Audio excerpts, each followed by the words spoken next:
Okay, one night. Big residency there. Yeah, one night a month. Solid residency. Yeah. Isn't residency like when you live there? I think it's usually like people talk about it in Vegas a lot. You're there for like a few weeks. Well, you can't see it.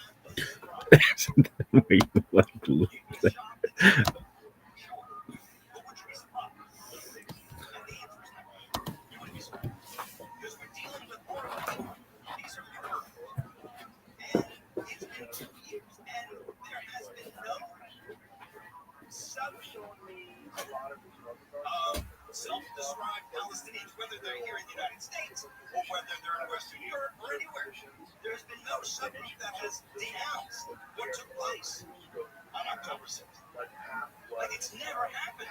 I've never seen not one individual identify themselves as Palestinian, whether they're in the Middle East or here in the United States or here in Southern California on college campuses.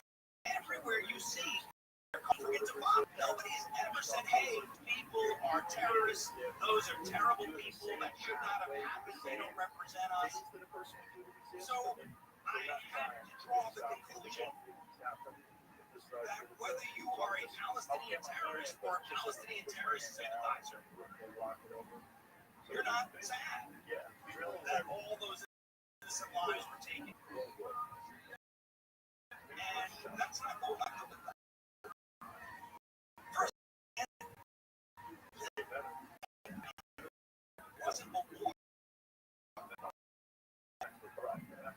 Soldiers fighting into Israel and slaughtered innocent civilians, not soldiers.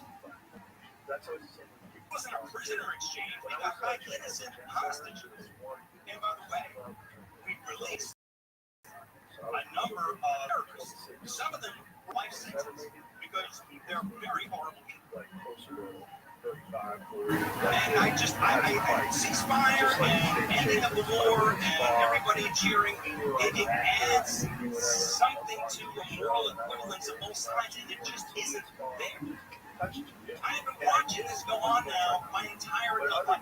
That's amazing that the Nobel Prize just came out. And not only did it not go to President Trump, it didn't go to anybody that was brokering this ceasefire in the Middle East. All of a sudden now they have some woman in Venezuela who get the Nobel Peace Prize. My entire life, everybody in the Middle East, that's all that happened. I mean, and whether Anwar Sadat, Menachem Begin, Yitzhak Rabin, Jimmy Carter. Growing up as a kid, I would come home from school and watch television, and literally every day of my life, President Carter was shaking hands with somebody from Israel, and they were all excited. The Camp David Accord, you never heard about. You would have thought there was nothing going on in the United States. The whole job of the United States president was shaking hands with somebody from Egypt and somebody from Israel. That's all President Carter ever did. And they gave him the peace prize. And all of a sudden now, we have one of the most destabilizing times in the Middle East. And the Nobel Prize committee forgot about the Middle East. They had to go find some woman in South America. So, whatever. I don't care. I don't want the Nobel Peace Prize.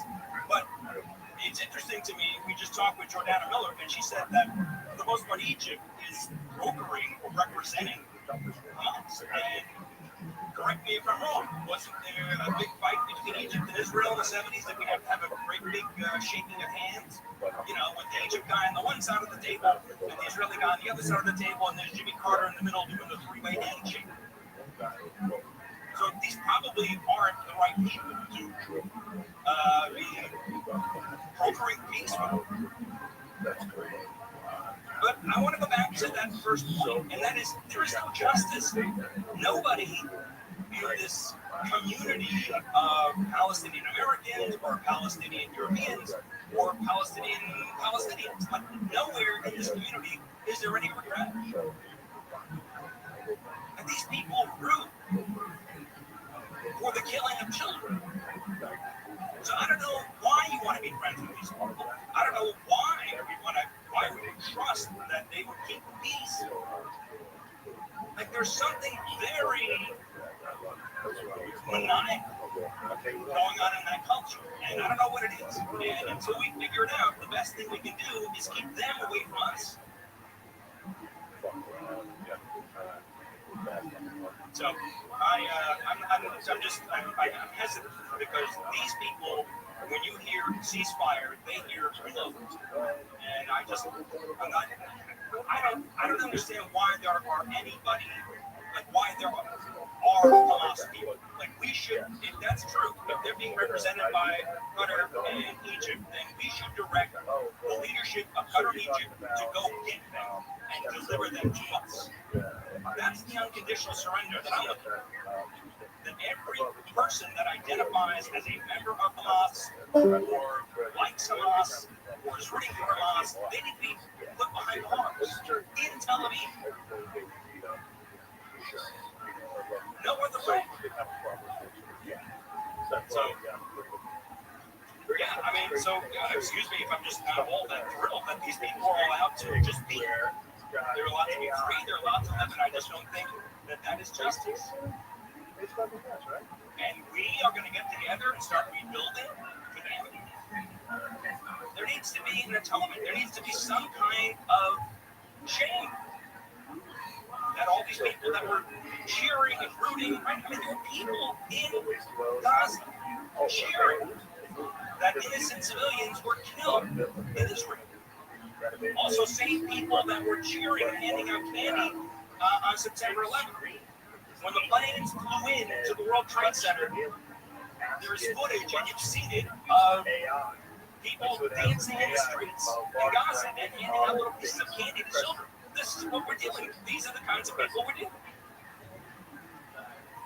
So I don't know how you can have peace with them. Former House Speaker Newt Gingrich famously said, when horrible people pledge to do horrible things to you and post it on the internet in English, the safest thing we can do is take them at their word. And I think that's where we are. So, again, there's a ceasefire. Israel will move back.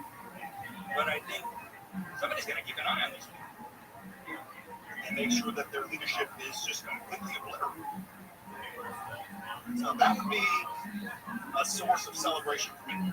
Unconditional surrender, and everybody that is in Hamas or identifies with Hamas or is rooting for Hamas, they are either dead or in prison. That's it. Otherwise, it's a constant threat. You can tell it. Hey, and it's like these people, they don't target soldiers or army barracks or army. They don't even play fair. They go after children and women, and it's just that. And by the way, did anyone notice that all 20 hostages that were alive and released today, not a single woman?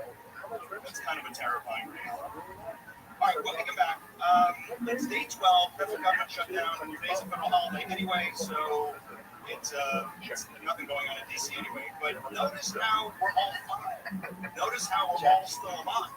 Notice how we all have health insurance. And the federal government hasn't been operating for 12 days. We'll talk about it coming up next. Lou Penrose, David John Cobell on the John Cobell Show. Now let's get the latest news from Deborah Mark in the KFI 24-hour newsroom.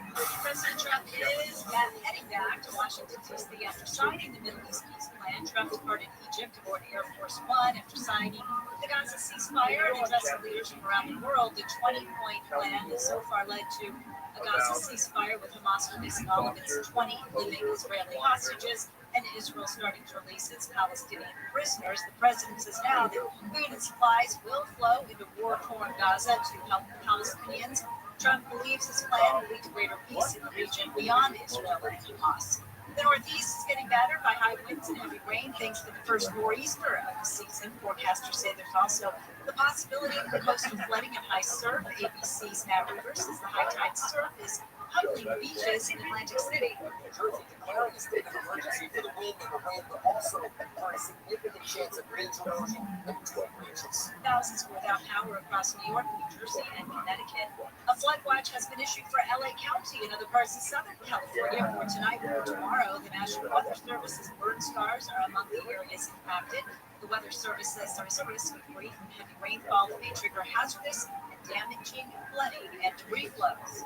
The list of those getting sued over the deadly fire in the Palisades is growing. The lawsuit filed by victims of the Palisades fire originally went after LAPWP, but now the lawsuit names the Getty Villas, SoCal Gas, Southern California Edison, Los Virgenes Municipal Water District, and 3 communication companies. Lawyers say that they're all partially responsible for the devastating fire. The lawsuit blames all the defendants for things like overgrown brush, toppled wood power poles, natural gas explosions, and a lack of water. Jason Campidonia, KFI News. Crime data from the FBI shows Vernon is the most burglarized city in California. Only about 200 people live there, according to recent U.S. Census data, but it had 110 burglaries in the most recent FBI stats from 2023. It's not clear if any of the city's nearly 2,000 businesses are included. A new study finds your paycheck may say a lot about your lifespan. Researchers at the University of Massachusetts Boston found that winter adults earning under $20,000 a year died nearly a decade earlier on average than those. Eat him anywhere else because you live at that place. You do like a show like a few weeks out of the year somewhere, or like a few. I don't know. I'm right. You're wrong. Everyone's wrong. Wrong. Maybe I'm always bad, right? I'm not successful enough to even know what residency is. I'm not like this kid. He's a burglar. Yeah, dude. Fourth wall. Yeah, same. You can always see me at the fourth wall. This one's posted by Super Smash Bro. It says 14 hours ago. Absolutely moved by the genuine and definitely not paid for top comment by the completely real human being at Art Official Intelligence. Read what the comment says, dude. I lost my dad last night. Thank you guys for what you do because it's helping me tonight. Art Official Intelligence. Dude, look at who he's had. He's helping him. 35, dude. Fire engine emoji. Yeah. Just think about it. Always gotta include fake comments on the post. This one's posted by Pharrell80. It's called For Anyone Who Gives a Fuck. He mentions an SNL gig at the very end of the pod. In deep, what else you got chin territory? Also, new crop of NY murderers. Let's see here. This is so dope. Shane Gillis is going to be hosting SNL. If you guys remember, he had the shortest SNL contract. Yes. Hired one day, fired the next. Because of a little Bringing him back. joke. Here's what's crazy is how full circle. Shane Gillis is so much bigger in Saturday Night Live. Huge. Like, they need him. When before they fired him, now he's bigger than they are. And I will reviews his skits. And yeah, Shane's crushing it. Yes, he is. There's like a new crop out there in New York, right? It's like the Tim Dillons, Chrissy D's, Schultz. Chris D. Schultz, those guys. Tim started in New York, right? What's that? Tim started. Tim Schultz, DeStefano. Mark Norman is killing. Fucking Sam Morril is hilarious. Yeah, those boys. Mateo Lane is fucking Mateo's great. great. Mateo's a fucking monster. great. And he sells out theaters. Yeah, dude. Yeah. Fucking. The table is growing and LA is scared, dude. Yeah. The table's getting funnier and funnier. Yeah, the red side's getting funny. I think that Gillis is like the way that he did it, getting fired and then becoming bigger. He wouldn't have been able to do that if like some people that came before him, like Shab, and he told Showtime, like, listen, Below the Belt is over. Yeah. He bet on himself. I think that's kind of what Gillis saw that, tried to replicate. I'll take it one step further. Gillis owes Shab his whole career. Wilson. I mean, that's just straight talk wireless and facts. Pull it up, Jim. All right, so this, I should just been like facts. I'm pretty sure Brendan Schaub discovered Shane Gillis, right? I think so. Yeah. And Jelly Roll. Yeah. Even without having met them. Yeah. Tote cut my brother. This one's posted by Successful Capital 217. It's called Fucks Up the Name of the Company He's Promoting not once, but twice. Then at the end, when Chin makes him do another ad, he gets all annoyed because he has to do the hard thing called reading/talking again. Back to back, cool Chin. If you are already an O Rewards member and not receiving your rewards, just add an email address or mobile phone number. You get $10 reward for updating your existing account. If you're not an O Rewards member yet, sign up is super easy and quick online at O'ReillyAuto.com or in store at O'Reilly Auto Parts. O'Reilly.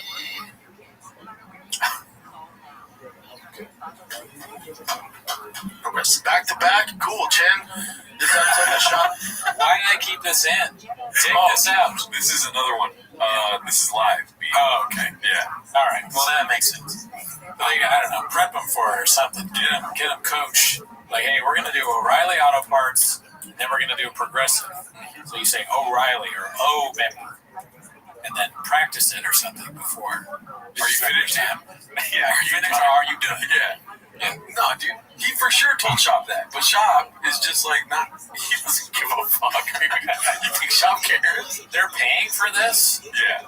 I don't get it. I don't understand. But I do understand they want to be associated with the best, Right. the best podcaster, comedian, UFC fighter of all time, right? I'm wondering, like, the people at Progressive, they look at this studio, they see 13 cans of rain on the thing, and they're like, I want my company written on that. Put us right next to the Happy Hippo Kratom, because that's a good thing to have while you're driving. Yeah. Rain, Kratom, whiskey, nicotine. O'Reilly Auto Parts and Progressive, both car things. They want to be associated with all that.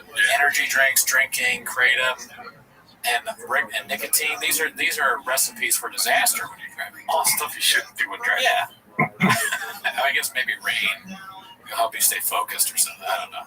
It's just an interesting choice by them, in my opinion. Yeah, dude. I've never driven on 300 milligrams of natural caffeine, dude, but I'm down to try it. This one, I don't know if we ever missed this, dude, but this made me laugh pretty hard today. It's called Talking About a Perfect Storm, Bubba. Nah, B, it was like the perfect whirlwind. Posted by Guide Guitars. Let's see here. That information coming at me at the same time that the Trash Tuesday and all this stuff coming. It was like this perfect whirlwind. Right. But if I would have talked to you before and you gave me the context, I went, that makes so much sense.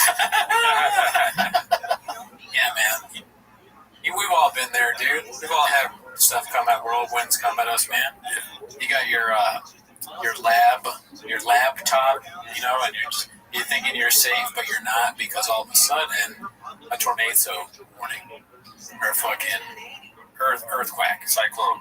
a cyclone. Yeah.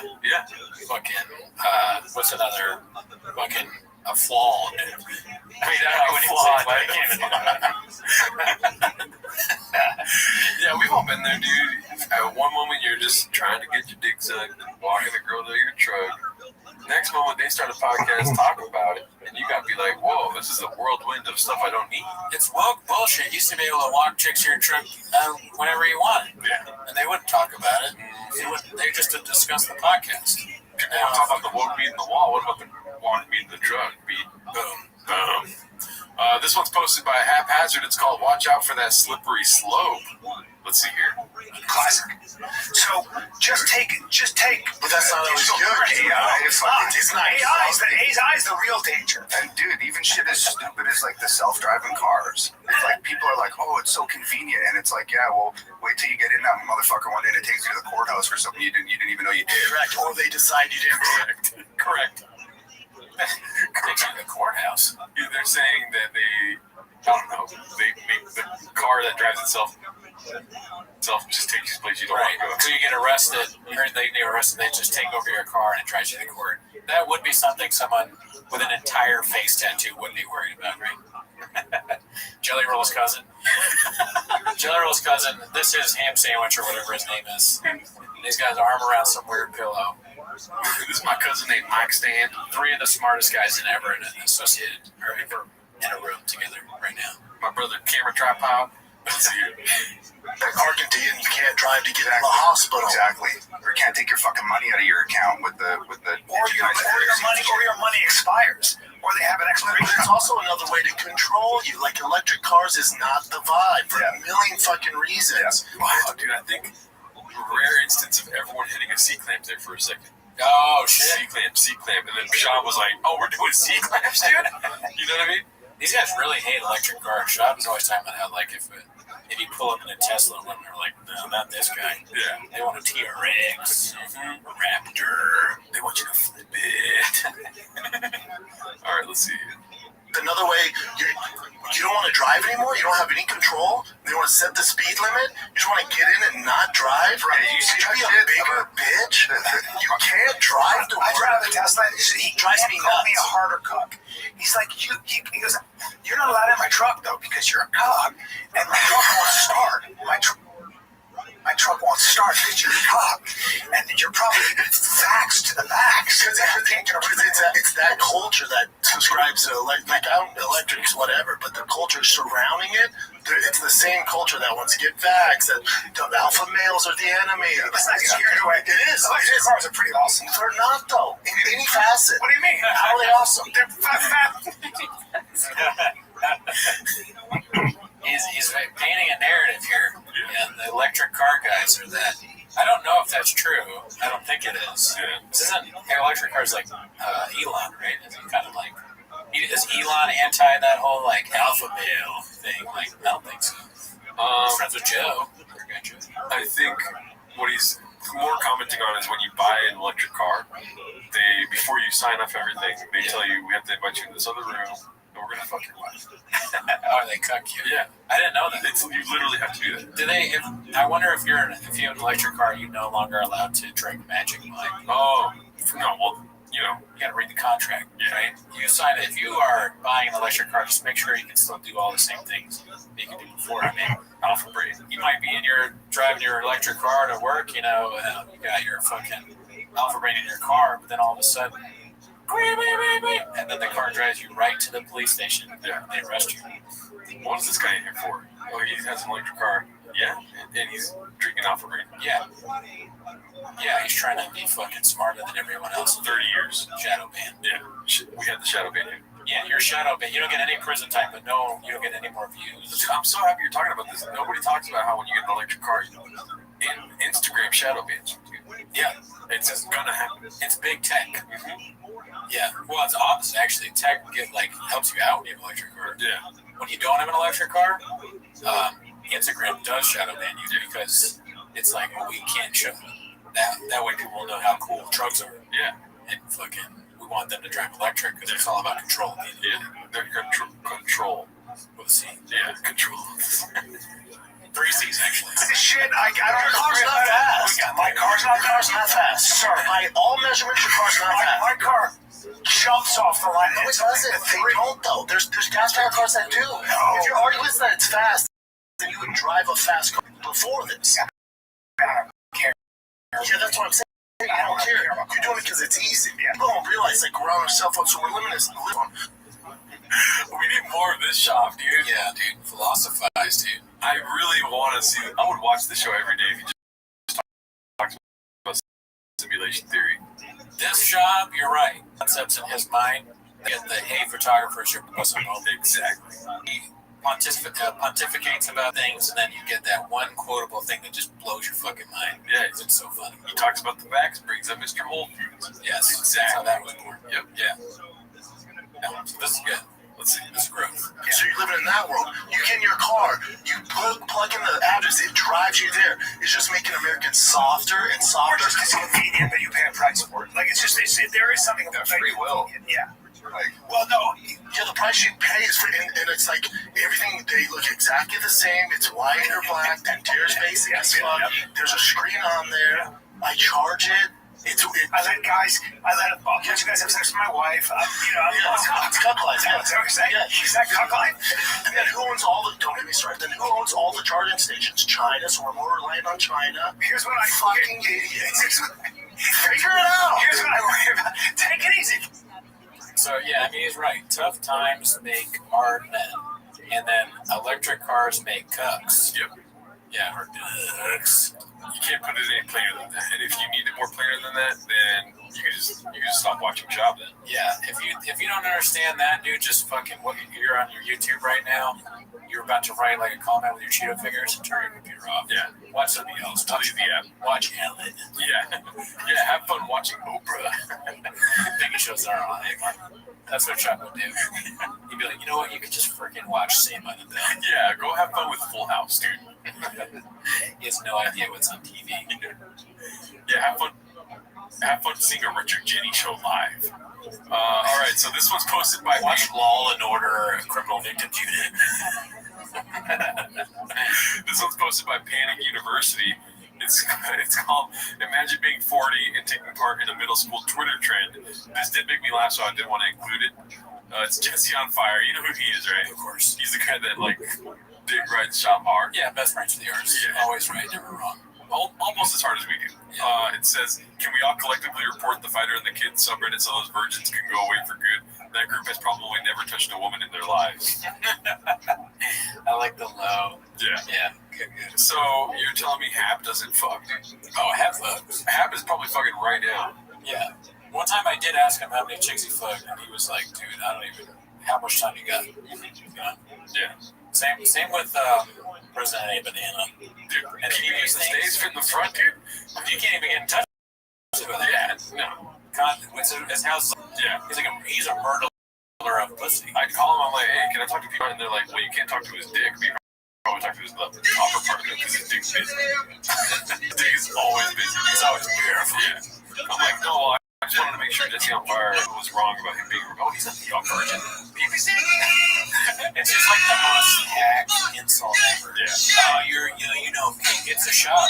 You know, shop says real quick, I mean, check your fuck. This is that, but less intelligent, less clever. Well, it's not over yet, B. Let's see the next slide here, dude. Because remember, keep in mind the title's about a Twitter trend. A middle school Wait, what was it again? Imagine being 40 and what? and taking part in a middle school Twitter trend. Oh, yeah. So here we go. This is the Twitter trend here. Jesse on Fire kissed girls. Dated 7 girlfriends, including Gab. Drank often in college. Had sex estimated between 3 and 1,000. That's not a good estimation. No. How would you? That's way different numbers. Yeah. How could you know? How could those be your two guesses? Well, you know how they say guys exaggerate how much they have sex? Right. By like 3, and then girls undersell how much they have sex by like 3, whatever. So he's saying he's had sex once, basically. Oh yeah. The whatchamacallit, the American Pie rule, 3 times 3. Yeah. 1,000. Yeah. Skip class, who cares? Okay, so he definitely skipped class. Yeah. Drugs, yes. Sent nudes that never blows up in anyone's face. What do you mean? He's saying like it's bad to send nudes, so he didn't do it. So he has. Yeah. Got a tattoo. Do my entire arms count as 2 or like 40? This guy is not a numbers guy. He's bad at math. Yeah. This is something you literally can count. It's on. You don't have to remember. You can just look. Okay, 1, 2, 3, 4. Yeah. Yeah. Get a piercing, dick, joke, maybe. So everything else was not a joke. And that last one was maybe. Not even for sure. Yeah, it's hard to tell. I mean, this is just, these are things you wouldn't want to admit. This is pretty cringe. Yeah. I would like to fill this out though. Psych. Yeah, I wouldn't do really. Whoa, that was a jump scare right there, dude. Jesus Christ. This is who we're up against. Dude. Only 1,000, B. I thought that was fun. Was that fun? Yeah. We'll cut that part out. So this one's posted by Toronto Rapture. It's called Callan goes on a 5-minute rant about how bad Ozempic is while Papa squirms in his chair. But let's keep in mind, those chairs are beautiful, dude. Yeah. Life. And what they're finding with Ozempic is it causes stomach paralysis. Here's the other fucked up thing about Ozempic. 95% of the serotonin that you make. It's literally in his body right now. His Callan's like, and it causes your pancreas to fall out of your ass. Sean's like, what's an ass? He's like, who puts pancreas in their ass? Your head is made in the gut. And because it fucks with your gut, it causes different kinds of issues in your gut because it has to stop your breathing. It's causing major suicidal ideation. Yeah, skin. Yeah. And as these drugs go up, right? Yeah. But you're skinny. So it works. Better to be Sad and skinny. I'd rather be sad and skinny than sad and dead fat. skinny than dead and fat. Yes. Yeah. That's what's Take your going on. poison.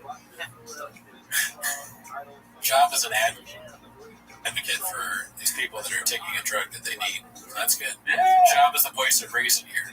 You can either listen to Brendan Schaub, one of the most unintentional funny people of all time, or Callan, the psychopathic, narcissist, dangerous human being, or a guy that has a tattoo all over his face. And made a song with Ben Shapiro. Made a song with Ben Shapiro. So, pick your poison. Yeah, dude. Pretty obvious. They'll give him a full Monty or something like that. Yeah. One of the cups, but you don't want any of them. Russian roulette. Yeah. That's a game. If Sean played that game, like Russian roulette. I played it last year. Rally California. That's how George played Russian roulette. Yeah, dude. Good.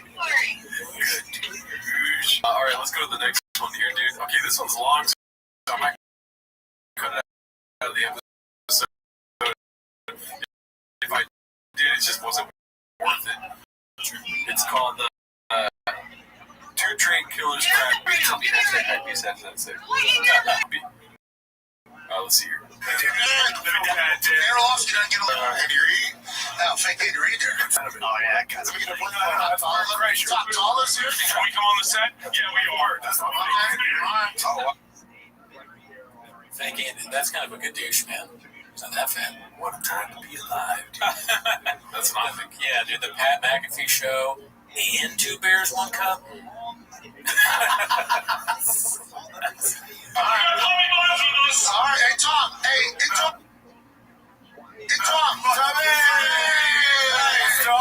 Tommy, CJ. I know, CJ. One of his hoodies, He said no. He has no idea. Oh my God. Dude, he doesn't know 2 of the 1,000. I'm gonna go to the CJ Stroud interview and I'm gonna ask him if he knows me. He told me he said no. Pat's kind of douching that just ask her that. Why would you say that, baby? I wonder if Shaw's watching this and be like, you know about it. I kind of want Joey Diaz to be one of the hurdlers. That'd be great. Yeah, I mean, just throw them all in there, dude. Everyone should be on Pat McAfee show. Hey, I told you, coach, to suck your dick. CJ just like, what? Who are you? Let's see. These are two funny whites. CJ. Two funny whites. Tom, to interrupt. Hey, man, thank you for stopping by. I heard you were sleeping this morning. Yeah, I got you recovered. Thanks. Wow. They said if two brothers would have walked in, they would have called the police. Drinking? No, sir, I don't drink. Nope. He's got an offensive rookie of the year to win, dude. Just won it. Okay, Bert, sorry about it. How are you guys doing? Let's go. You're still doing it? I'm hammered. Still doing it. Watch out, man. It's T4 time. Y'all tribute.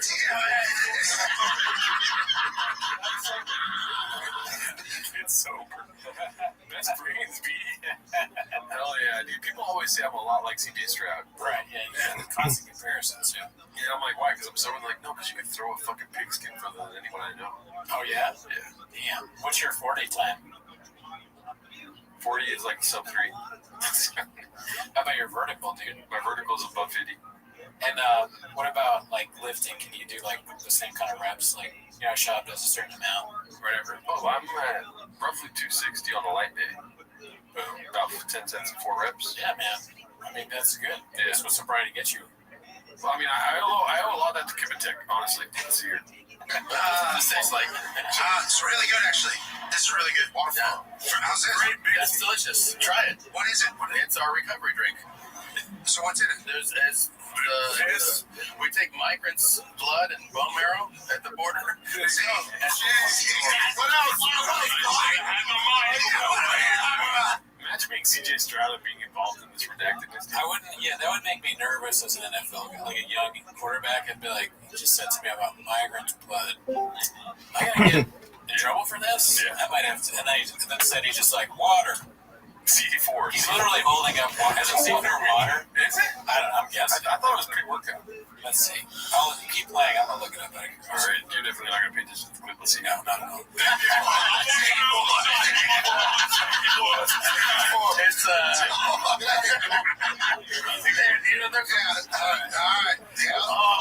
This is what I'm talking about when I talk about the cave. The table B. This is the table.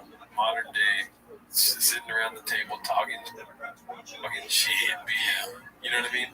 There's so many guys there. I didn't see them in the other thing. This is kind of like a Schultz setup a little bit. Yeah.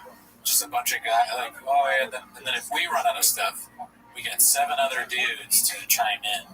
They're all in either tracksuits or jeans and shirts. Yeah. So 9 dudes on a set.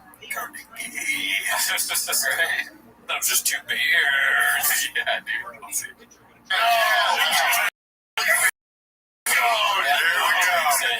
poured it here on my. Here we go. Oh boy. Thank you guys for stopping by. That's a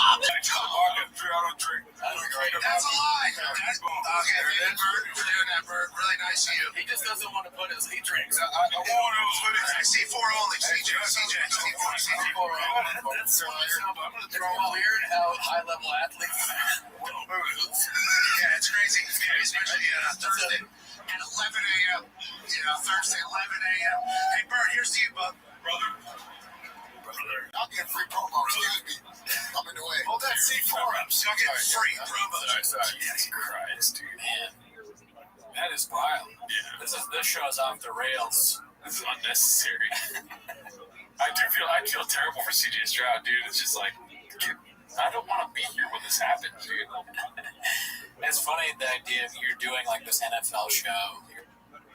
You're an athlete, and then just 2 comedians come on. They look like they're both fucked up. They're like old and all drunk and stuff. And they're, hey, man. You're like, wow, this is what being in that. Welcome to the NFL. I thought we were going to talk about the odds of the Super Bowl. Never drink it. I'm sober. Hey, you're a bitch. You don't fucking drink it. Come on, Orso, we buy our vodka. What's that? The guy from Pittsburgh is on there. Get his name, linebacker or whatever. He's like retired. You're like, I feel bad, dude. CJ Stroud is more than welcome to come on T-Bones, dude, and be like, the fucking 2 drunk white guys doing my shit. I'll be that guy doing that too. Yeah. Tiger Dick, ever heard of it? Let's see. Hey, here's to you, boys. Cheers. 2 beers. Let's see. Is it good?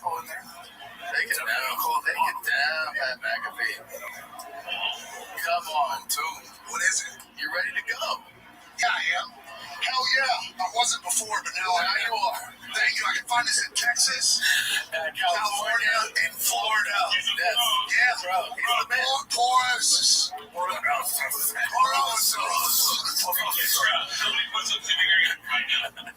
got a good 3.5. 3.5.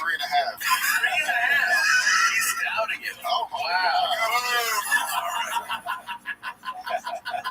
CJ Stroud, oh my God. He's the kind of people that watch football. I quit, dude. He thinks they're fans. He still doesn't know who they are. Yeah, he's like these 2 crazy fans. Come on, say, Hey, Tom and Bert, nobody knows who you are. Let's see. Okay. CJ, 3. Hold up, Bert. What is an accurate over-under? What is a proper? Oh, Houston guy. 24.5. What's a proper expectation? What? 40? They gotta be full. Okay, so we'll do. Wait, but AJ's calling. He's gonna give you range. What is going on? What, CJ? You have a strong hamster about to do push-ups.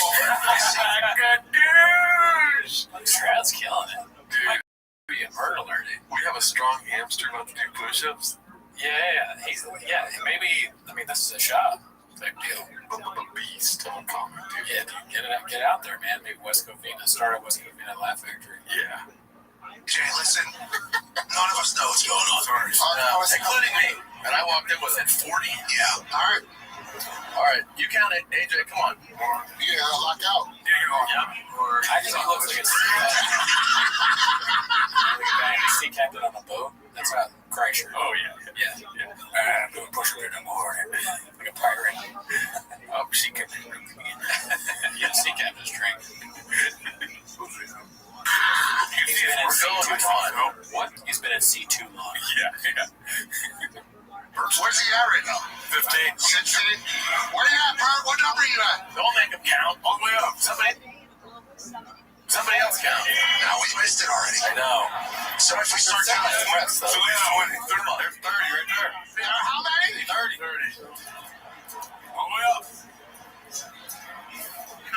That's 40. Sure. That's a 50. Let's get to 50. He's been going since early. CJ, this is your fault. Sticks in here now. He lost 50 grand. He said, there we go. Who's the guy that's like the crazy wide receiver, Antonio Brown? He was a running back, right? Or no, He's like a wide receiver. This is the inside of his head at all times. Yeah. There's people doing push-ups, drinking vodka, like this crazy shit going on. Yeah. This is what it's in his head. I hope this doesn't turn CJ Stroud into Antonio Brown, dude. This is gonna give him CT. Yeah, this is more CT than getting hit. Yeah, this is a micro concussion happening in real time. How do you burn? Come on, dude, go. How do you burn? Hey, we appreciate you boys. Keep going. Sorry, Tom, thanks, brother. Thank you very much. Thank you, Tom. Thank you, Tom. Great to meet you. See you for fun. Good work, Bert. That's awesome. Love you too, Bert. Thank you.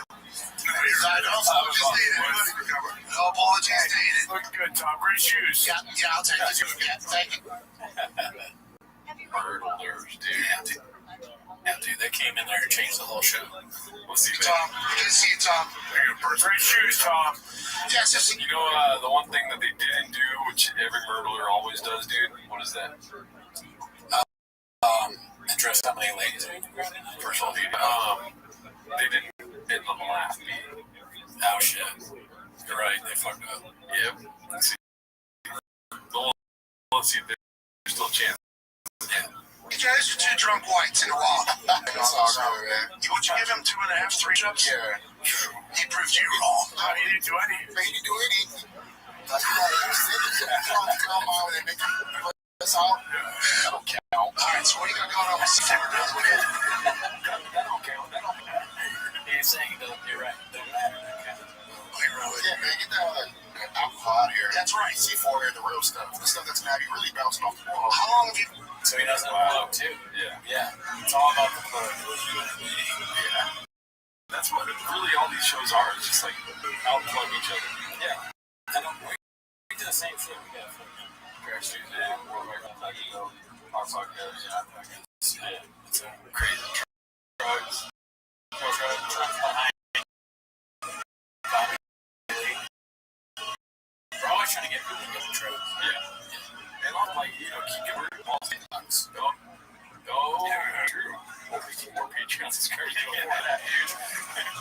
But, let's see what else we got here. That was a long fucking clip. We're literally 4 hours into this podcast. We're almost in Australia, B. I know, it's only been 10 minutes. That's the crazy. I know. This one posted by Farrell 80s. It's called Gets So Soy when the real comedy mothership is mentioned. Looks like he's about to cry. Doing what you're doing. I will, and it's always nice to see that there are curtains that can still be pulled across the back rows of theaters and comedy clubs.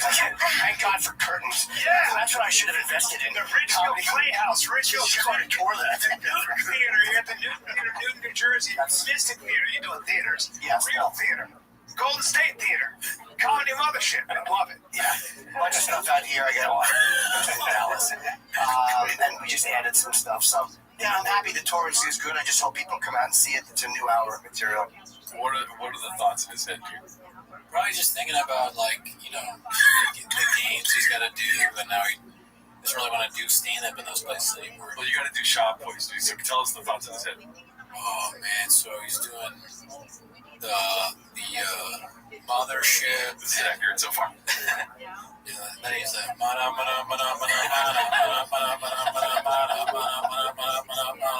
Oh, really?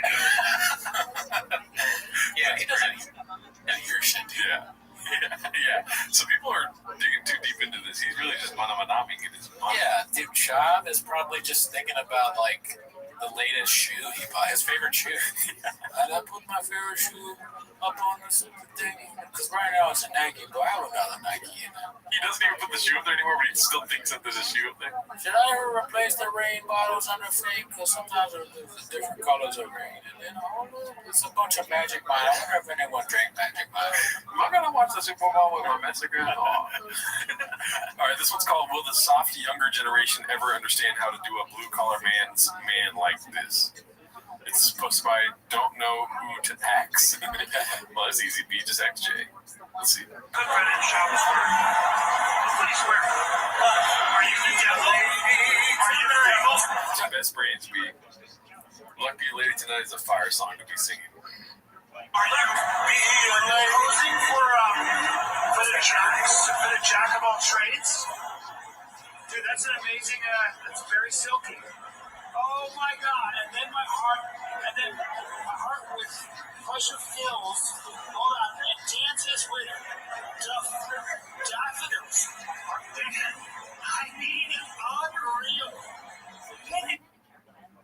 Look at the booty boots, huh? You got all your sleeves. You're dressed like an English dandy. Oh, yeah!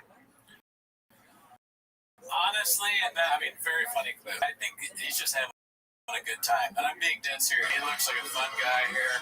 This would be a hilarious thing to be in this with someone like this. Yeah. He's spending money. He's getting baddies. And at night, they fucking And at night, we fuck each other.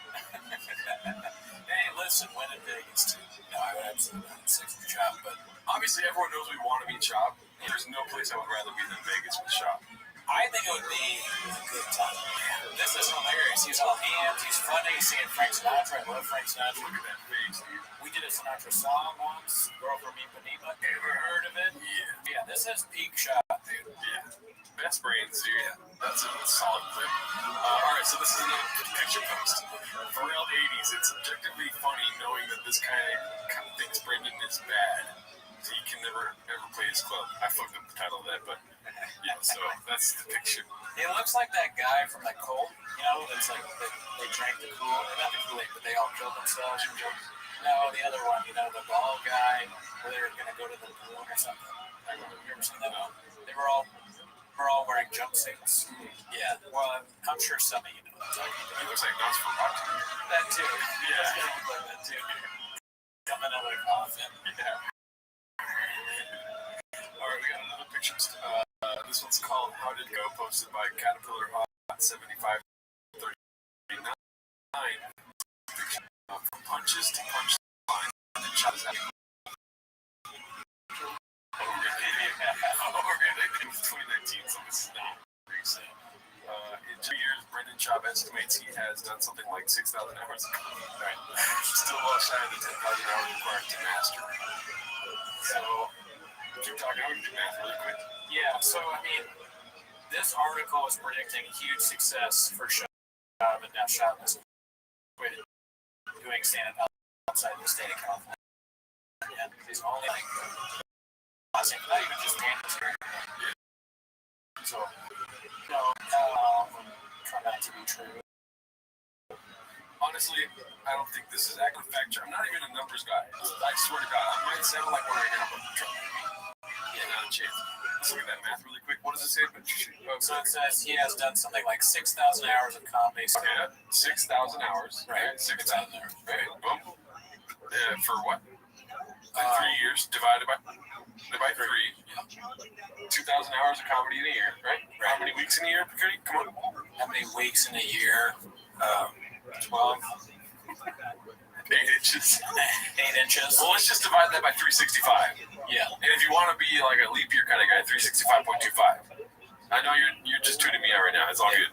Divide by 365. I remember side was like, I'm done. 0.25. That's 5 hours a day. He's doing 5 hours of comedy a day. Yeah. I'm talking about Dave Chappelle, B. God damn. Yeah. So he's headlining 5 times a day. Mm-hmm. That's 5 hours a day, B. Damn, that's like almost like a full shift of work every day. That's nuts. Listen, I know you're not a numbers guy. Yeah. So bear with me here. Let's keep what about, do you factor in the fact that Australia is 7 days a week? How many hours is he doing there? You're right. And Korea is 2 days ahead. Yeah. Okay, so there's 12 weeks in a year. True. Okay, so 365.25. Wrong number. So let's do 365.25. Yeah, no, times 3 numbers, guys. Right. 12 weeks is 4 months. That's 1,095.75 days. Right. Now, 1,095.75. Right. Stay with me. No. Divide it by the horsepower. 7,000 horsepower. MSRP. 1,000 horsepower, dude. 750 horsepower MSRP. But once you kibby ticket, dude. Oh! 1,000. Yeah. So, in the Cuban ticket suspension, you overdraft your account. Overdraft and overkill. That's the next special, dude. Blowers on top of that. Let's just do 6,000 divided by 60. Stick with me. I know it's a lot of numbers right now. Wait, 6,000, right? Times 60. That's minutes. So times 60. 360,000 minutes, dude, in 3 years. So divide that by, what was the other number? 1095.75. He's doing 328 minutes of comedy a day. God damn. Including holidays, dude. He really is that good for that work too much. Yeah, now I know what Floyd Mayweather's talking about, dude. Yeah. And he still needs 4,000 hours. He's like a monk almost when it comes to stand-up. He really can't, like, we should take back anyone who said that he's not serious about comedy, or was at one point. Imagine going from doing 300 minutes of stand-up a day to only doing it whenever you get a show in LA. Yeah. That's nuts. It's a big change for him. Taking a step back, imagine doing that much stand-up, 328 minutes a day, and putting out the Gringo Poppy. Yikes. Maybe too much is too bad. Too much led to the Gringo Poppy, though. Yeah. Which is amazing. Yeah. So it's kind of sad nowadays I'm not doing more. I'll cut out all that numbers talk, dude. Nobody wants that. Yeah. I don't want that. Best friends. I'd rather have a fucking Mexican cookie, dude. All right, this one's posted by Haphazard, dude. He wants to travel less, so he's doing a monthly live podcast in another state? Or should I say state?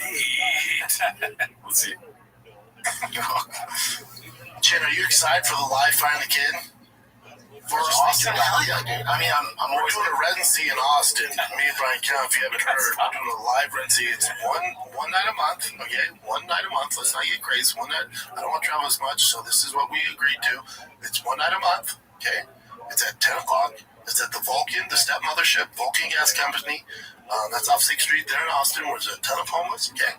But you work your way around them. You'll see the venue. And we're doing a live Find the Kid podcast. Not stand up with me and Brian, main event, co-main event. No, live podcast. Live Find the Kid, fan interaction, fan questions. We'll have you submit your questions on the Find the Kid account. We'll pick our top 10. And we're doing live questions from the audience. It's going to be a grand old time.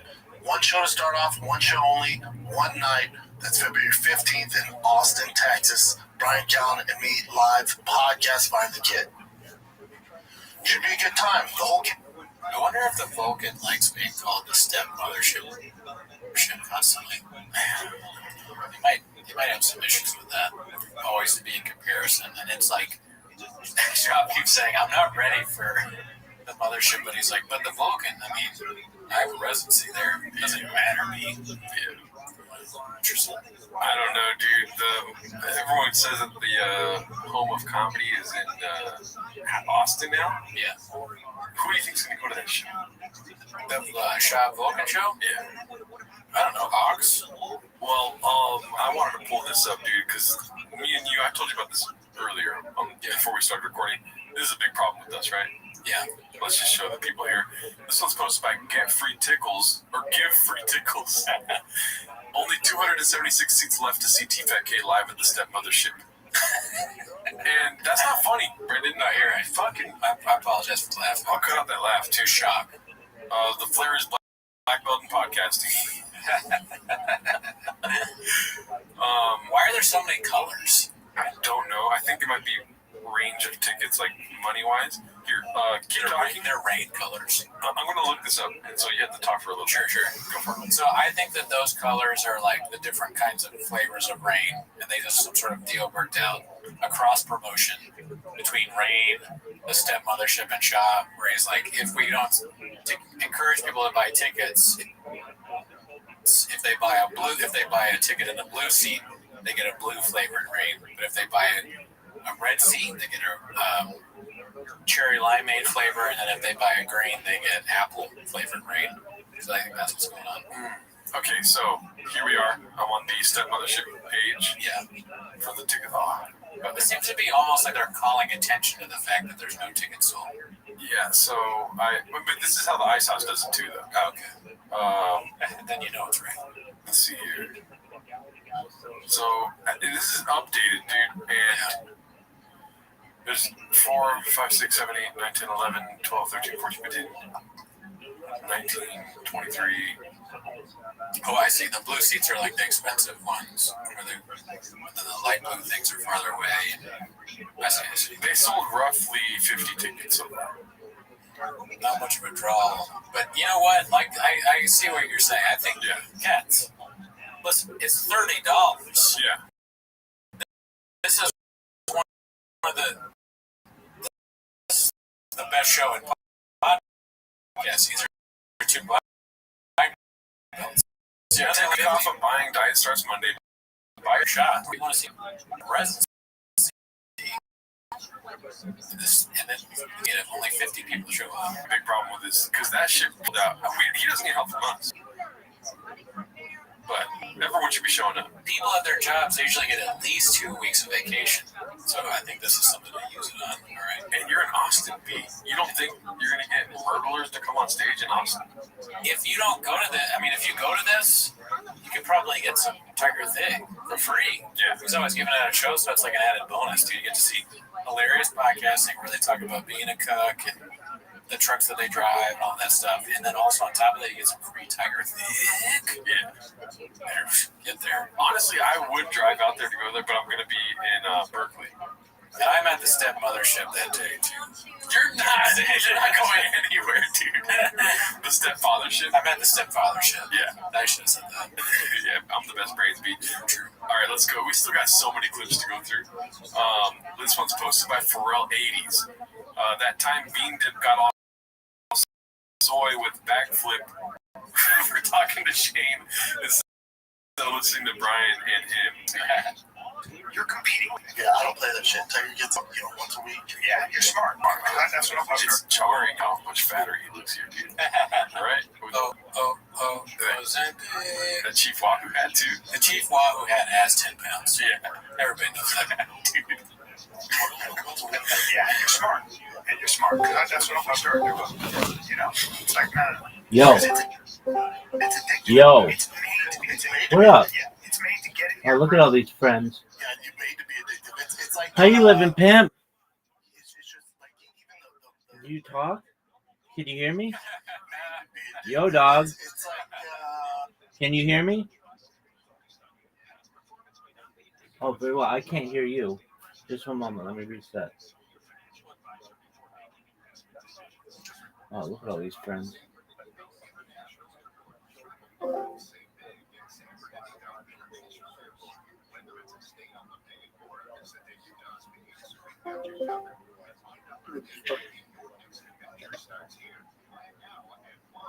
Yo, dog. How are you? Hey, I'm good. Excellent. How'd you find out about me? We was on some eager voice server, and we just saw you in the voice chat and saw the Discord. Absolutely. Well, welcome. How's your day going? It's going good. Excellent. Do you mind if I tell you about myself? I don't know. Go on. Thank you for the opportunity. I'm Rabbi Rothschild. I stream my life 24 hours a day, 7 days a week, 365 days a year for world peace. I've been doing so for more than 3.5 years. My streams go back to the pandemic. We've seen the death of a queen, the birth of AI, the coronation of a king, and everything in between. Have any of you ever seen the movie The Truman Show or the television show Big Brother? Yeah, I'm the Truman Show. Excellent. Well, that's essentially what I am. If you didn't know, The Economist magazine stated in 2018 that data was Earth's number one resource, more valuable than food, gold, water, air, petroleum. And I have more data archived on the internet than any person ever, which may make me an influential person someday. And if and when that happens, I'm going to make you, your friends, your family, all independently wealthy if you're not already. I'm going to make sure that you have generational wealth if you don't already. And I want to make sure that you're able to start charities and philanthropic organizations of your own. How does that sound? Sounds awesome, buddy.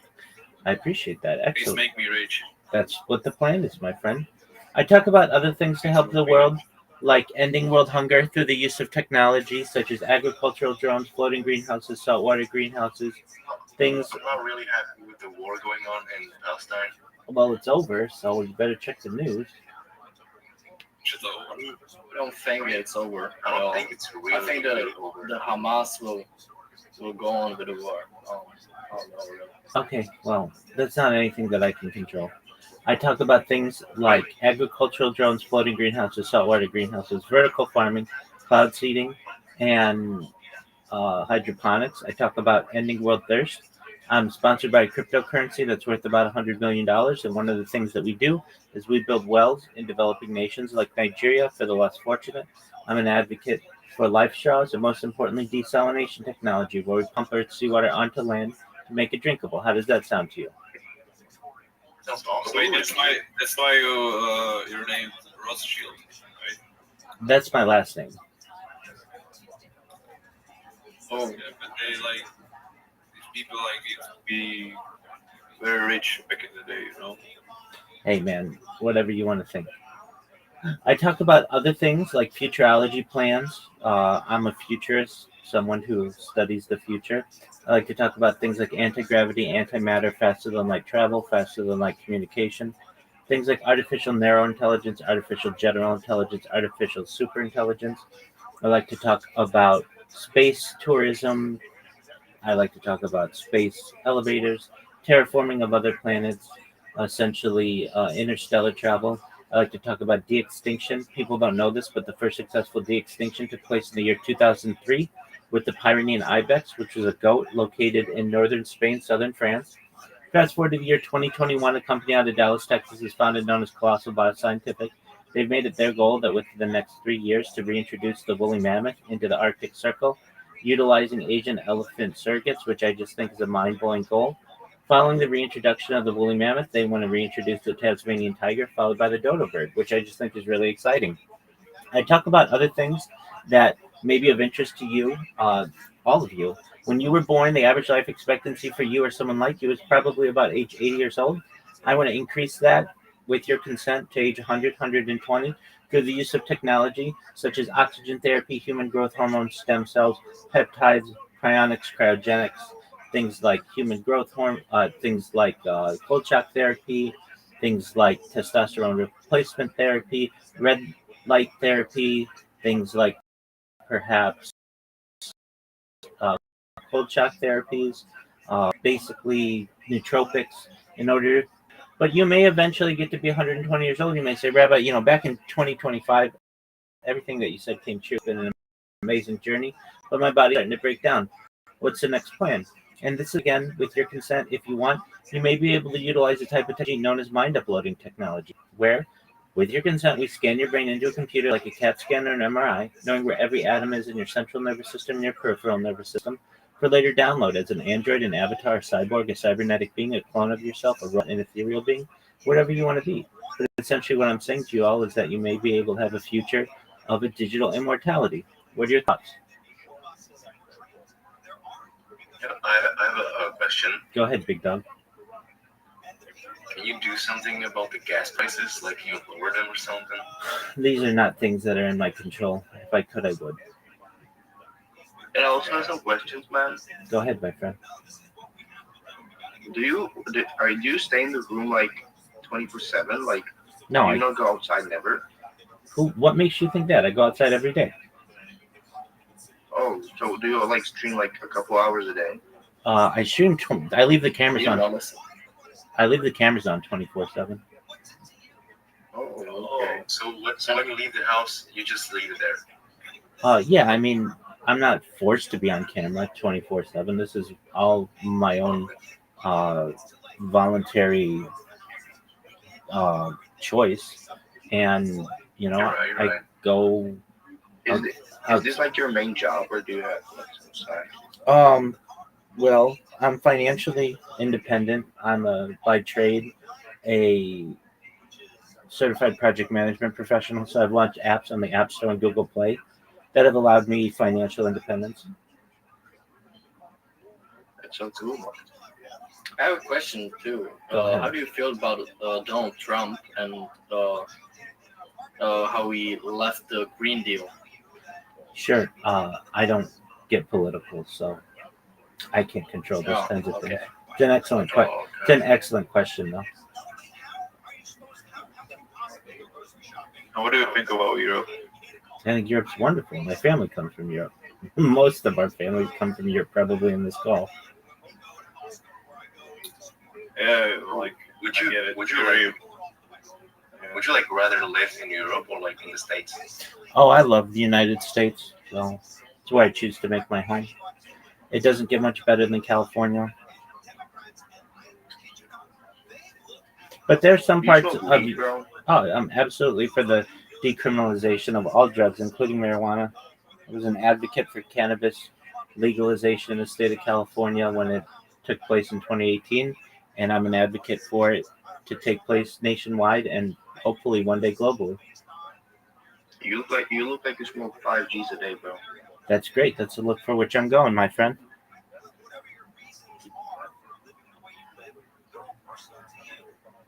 Would you consider this kind of a bum activity or not? No, I think it's the most important thing that any person is doing in the world currently. I'm essentially creating a time capsule or a timeline of human activity going back for years. It's essentially a new Epic of Gilgamesh. It's a new Bible. It's a new Talmud. It's essentially the world's largest compendium of human behavior. And I don't just do it from one stream, I do it from 20 different angles. I'm live right now on more than 20 different YouTube streams. Nobody else does that. How many viewers do you have combined? Oh, perhaps hundreds of thousands. Wow. I really appreciate what you're doing right now. I appreciate that. Thank you so much for your kind words. Can I ask you on a bank? What do you think about the gun laws? Can you repeat what I think about gun laws in the U.S.? Well, I'm for the protection of human rights and American rights, including the Second Amendment. So, like, what's your like opinion? Yeah, talk. I'm sorry. For us Europeans, this is crazy, you know. I understand. Like, Ideally, yeah. I would like to perhaps modify the laws so that maybe guns aren't available anymore, at least to police, but that tranquilizer darts are. So basically, if a mistake is made, you don't kill that person, you just essentially render them, I want to say, like, render them asleep for 15 minutes or so, and then you can, once they come about, you're able to address whatever you need with them. I don't like the fact that a police officer has to make a decision to either pull their gun on somebody and kill them, and there's no undoing that. I would like a way to undo that, and that's why I'm an advocate for police no longer having the ability to use firearms and instead using tranquilizers. I love that. Excellent. Yeah, just too many mistakes happen. Yeah, but like, what happened to Charlie Kirk? You know, it's crazy. Yeah, it's really sad. I don't want anyone to die, so I don't think that he nor anyone on earth deserves to die. Yeah, like, even though I didn't like agree like with his opinions, I don't think he deserved to die. You know. Agreed. Yeah, and I would say that about anyone on earth. I don't think that someone deserves to die for their opinions. If anything, if we want to take them through the judicial system and give them honest opportunity to defend themselves, those kinds of things, okay. And then if the state has laws that, incarcerate them, or perhaps even have the ability to execute them, then I am the people to determine their laws. But no one should be judged executioner with push of a button. That to me is unfair. Exactly. Also, I have another question. Go ahead. What do you think about banning abortion? Yeah, great question. So you really have to come to a determination, when does life start? And does it start at conception? Once the spermatozoa meets the ovum, the egg? Does it start even before then? There are some people who think sperm itself or an egg is to be protected. There are other people people who believe that you should be able to abort up until. There are some people who even think that you should be able to have to abort someone after birth. These are all valid arguments depending on where you stand. I personally stand somewhat in the middle, I would say. In my opinion, a person becomes somewhat human at around 40 days. And if you're like, well, why 40 days?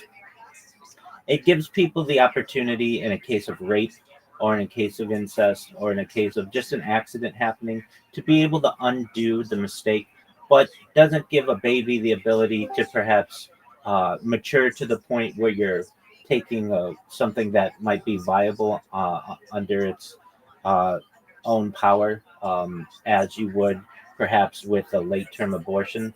So I rest around the 40-day mark, which in an ideal world, I'd like it to be at conception. But as you know, we don't live in an ideal world, and you don't want children who don't feel loved because they are from a rape case, or you don't want children who are getting aborted when they're 8 months old. So I find that the happy medium is about the 40-day mark. And biologically, this is what scientists and doctors find that basically that's when the heart starts to beat, that's when eyes start to form, etc. I feel like there's a lot of women who are like pregnant, let's say, for 6 weeks, and they still don't know about it. Yeah, and so It's possible. yeah, so we could work on better systems to be able to detect when a person is pregnant. There's nothing wrong with that. Basically, a woman could have the ability to have better birth, a better pregnancy test, and we could make these available more to more individuals. So, for instance, let's say a woman has her period immediately, and let's say she immediately gets pregnant the next day. So we're going to have about 28 days there where she would not know. But then basically, if she hasn't gotten her period generally at that 28th day or so, um, she could take a pregnancy test. And if it shows that she's pregnant, then she could go and get an abortion.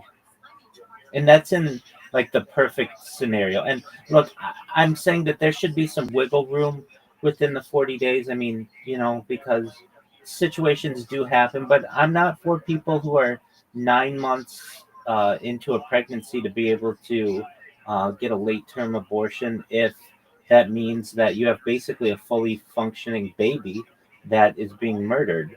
But then again, I'm also not of the belief that you have an absolute human at the like even the potential of being a human where you have egg or sperm or something like that. So we have to find some middle ground. If you want to make it 50 days, okay, I can make it 50 days. But we're talking absolute perfect um, under the absolute perfect system that we would say that if a woman had her period, she could get pregnant the next day, let's say. You could also make pregnancy tests easier to get and more affordable, like give them away to people, where they would be like napkins or whatever you want them to be, like you would have in your house. Like these things don't have to be exceptionally intricate. You could also have a machine that just basically would allow you to do pregnancy tests repeatedly. So it's almost like you would have a thermometer, but basically you could always check if you were pregnant. These are things that you could have. And again, we'll have exceptions perhaps in many cases, but generally 40 days to me is about the line that should be drawn. In my opinion, I don't think it matters for how long she's pregnant. I think no one should have like the power to control a woman's body. I understand that too. Yeah, absolutely. I get it. I 100% get it. My body, my choice. And but Exactly. but then at what point do you get? And frankly, I'm okay with that. That's kind of what I live. Um, but then, what if you have someone who is 9 months pregnant? She, if she has the baby, she could like the baby could be viable on its own, but she has second thoughts and she doesn't want to have that baby. Well, doesn't that baby have somewhat of a say? But I get what you're saying. My body, my choice. Fine with that. That's what I live by. But at least in the United States, after Roe v. Wade has been overturned, I believe the numbers something like in most states it's like 42. That's like 6 weeks. I'm okay with that as well. Uh, I'm really, frankly, fine with whatever the people want, but we just need to stick to something. I don't like the current system where you're in one state and there are no abortions, and then that you have to drive over state lines to go get an abortion. I'm not a fan of that. I don't like the current system that we have. But I'm fine with what it was. I was fine under what we had with Roe v. Wade. I'm absolutely fine with that. Right. But if you're asking me when does life like when's the best time to have the line drawn? Frankly, I'm okay with um I'm okay with my body, my choice. It's a woman's right to choose.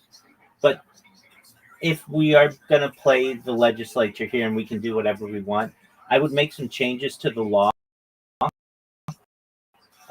Um, Meaning that I think that tests should immediately at birth so that you don't have years of their life only to find out on their 18th birthday that that child was not theirs. I think that's a terrible system that we have, and it's for the protection of the child. There's a bond that occurs between a father and a child, and it's unfair to that baby that they don't really know if it's their father or not, depending on the relationship that the father had with their mother. I don't think that that's a good system either. So if we're going to make some changes, I would also say, does a father have any right to want the abortion as well? I mean, it takes two people to make a baby. Um, does a father have any right in this discussion? It's a valid discussion to have. So could a father uh, up to 40 days tell the mother or whatever, I don't want to have that child?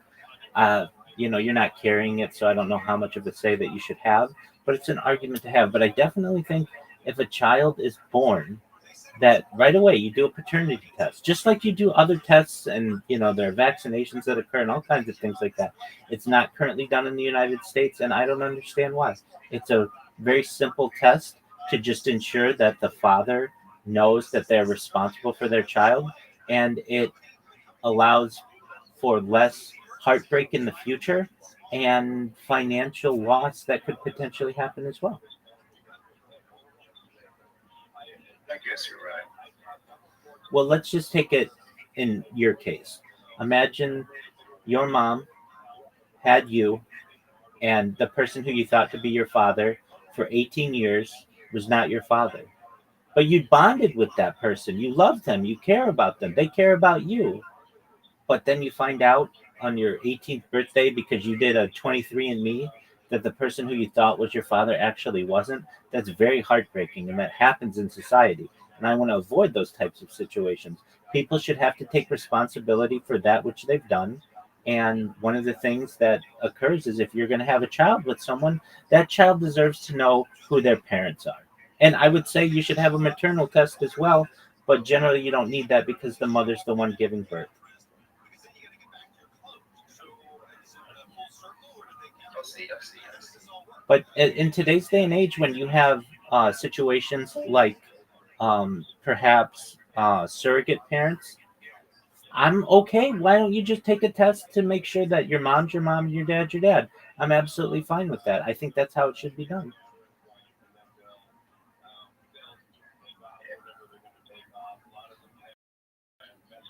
In fact, why wouldn't you want that?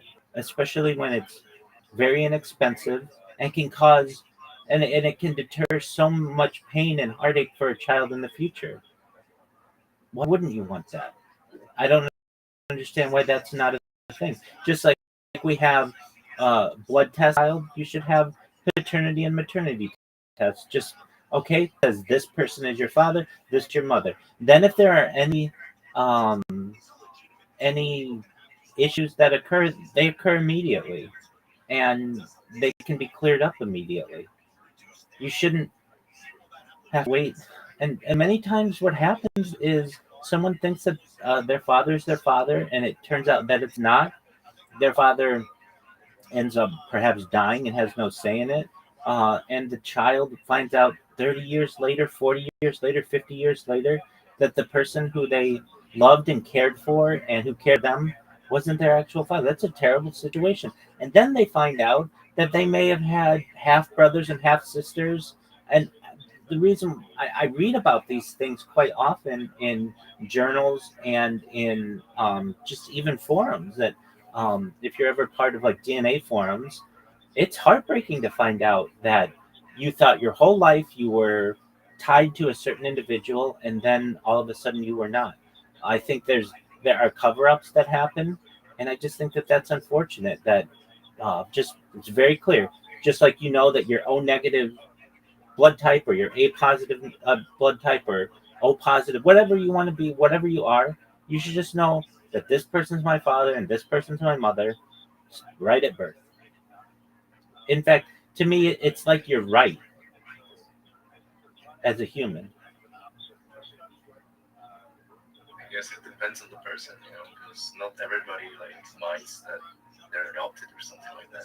Well, that's a different situation, and so, okay, I get what you're saying. So, in a situation where someone's adopted, do they have a right to know who their parents are? It's a great question. All right, so let's take this scenario. We have a mother who gets impregnated. She doesn't want to have an abortion, but she wants to give the baby away to an adoption facility. Okay. Does the baby, when they grow up, have the right to know who their mother was and who their father was? Because the mother might not want to have had any connection to this baby. Once it's done, it's done. That's a really difficult situation, and an excellent example that you give. I was more thinking like when you have two people who are in a relationship and they know who the child is, etc. I think in a case of an adoption, though, that data is still available. You can have a DNA test and at least be able to connect to a database like Ancestry.com or 23andMe and know who your very close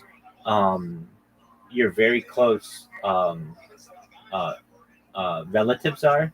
So really today, in today's day and age, there isn't any kind of blind adoption. So almost under those circumstances, I'm okay with it. I mean, you'd have to be okay. Hey, I was adopted, and my mother wasn't able to raise me. My father wasn't able to raise me. My biological mother, my biological father. Okay, but I have these two people who love me and care for me. I'm fine with that. I do understand that there are some adoptive parents, though, who don't want to tell their children. There's a stigma around being adopted to some extent, though there shouldn't be. And they may want to keep that a secret until the child is older, or maybe not ever tell them. There are these situations that occur as well. I think to some extent, we may have some cases that differ than others, but in a general case of parents who want to have the child, there should be a paternity test that occurs immediately on birth, where you have the father tested, the mother tested, just so there aren't any misunderstandings down the line. It's something that's done in small. I just think that needs to increase. And when you have a case of an adoption, perhaps there may need to be some kind of guarantee on the parents that you don't necessarily find out until you're 18 that these people were actually who your actual parents are. But eventually you're going to be able to find that out anyway, just using DNA testing. So perhaps the time needs to be delayed on it. But that's an excellent question, excellent point. And just getting back to the abortion topic that we discussed, I am for my body, my choice, not just for women, for all people. Um, and so we just have to say at what point is it my body? Is it when the baby's still a baby, or is it up until birth? Um, you know, frankly, if you really want to know my opinion on this matter, and this is really unique, and nobody's going to agree with me on this, but I talk about like the ability to have digital immortality, to be able to live as long as you want. Okay, cool. So imagine you have a woman who has the ability, she knows she's of the financial ability that she's going to be able to have a child, have as many children as she wants, perhaps over hundreds of years because she had her eggs frozen, or there's some kind of technology that is emerging where you can just use your DNA and be able to basically create an artificial womb baby, something like this. Okay. So if it's my body, my choice, and she knows that she's not going to die, well, at a certain point, shouldn't she be able to live in a world where she only wants the children that she consented to, or I shouldn't say consented to, but wanted to have? Like, basically, let's say she had 10 children, 9 of them are really great, one of them isn't that great, they don't like him that much. Is she able to abort that child even after the child is born? There's an argument to be made that perhaps if she's not going to die, she should be able to live in a world where she only has children that she wants. But nobody's going to agree with me on that point, that you shouldn't be able to necessarily abort children after the time of birth. But I think there's an argument to be made there that, hey, if she knows that she's not going to die, then she should only be able to have to deal with children who she's going to have good relationships with. I think science will be able to clear up a lot of these issues. But it is I think a question out there. If you're going to have people who are living thousands of years, which scientists have already uh, been able to estimate is the first 200-year-old person is already alive on this earth, and perhaps within a generation or two, with mind uploading technology, people will be able to transfer their memories from one being into another. What happens under those circumstances? What kind of relationships do you have with the people under those circumstances? Basically, you're going to have a woman or a man who has a child, and that child, maybe the woman is 1,000 years old and her child is 980 years old. That's going to be normalcy to some extent. Now, what we're really moving into is transhumanism. These are all basically, in a lot of ways, transhumanist questions to some extent, because uh, we're artificially um, engaging with how humans naturally evolve, and with within the transhumanist discussion, if you've ever seen Darwin's Evolution of Mankind, we're reaching a new type of development, and that's really the transhuman, whatever you want to call it. I've heard it within transhumanist circles discussed as techno techno sapien, but basically we're currently Homo sapiens, and we're moving towards a different type of uh, being that doesn't die. And when that happens, it offers a lot of questions. The questions that you have, I really want to say, are excellent questions. I wish I knew all the answers to them all. These are just my opinions, but I open. This is why I stream my life, so that people bring up these really great topics. Like, what's the point of immortality when, like, I think it's like pointless because you're gonna see like all your friends die or your family die. Not necessarily. Not necessarily. So there's like, type of. I don't see the point of living for like what 200 years or like more, because Absolutely. I think. So I don't know. It's weird. It's weird. It is weird, no doubt. But you're looking at things just with the current technology that we have.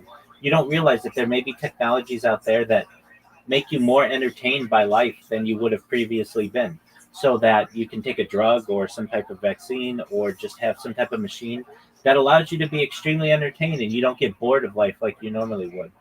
Or a situation where you have someone who um, wants to live millions of years, and they want to be a woman one day, and they want to be a crocodile another day, and they want to be, maybe not another day, but that could happen. But let's say they want to be a woman for 100 years, and then they want to be a crocodile for 100 years, and then they want to be something that like doesn't really exist, but like a unicorn for another 100 years, and then a dinosaur for another 100 years, and then back to being a man for another 100 years. That's what people are going to want to do, and with technology, that's basically like what has been discussed as a shapeshifter. That's an option, and then we get into the extraterrestrial argument that if you live long enough and extraterrestrials exist, there's an opportunity to perhaps meet them and perhaps interact with them. And that's all very exciting for transhumanists. What are we going to do when we have that type of connection to higher intelligent species? So they want to continue to live for that. But I get what you're saying. And that's why when I say that you should be able to live forever, within reason. And what do I mean within reason?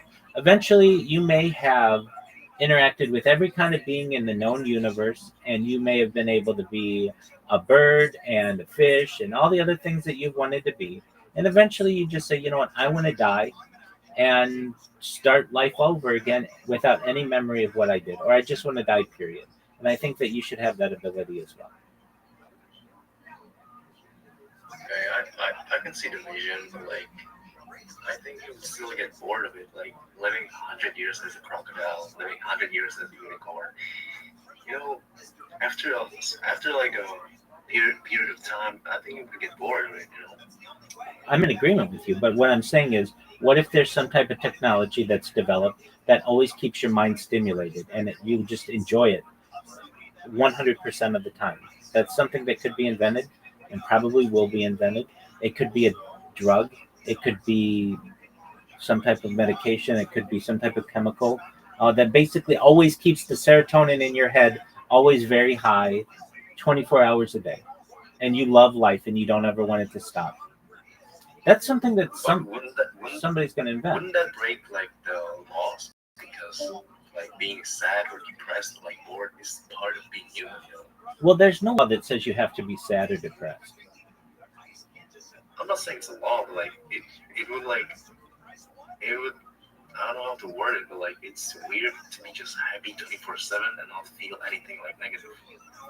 Well, that could be controlled as well. So you could say, I want to be able to take a medication that allows me to be happy 23 hours and 55 minutes of a day, and then I'll be sad for 5 minutes of a day, just so I don't forget what it's like to be sad. That could be easily done. And it could be done in multiple ways. It could be a medicine that you take. It could be a machine that you use. It could be a combination of both, and it could be some things that not even we have been able to ponder at this point. Also, I have another question. Absolutely. Can I have one question, please? Absolutely. Okay, I want you guys to know. These are it's excellent. a little off topic, but Go ahead. You are a Jew? Yep. Oh, and do you like still believe in God and this? Absolutely. I believe Yeah. we call God Hashem, and I believe Hashem is energy. Oh, that's interesting. Certainly.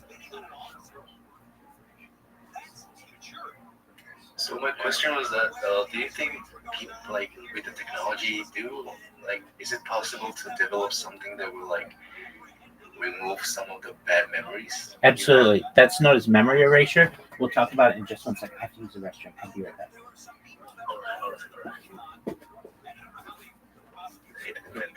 To je tak hustý člověk. Jako, on nemluví hlavná kámo. Nemluví, kámo. Když fakt vnímáš to, co říká, tak vlastně si uvědomíš, že má to pravdu, kámo. Ale mně to nejde do sebe, jakože žít. A tohle jako...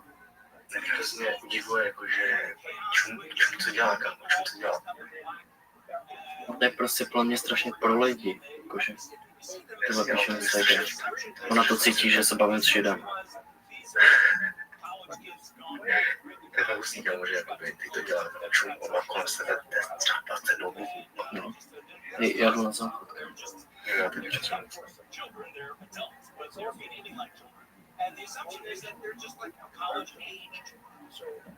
college age, and the guys he did just do is they're like crazy.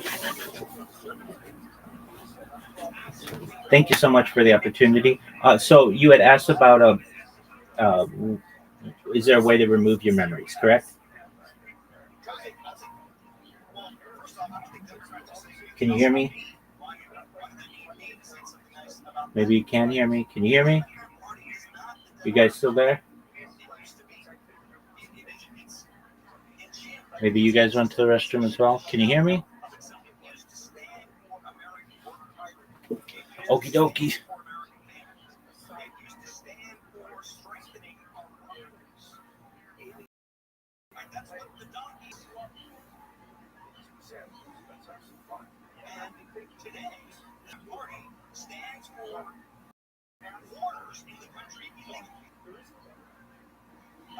Palestinian terrorists and Palestinian terrorist sympathisers. And that's about it. Which is why you see the favorability ratings of Democrats in the polls. And everyone talks about how Trump's approval ratings are never 50 compared to what? Compared to the Democrats? The Democrats have no favoritism. What's happening? I mean, they have no candidate. There's no national voice. Are you guys still there? Hello, I'm back. Yes, excellent. How about friend? What about our friend, other person? Oh, he went to the restroom as well. Okay, excellent. And then we'll talk. And then what? We'll talk. Go ahead. And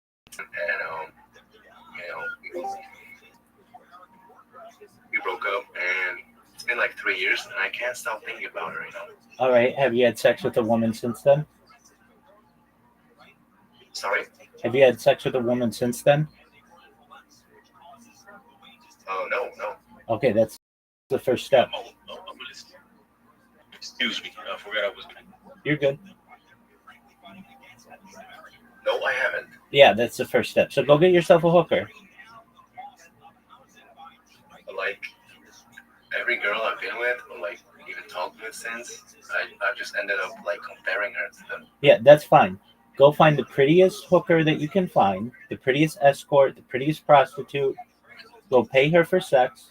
It's basically a business exchange, and you'll forget about the other girl like that. No, but like. No, yes, you will. It's complicated. No, it's not complicated. No one can like. It's not No complicated. one can replace her. It's no, I understand, but she's gone. Okay, you need to get your mind off of her. So the best way to get your mind off of her is to find somebody more attractive than her.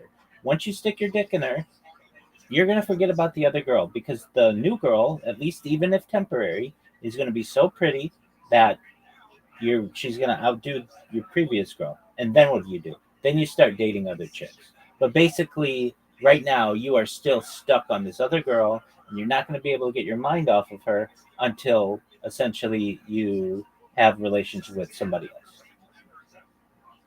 Oh, I thought you asked something different. I had sex like after it, but like I still thought about her. It's impossible to like let it go. Oh, excellent. Okay, so you've had sex since then. Okay, great. You just need to find a better girl then. Are you on the dating apps? Oh, I find that pointless. Okay, why do you find it pointless? Because I think you shouldn't like look for love. I think love should come to you. Okay, well that's really nice, but that's how you become 90 years old without having a relationship in 60 years. So you need to treat love as what it is, and it's a science, and you need to increase the amount of opportunities that you have for love. And the way that you can do that is by going on the apps, not just one. Go on a few apps. Download a few apps this afternoon or today or wherever you are. Download 3 apps, create 3 profiles, get good pictures, have a nice description on them, and then you'll find girls immediately who swipe right on you or whatever.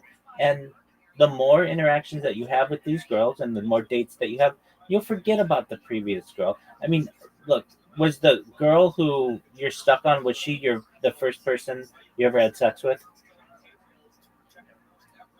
Yeah. Yeah, okay, so there you go. And that's very common. Basically, there's the saying, you never forget your first. And you'll always have that connection with that person. There's no doubt about that. But she's moved on, and you need to move on as well. And you'll be able to move on if you find people who are prettier and smarter and more mature and more interesting. And those people are available on dating apps. But the thing is, I don't think she's moved on as well. Well, then you should call her up and say, hey, you want to have coffee? Yeah, but like it would like never be the same, you know. It would be like awkward or something like that. It wouldn't be awkward. It would be totally normal. You would be like, hey, are you single? You just call her up. Are you single? 3 years have gone by. Are you single? And she says, no. Okay, well, I just wanted you to know that I hope you're doing well. And if you end up being single anytime soon, give me a call. I'd love to have coffee with you. Boom. Then you're done. Then you've got your stake in the fire a little bit. And then you go and date other chicks. And if she calls you, great. If not, then you tried. Enough time has gone by though that you could try again if she's still single. But if she's in a relationship, then and you know that she's in a relationship, then there's no reason to cause any issues to that. But it's absolutely fine for you to have a conversation with an old friend, basically, and just say, hey, 3 years have gone by. I still care about you. Let's have coffee. Let's see how your life has been. There's nothing wrong with that. So like, we didn't end up on like good terms. Okay, what happened? Why did you break up?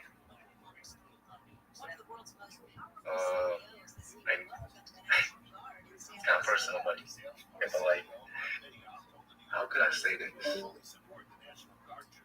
Basically, like. Did you cheat on her? Did she cheat on you? Yeah, I guess I cheated. Okay, well then you're scummy. So you should let that girl go. She's too good for you. But like, I can't let go. It's hard to let go. Yeah, I mean it's a mistake that you made though.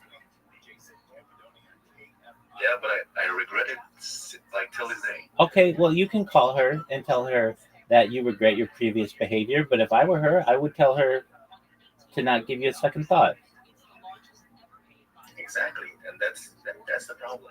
So then you just find another girl. There are a lot of girls like she is. She was just the first girl you ever stuck your dick in, so you're stuck on her. But you're also dumb enough to cheat on her. She doesn't need you. She's too good for you.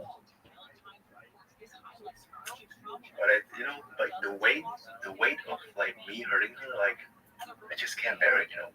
Okay, look, if you want, you can call her and you can say, look, I made a mistake 3 years ago. I'd like to have coffee with you and see how you're doing. You can always do that. And you can say, I'd like to show you that I've matured. I'd like to tell you what's going on in my life. I'd like to find out what's going on in your life. And we can take it from there. There's nothing wrong with that. The thing is, I've tried, but like. So you've called her? Like I saw, yeah, but like I saw the spark. Like the spark is gone. The spark is gone. Okay, then she's moved on. So she's not into you. I guess, but like. So move on, man. I mean, guess, look. On a scale of 0 to 10, how hot was this chick? For me, 10, bro. Okay, but like for a normal person. I can't say that, but like, I guess like an 8. All right, so go find yourself a 9, which is an 11 on your scale. Yeah, but like her personality, Yeah, there are 9s out there. There are 9s out there with amazing personalities. Better personalities than this girl is.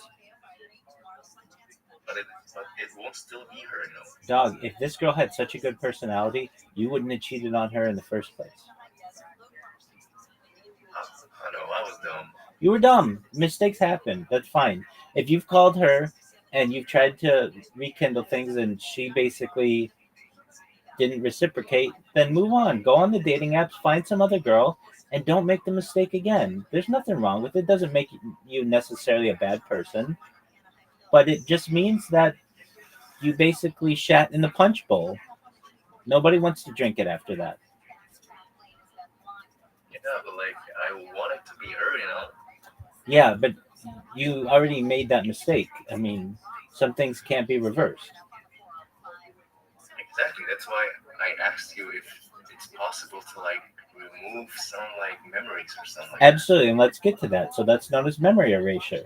Not usually for those types of situations what you're in, but usually for people who have PTSD, post traumatic stress disorder, or perhaps they were involved in like a really terrible incident. Perhaps they were raped, perhaps they were abused, perhaps they were attacked, something like that. Yeah, memory erasure is available and will be probably pretty commonplace within the next generation.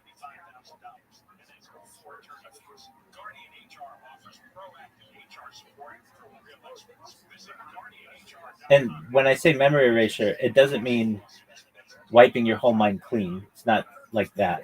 It's just whatever parts of your memories that cause you pain, you'll be able to either remove those or be able to deal with them in a healthier way. They won't haunt you.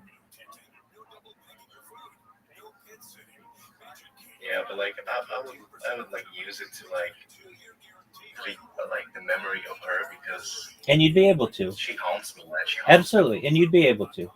You'd be able to just say, look, I had this relationship and it was something that I would like to no longer remember and I want it gone. And you'd be able to do that. Because I've been suffering, man, for these 3 years. Yeah, I mean, come on. Have you really been suffering? Are you being tortured? No. You just basically haven't found a better girl. You need to find a better girl. So get on the dating apps, take some nice pictures of yourself, write a nice description, and I'm telling you, within a week, you'll be on a date with some other girl who is better looking than this chick, who has a better personality. You haven't tried. You haven't tried. How many girls have you gone on a date with in the last 3 years? Like 4, but like That's nothing, man. That's one a year, basically. That's 1 or 2 a year. I always ended up comparing them to her. Yeah, because you didn't go for hot enough chicks.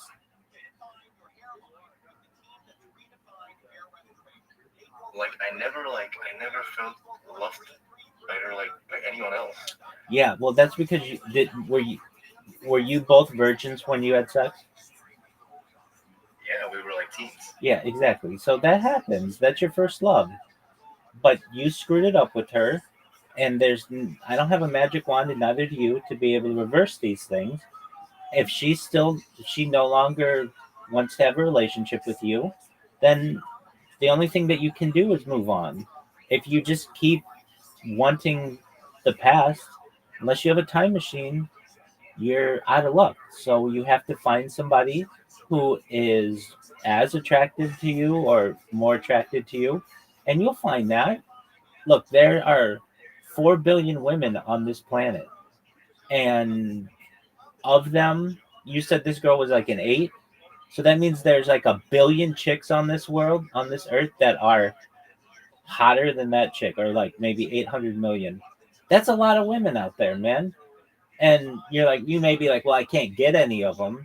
Okay, that's fine. Well, then improve on yourself. Get a better job, get a nicer place, get a better car, get in better shape, start learning more things, make more money, do whatever you have to do. But you can raise your self worth and get a better girl. And you never know. This girl may come back into your life at a later point, but if you've already hit her up and she didn't want to continue a relationship with you, there's nothing you can do about that.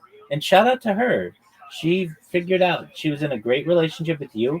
You fucked it up. And, there's the old saying, fool me once, shame on you. Fool me twice, shame on me. And she's not willing to get fooled again. And good on her. And you feel the same way. I've heard stories that like 50-year-old men with like children and a wife still think about their first love, Yeah, I mean, you can hear stories, certainly, but then you find guys who are 50 years old with a 30-year-old wife, 20-year-old wife, and they don't remember those first loves. They just they're having a better life in their current situation. What's your trajectory?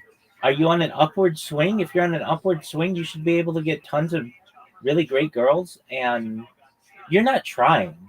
I mean, I just tell you that you've gone on 4 dates in 3 years. That's nothing. You should make it a goal. I'm going to go on a date a week for 52 weeks, and I guarantee you, one of those 52 chicks is better than this girl. I guess you're right, man. I know I'm right. It's simple mathematics. Like, I don't know. I think we were like soulmates, and I know she knows it as well, but like. Okay, she doesn't know it. She doesn't think it, or else she would have forgiven you. She didn't do that. She doesn't want to have anything to do with you. You hurt her, and that's your fault. So go find one of the 52 girls this year who you should date, one per week, and you're not going to get up to 52. You'll go on dates with like 6 girls, and the 7th girl you'll be like, oh, this girl's the one for me, and she'll be better in bed than the other chick, and she'll do things that rock your world more than the other chick, and she'll be hotter, and she'll be more mature and more intelligent, and you'll be like, you know what, this is a girl for me, number 7. And while number 1 was fine, or the first girl I was with, she was cool, she's not a 9 or a 10. This girl's a 9 from your mistakes. That's what life's about. But you've gone on dates for the last 3 years, 1 or 2 a year, whatever. That's not enough. You need to try. So get on the apps, download them right now.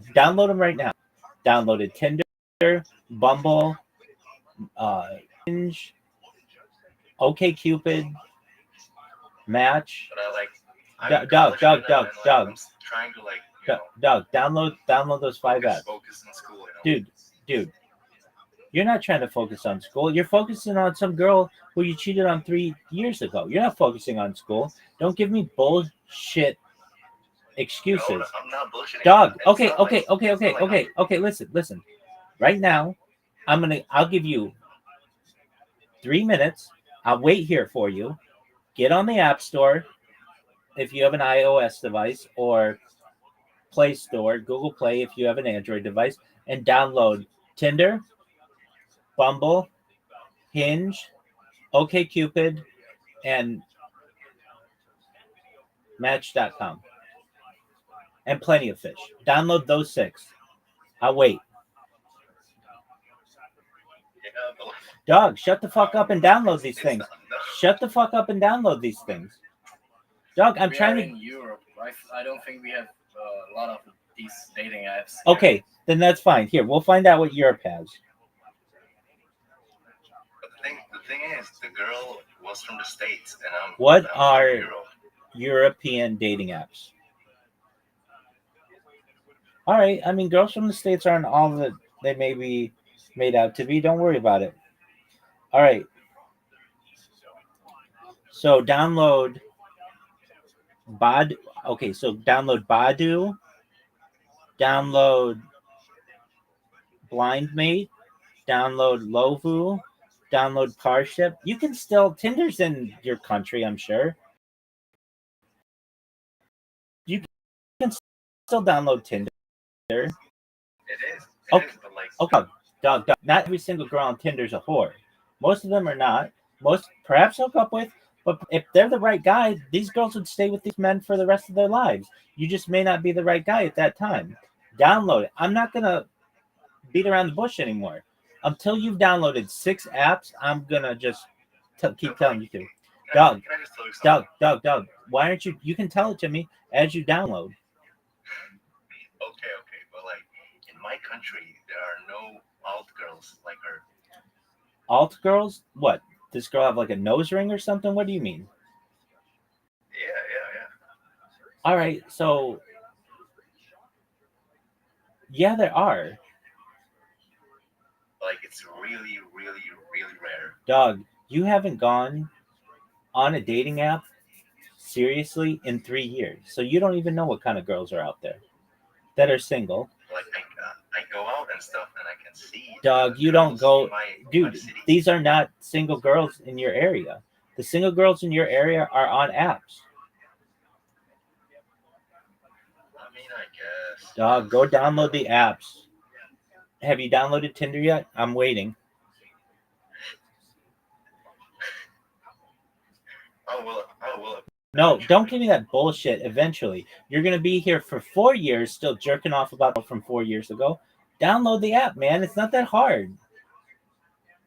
I just downloaded it, bro. What's the deal? Thank you. All right. I'm gonna do it. I'm gonna do it. Yeah, you are. You got to get this girl out of your life. You're the one who fucked it up, and you won't fuck it up in the future. And you'll find a better girl with a better nose ring and more purple hair and more big titty goths or whatever you're into, man. And But her pussy was exceptional. It was special. okay, guess what? There might be some virgin chick on Tinder or some alt Tinder or whatever that has a better vagina than this chick. But guess what? Even if she doesn't, they have surgeries that can make their vaginas even tighter than the virgin was.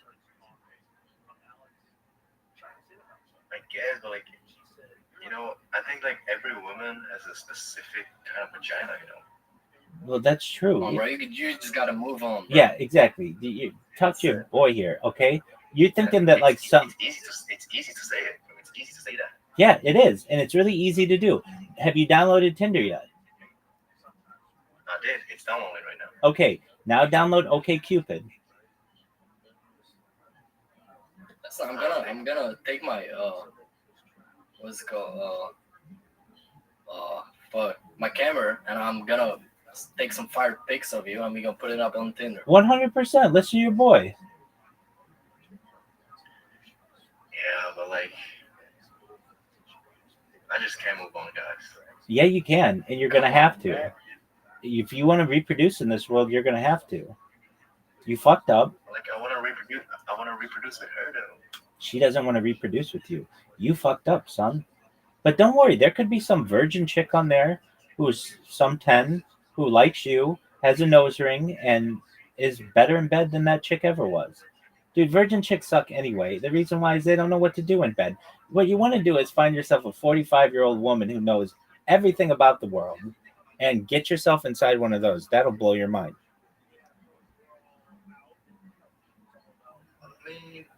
I don't really like MILFs like that. All right, well, you will when you get older, son. Yeah, I guess. Exactly. So, what percentage is Tinder on right now? It's done. It's done. Okay, now download OkCupid. Going on, right? Okay, it's spelled OK, like an O, and then a K, and then Cupid. CUPID. All right. And then download Plenty of Fish. Just type in POF, and it'll show up.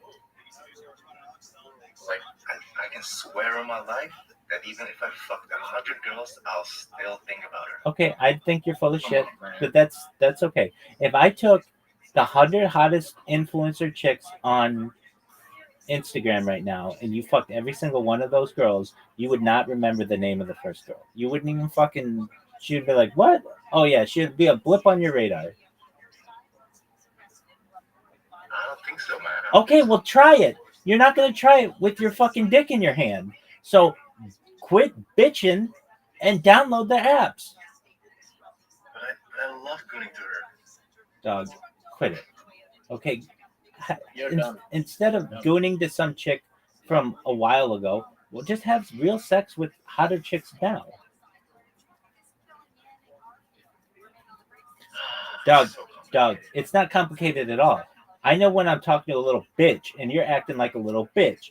Download OkCupid. Did you do it? I am, bro. I am. Okay.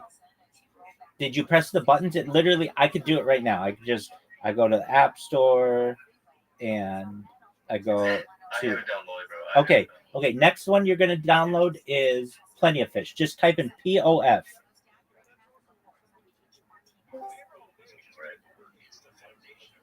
Excellent. Is it downloaded yet? Hello, man. It's almost done. Yep, it's done. Okay, now download Bumble. BUMBLE. I have that already. Okay, you have that already. and Hinge, Hinge.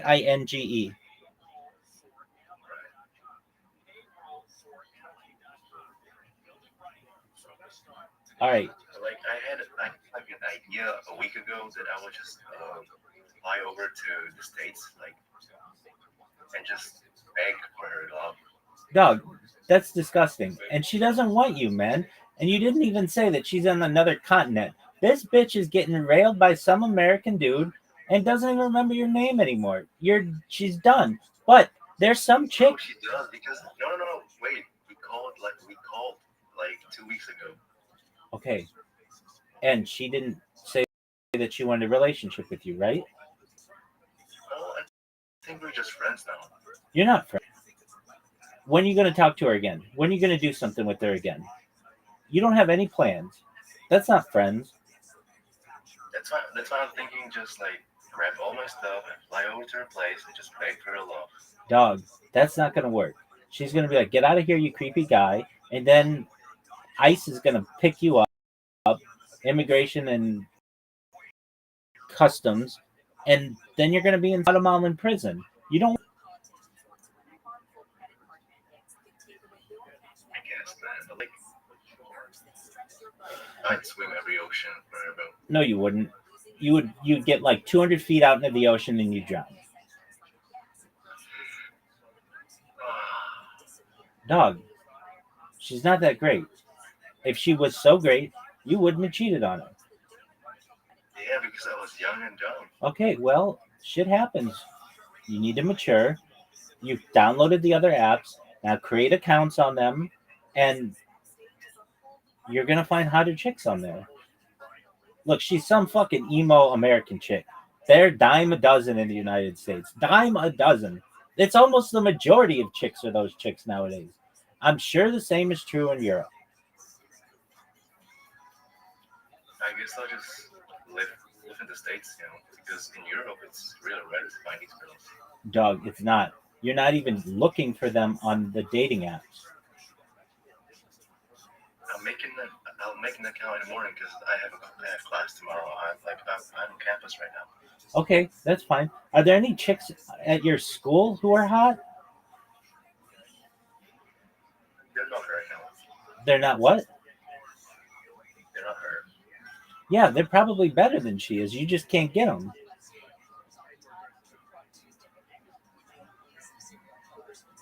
I spoke to them. I even talked to two of them, and they're not it, bro. They're not it. Okay, that's great. But there are other girls in your area on these dating apps who are better looking than this American chick and who will like you. And you'll use the knowledge that you had from your previous relationship not to fuck up your future relationship. And you're still very, very young. So, I mean, come on. Haven't you ever thought of just living your life as a college student and having a good time and not getting all balled up in a relationship?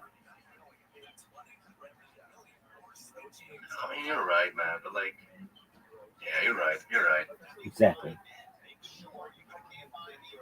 All right, so you create your accounts and create your accounts tomorrow whenever you're going to do it, and then follow up with me. Let me know how it goes.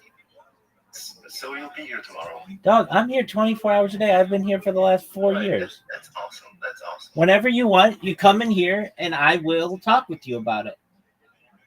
That's awesome. There you go, big man.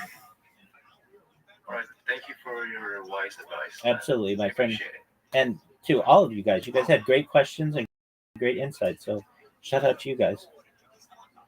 All right. I appreciate it, man. Absolutely. Peace. Have a nice night. You too. Best word. I don't know what time it is. You're good. Best. Okay. You. Take care, man. Shout out to those guys. Hopefully he figures that shit out.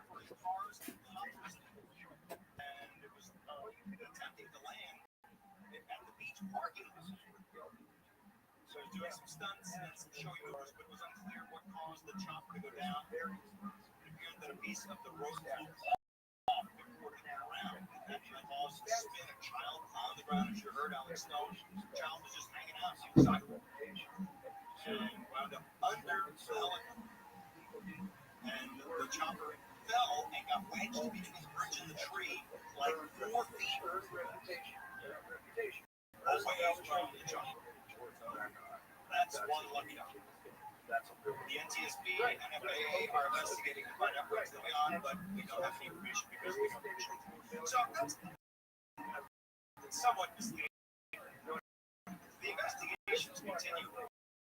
So the government is working. They worked with the federal government for 15 years. Was staff, 3 members of Congress here in California. For the most part, it's the Smithsonian and the people that empty the trash at Yosemite National Park. And, I mean, essential operations go on. Taking me into an upcoming federal trial, I'll give you that. The president is to see if the troops can get paid. Largest duty place in America is San Diego, California, and those people need to get paid. And there is some coordination going on with respect to maneuvering jobs and job descriptions and federal workforce. Let's see if some of that money can be freed up. The president's doing what makes this shutdown interesting. At least for me, I went through a lot of. It's the first federal shutdown where Republicans are actually winning. Usually it's a Democrat president and Republicans are in Congress, and they're the ones trying to limit government, lower taxes, or something like that. Yo, what up, Trey? How you living, pimp?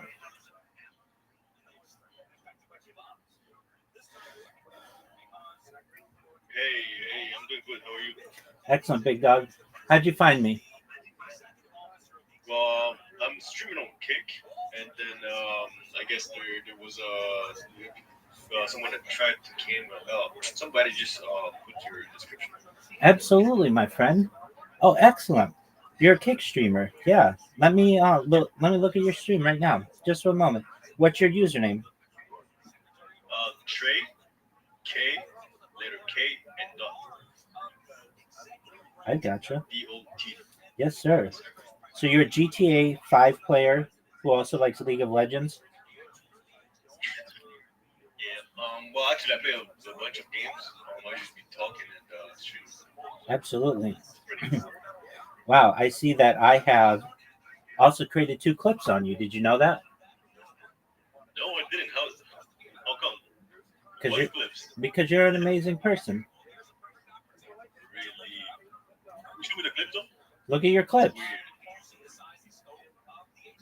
Oh, I don't know how to do it though. Okay, so click on your profile. I'm doing a fight right now. I see. I'm watching you right now. I'll wait for you. Don't worry. I hear myself. Yeah, that's tight. No. You're cool. Okay. Do you see your avatar? Yeah. Well, it's right there. Clips.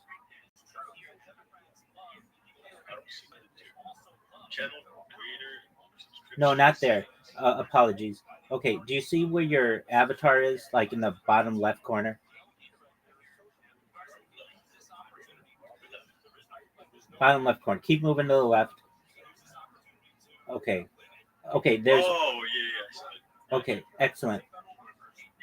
Okay. Now look at clips. There you go. I made 2 clips on you in the last 16 hours. Excellent. Do you mind if I tell you about myself, Trey? Yeah, go ahead. Thank you so much for the opportunity. I'm Rabbi Rothschild. I stream my life 24 hours a day, 7 days a week, 365 days a year for world peace. I've been doing so for more than 3.5 years. My streams go back to the pandemic. We've seen the death of a queen, the birth of AI, the coronation of a king, and everything in between. Have you ever seen the movie The Truman Show, Trey, or the television show Big Brother? No, I haven't. That's okay. Should I watch them? Absolutely, yeah, they're fantastic. Well, The Truman Show is a fantastic movie. Big Brother is whatever. But it's essentially the story of somebody whose entire life is on camera. And it's essentially what mine is. If you didn't know this, Trey, magazine stated in 2018 that data was Earth's #1 resource, more valuable than food, water, gold, air, petroleum. With more data archived on the internet than any person in global history, which may make me an influential. And if and when that happens, Trey, I'm going to make you, all of your viewers on Kick right now, shout out to them, exceptionally wealthy. I'm going to make sure that you have generational wealth if you don't already have it. I'm going to make sure that you all become independently wealthy if you're not already. And I'm going to make sure that you can have enough money to start charities and philanthropic organizations of your own. How does that sound, Trey? My own goal as well. Absolutely. Well, great. I'm live on over 22 different YouTube streams right now. I have over 100 YouTube accounts, over 200 Instagram accounts, over 500 Twitch accounts, over 1,000 TikTok accounts, over 2,000 Twitter accounts, over 5,000 Blue Sky accounts, and over 10,000 Kick accounts. I have more social media than any person ever. I talk about other things to help the world, things that aren't normally discussed, like ending world hunger through the use of technology, such as agricultural drones, floating greenhouses, saltwater greenhouses, things like hydroponics, vertical farming, cloud seeding. I want to help end world thirst. I'm sponsored by a cryptocurrency that's worth about $100 million. And one of the things that we do is we build wells in developing nations like Nigeria for the benefit of the less fortunate. I'm an advocate for the Life Straw program and, most importantly, desalination technology, where we pump earth seawater onto land and make it drinkable. How do these ideas sound to you, Trey? The idea sounds good. Excellent. I talk about other things for the benefit of the world. I'm a futurist. I like to talk about futurology topics such as anti-gravity, antimatter, faster than light travel, faster than light communication, artificial narrow intelligence, artificial general intelligence, artificial superintelligence. I like to talk about things like space elevators, space tourism, terraforming of other planets, interstellar travel, de-extinction. People don't know this, but the first successful de-extinction took place in the year 2003 with the Pyrenean ibex, which was a goat located in northern Spain, southern France. Fast forward to the year 2021, a company out of Dallas, Texas, is founded known as Colossal Bioscientific. They've made it their goal that within the next 3 years, or by the year 2028, to reintroduce the woolly mammoth into the Arctic Circle, utilizing Asian elephant surrogates, which I just think is a mind-blowing goal. Additionally, they want to reintroduce the Tasmanian tiger following the woolly mammoth, and then the dodo bird, which I just think is going to be really exciting for us to witness. I talk about other things to help you, your friends, your family, if you want, all of your viewers on Kick right now. When you were born, Trey, the average life expectancy for you or someone like you was probably about age 80 years old. I want to increase that to age 100, 120 through the use of technology such as oxygen therapy, human growth hormone, stem cells, nootropics, cryonics, cryogenics, peptides, things like perhaps cold shock therapy, red light therapy, testosterone replacement therapy, ambrosia therapy. But eventually you may be able to get to 120 years old and you may say, Rabbi, when we talked in 2025, I didn't know if any of this was possible, but here I am 120 years old, but my body's starting to break down. What's the next plan? And again, this is with your consent, 120 years old. Yeah, definitely. But you may get to that point and you may say, you know what, my body's starting to break down, Rabbi, what's the next plan? And this is all with your consent, but if you want, Trey, you may be able to utilize a type of technology known as mind uploading technology, where, with your consent, we scan your brain into a computer like a CAT scan or an MRI, knowing where every atom is in your central nervous system and your peripheral nervous system, for later download as an android, an avatar, a cyborg, a cybernetic being, a clone of yourself, a robot, an ethereal being, whatever you want to be. But essentially what I'm saying to you, Trey, is that you may be able to experience a future of digital immortality. What are your thoughts? Well, my thoughts on the whole thing, everything you said is, I think it's already happening. But it's like a private sector, and I think they're disclosing, like,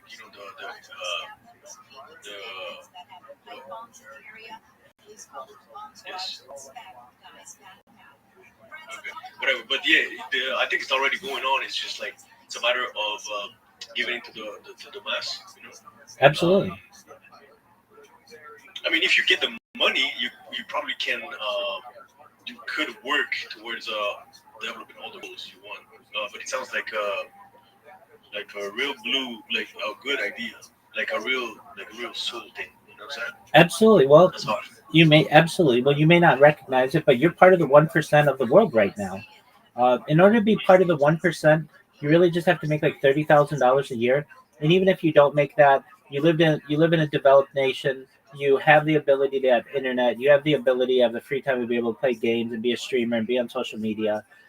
Most people don't have that ability. You're in the top 1% already. It's just a matter of time until you're able to monetize that, or somebody just gifts you the ability to be able to afford all of that kind of stuff, and I'm the person who wants to do that for you. Right. There you go. No. Well, no, yeah, but yes, but no. What do you mean yes but no? Well, actually, can you repeat your question?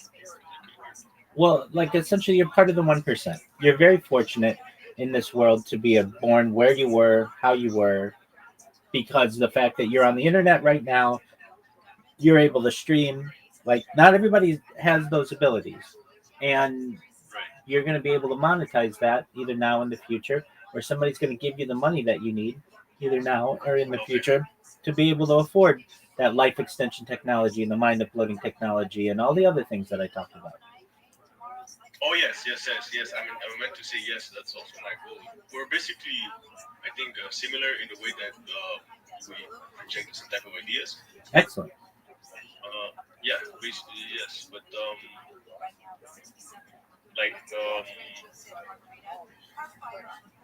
yeah, I just don't know.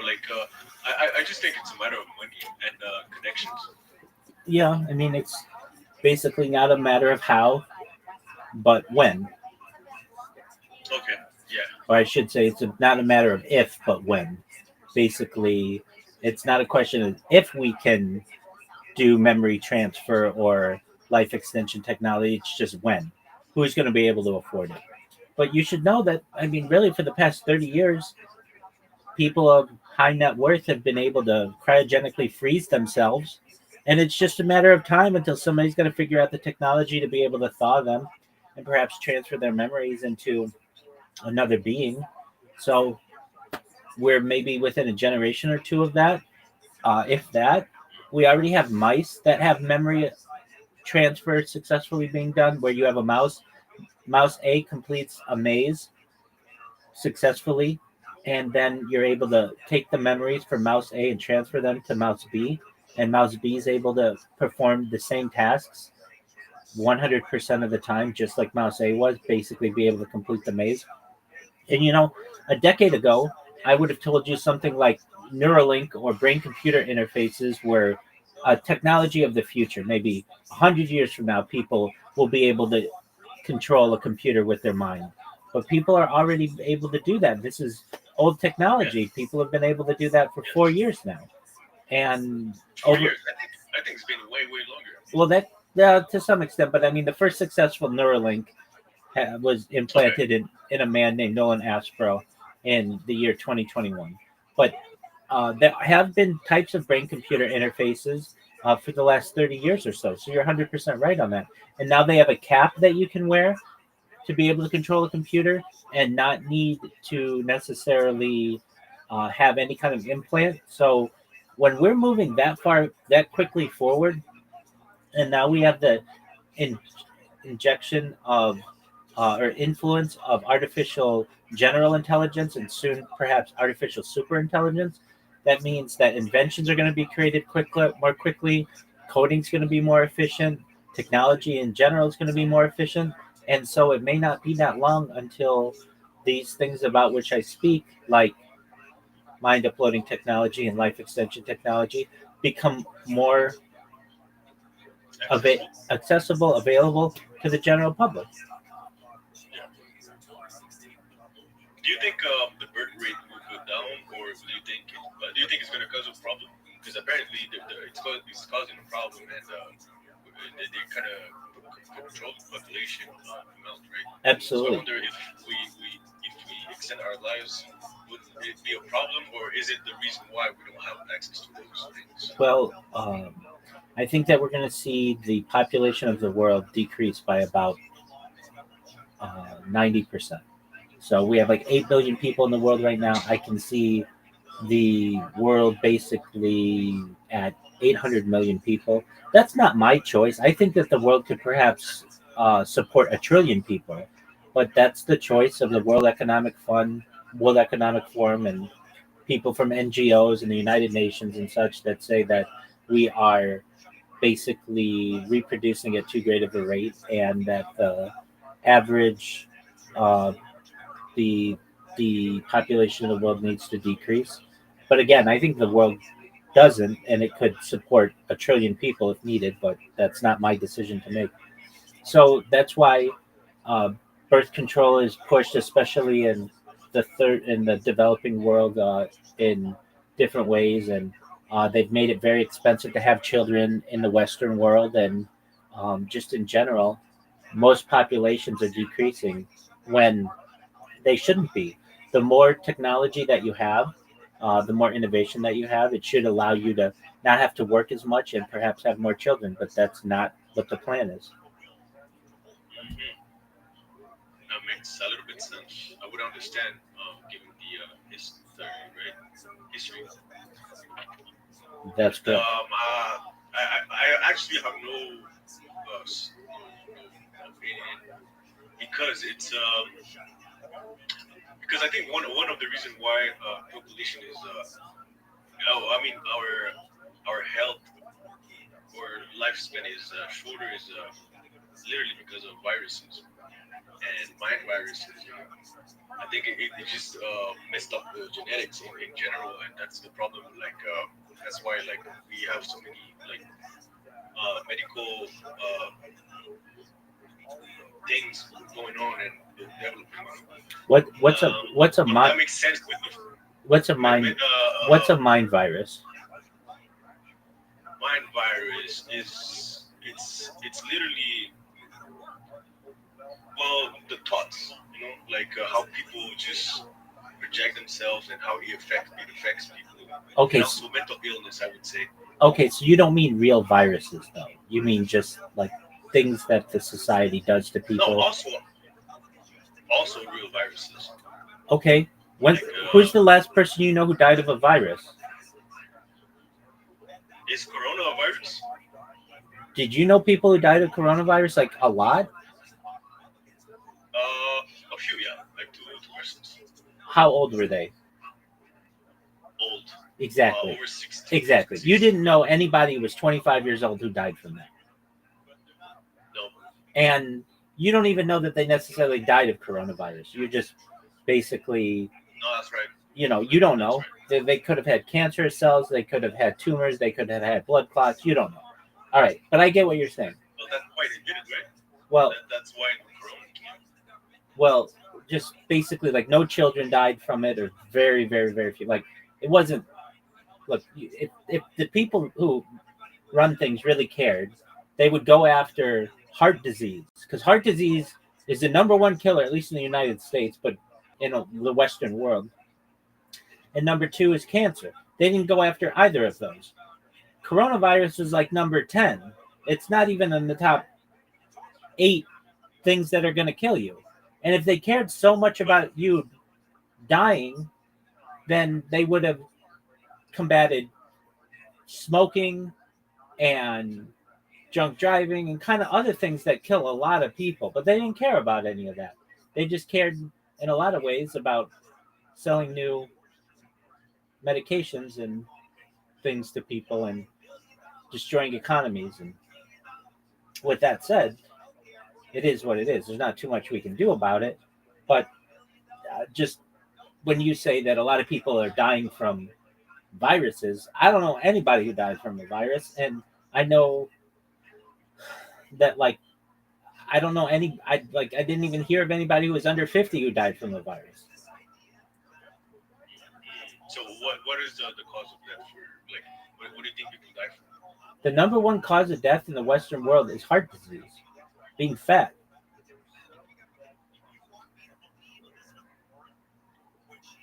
Basically, you get clogged arteries that give you a heart attack, and you either have a heart attack or stroke and die.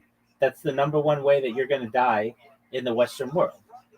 Number 2 way is cancer. Why do you think those develop?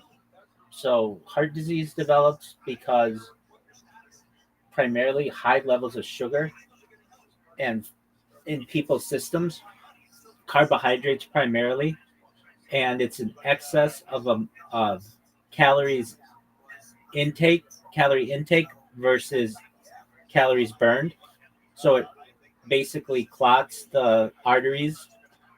It doesn't allow the blood to flow as. But that, sorry to cut you off, but that's the biological effect of using sugar and all those things. Yeah, but I mean, Yeah, it's like, so that's why people have heart disease. That's why I try to like this.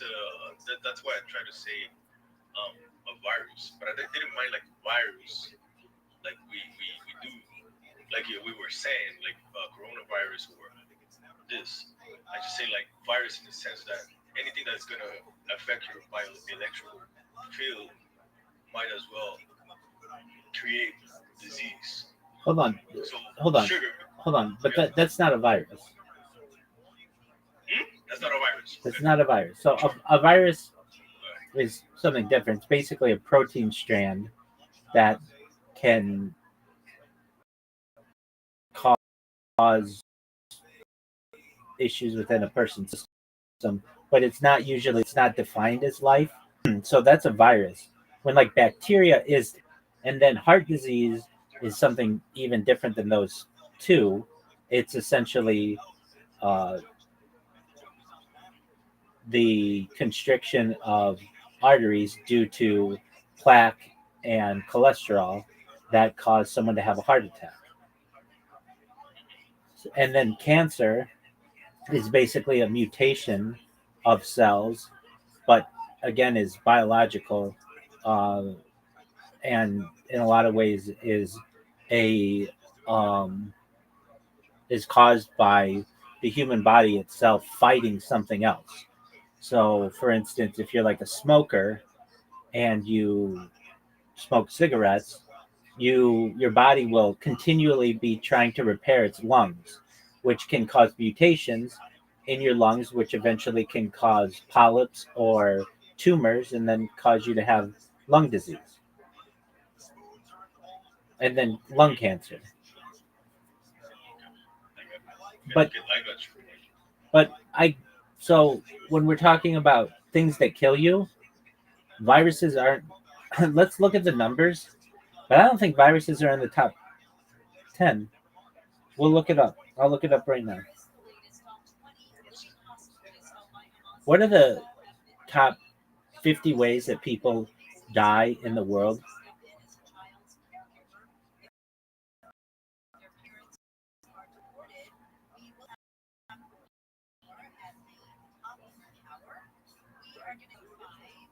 Number one, it's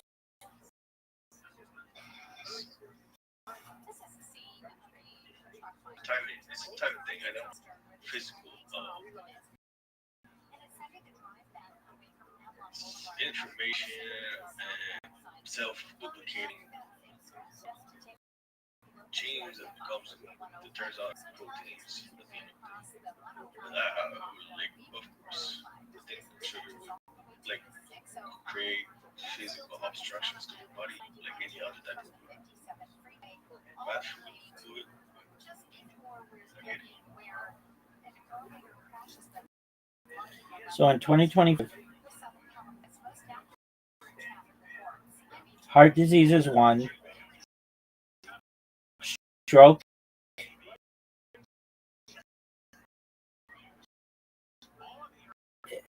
is included in that, respiratory bronchus and lung cancer, Alzheimer's disease. Notice I haven't said COVID once or virus once. Cirrhosis of the liver, road injury, so dying from a car accident or something like that. Diarrhea. Diarrhea kills a lot of people. Tuberculosis. Diarrhea. Yeah, it does. It kills a lot of people. So I mean, just maybe in 2021 they made a virus out to be a huge killer, but even still in the United States, heart disease was the number one killer, and you didn't hear anybody talk about preventing heart disease any more than you hear normally, and it's not that much.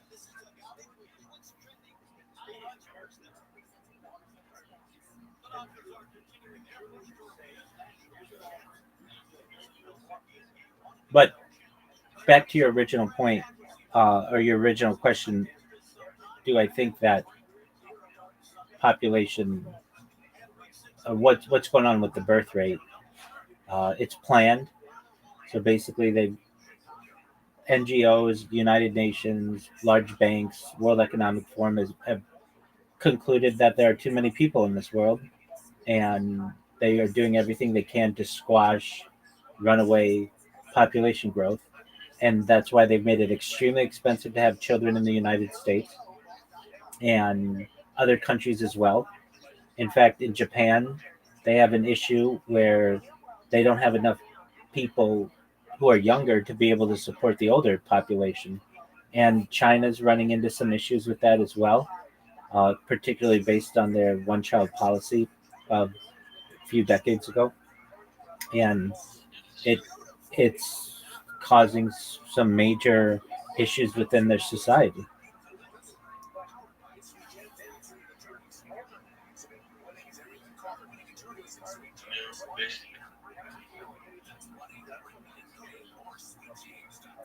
Word, dog. Okay. Oh, wait, I have a question. Go ahead, big man. I was gonna ask you, how can you have like so many accounts? Like, I just create them. how do you get much data? How do I get that much data on the internet? Okay. Well, those are two separate questions. How do I create so many accounts? I manually create most of them. How do I have so much data on the internet? I multi-stream. So I don't know if you multi-stream, but basically, were you using OBS? Yes. Okay, excellent. So there are features within OBS, add-ons, but basically other software as well that allow you to simultaneously stream on YouTube, Kick, Rumble, Twitch, DLive, Trovo, all at the same time, all simultaneously. So instead of just having an audience of one platform, you have an audience of perhaps 10 or more. And then I have like 33 different devices. So like you see just in my little camera here, you can see 1, 2, 3, 4, 5, like you can see a bunch of them here, but I also have them in 360 degrees. In fact, in the upper left corner of this Discord, you'll see a circle that says 24/7 YouTube streams. Take a look at that. And you've never seen anyone with more YouTube lives simultaneously than I have. Really unbelievable. So you're streaming at the same time on all your accounts? Well, no, I am not. No, just yeah. I mean, it's possible theoretically to stream simultaneously on 10,000 Kick accounts, but I don't think that it would last very long. They would ban your accounts very quickly.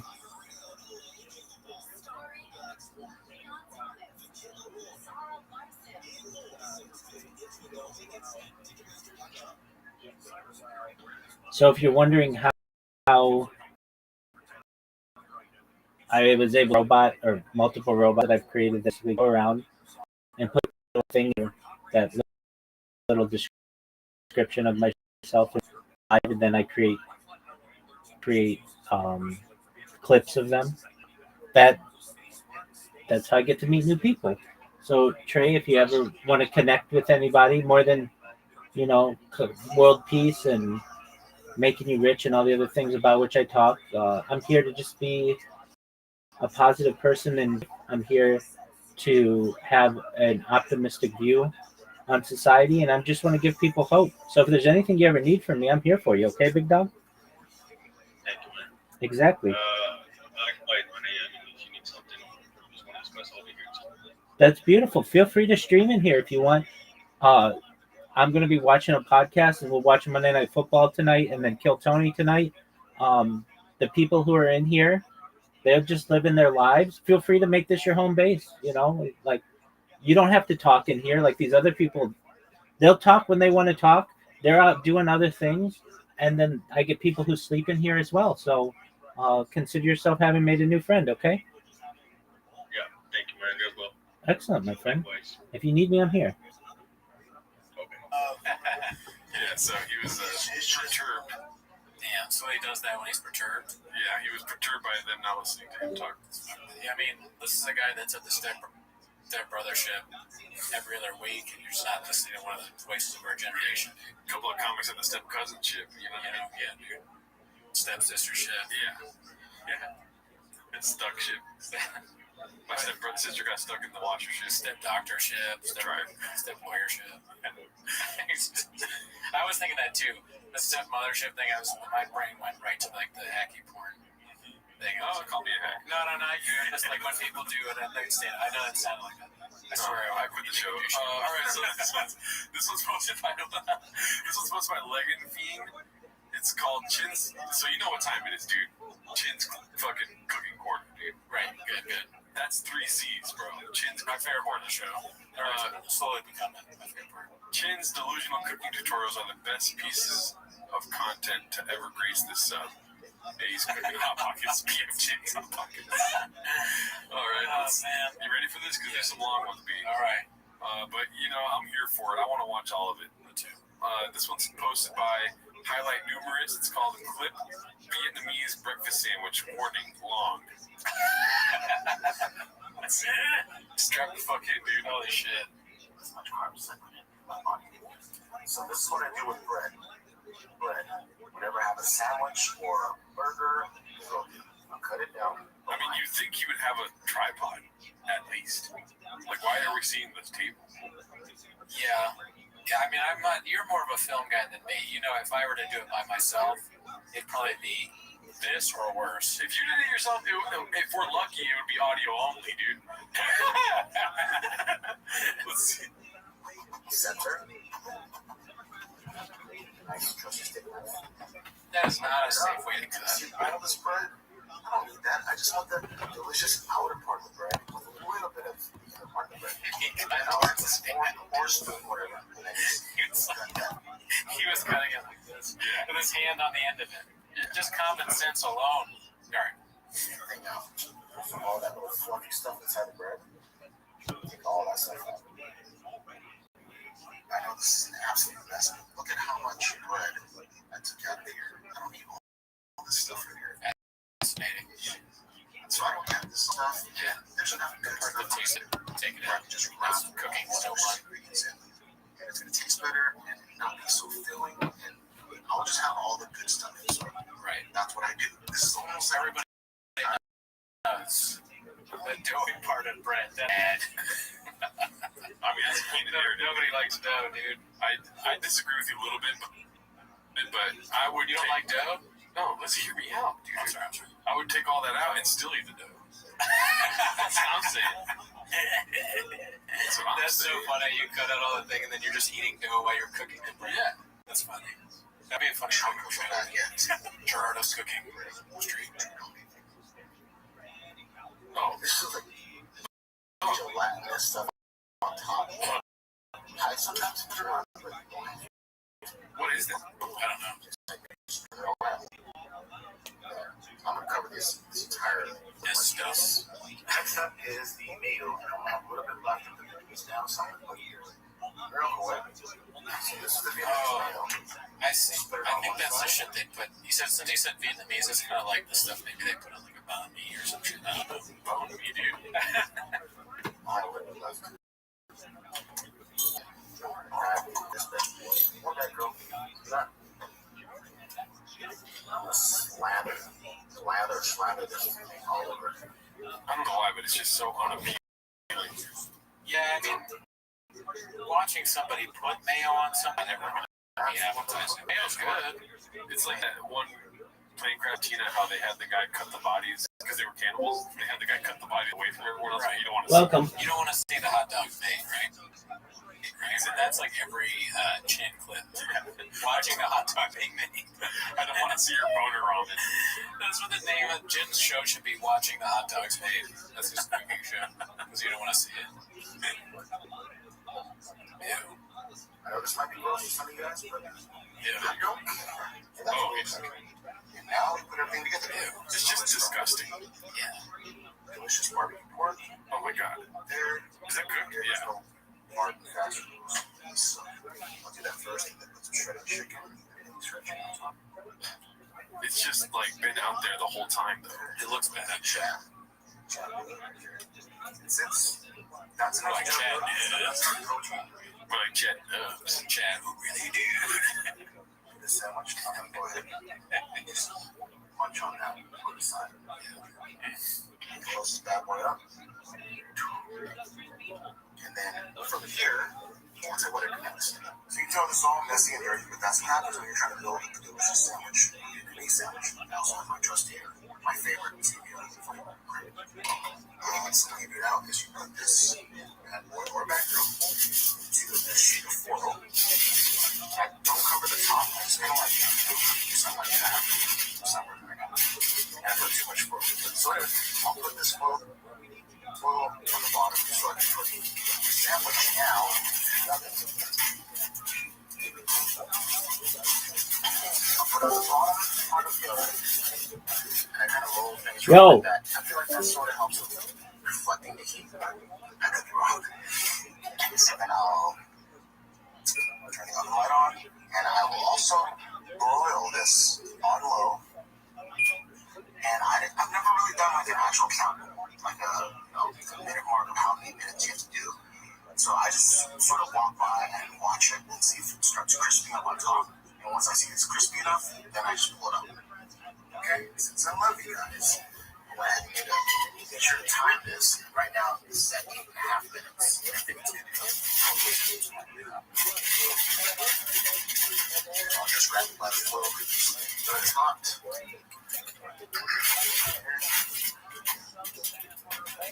Now listen to that noise.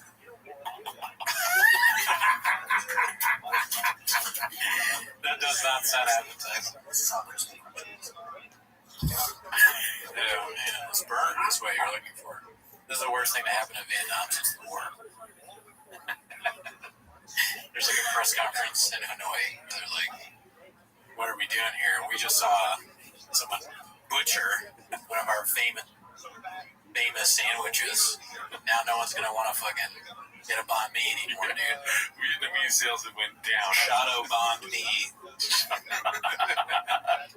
I'm now Mark Norman. Oh my god. I'm gonna redacted Mark Norman. Curry Underwood. Wow. What was that? I will stop you on one thing, dude. Yeah. Crispy bread is bomb. Yeah, crispy bread is bomb, but it shouldn't make that noise. It shouldn't sound like this. That's exactly how it sounds. It shouldn't sound like you're fucking knocking on wood. The sandwich is good because it's, you know a sandwich is good when it sounds like you're knocking on wood. It's got all when you're trying to avoid a curse. Yeah. That's when sandwiches are good. All right, we got another chick cooking clip, dude. I just want to knock these all out at once. I will say to the chefs, dude, we need to have the police. We need to have the police come in at the end, dude. There's plenty of police clips out there, B. This one's highlight numerous. Clip date night, warning long and boring.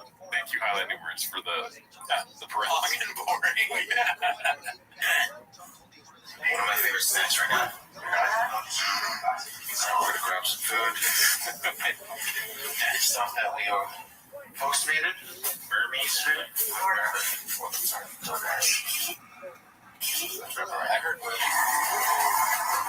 I heard Burmese was really good. My cousin took my parents to a Burmese restaurant. They were like, "What are we doing here?" When they got there, they're like, "Oh, this snake food." So I gotta try that. Have you ever had Burmese food? I'm not gonna have it after this clip. I'll tell you that. Oh shit, this is gonna ruin Burmese. They ruined another thing. Alright, whatever. This is our Truck Walk Diaries watching shit. I'm already taking a break off Vietnamese food for a little while. No, you're just, yeah. Oh, it's so good. It's so good. It's so good. At least it's okay.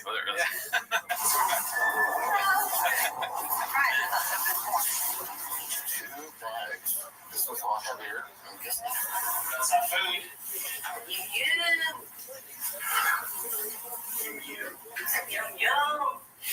Samosas. This is the salad, right? Yeah. Yes.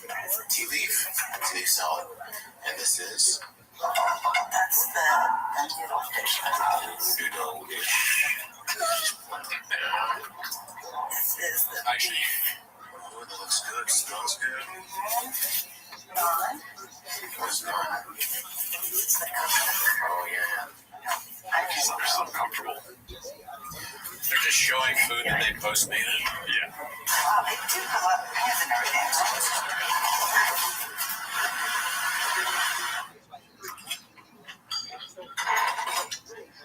mean, why?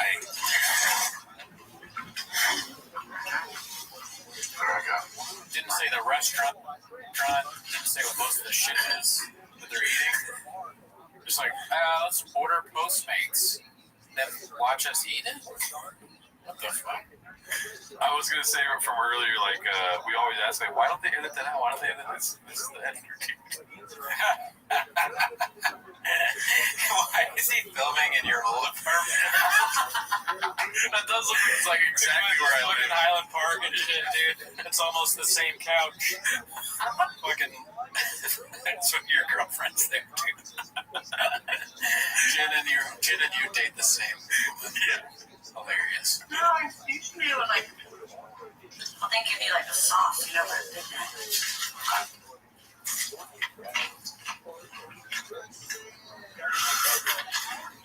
It would taste better with condoms in it. Food looks good, dude. It's just weird to watch them eat. It's so weird watching people eat. Giant knot in no one's head. You turn on the TV. I get to make it more What are you interesting. guys doing? That'd be funny if they were watching T-Back K, though. It would be funny if they're watching T-Moose. Oh, if they were watching other shit. 10 minutes ago.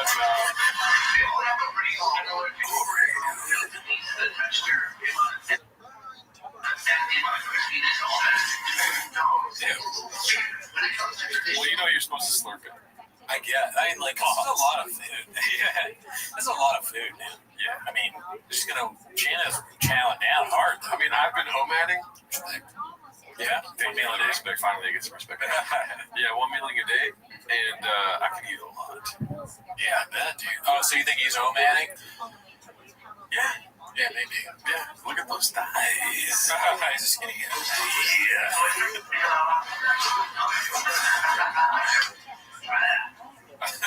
So much food. It'd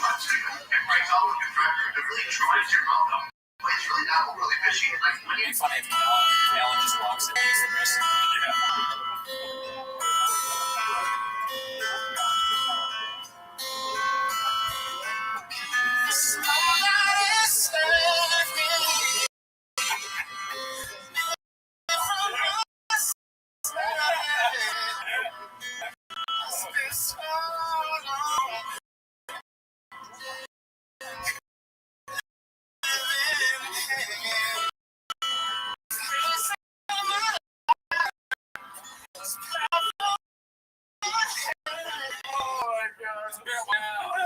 Decided from Burmese food, some Burmese food.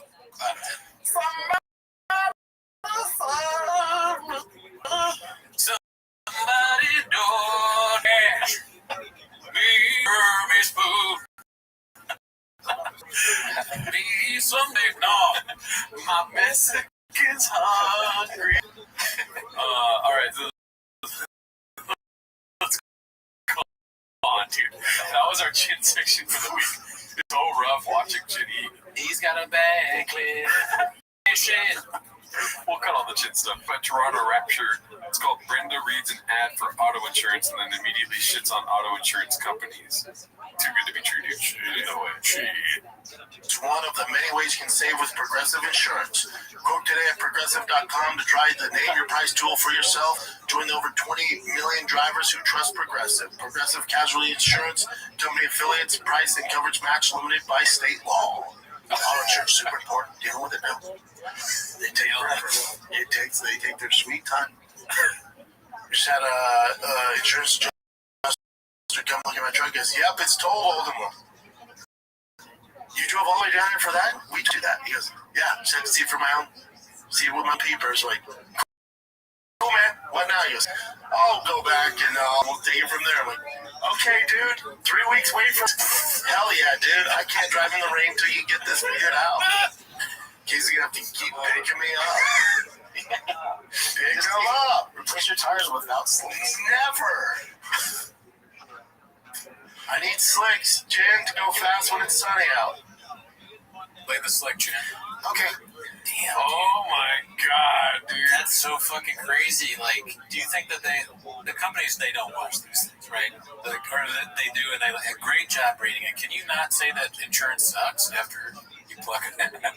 Insurance?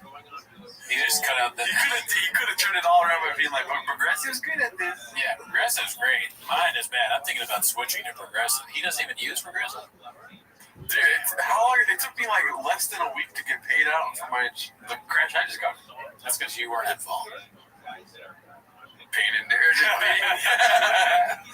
But people were surprised how quick. I'm like, me too, dude. Yeah, they did a good job. I've never been this rich my whole fucking life. You want to shout? Who's your insurance, or do you not want to reveal? I'm not spot, dude. You got paid. Progressive, dude. Yeah, no, I do have Progressive. Oh, you do? Oh, yeah. And I will say Progressive was the blockbuster end of it. Oh, really? Yeah. There you go. Well, they were not paying us. Because I didn't get paid out for Progressive. I got paid out by the other insurance. That's right. Yeah. Oh, yeah. No, National General. Everyone always complains about National General. They paid me in like 6 days. Shit. Anyway, Is that the Shaquille O'Neal one? I don't know if they're the same, actually. I think they might not be the same. All right, so here we go. This one's posted by Haphazard. It's called He Calls His Huge Friend Joseph, so he's not like every other psycho fan. What does that mean? Like it's probably a famous person. Oh, Joe Rogan. Let's see. Yeah. Workout material. So Joe Rogan just signed a $250 million expansion deal with Spotify. It's brilliant what Spotify's doing. So you know what they're doing? So before it was just exclusive on Spotify. Yeah. But now they're paying Joseph a truck ton of money.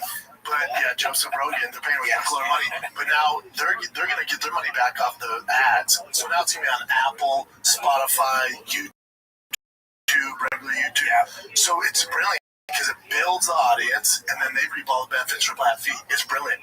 Yeah. Rogan, I don't care who you are. Obviously, Joseph's a huge friend, but when he goes to Spotify, I know a lot of people that stop listening just because they can't keep up with it. I hear that. Yeah. We're about to get into numbers too. Yeah. I hear stat. That's like Callis. You want to hear stat about that? Per capita B, you referred to him as Joseph 3 times. What do you think about that? What's your opinion on that? I don't. You didn't have one? I got one if you know. What I was thinking was he would know.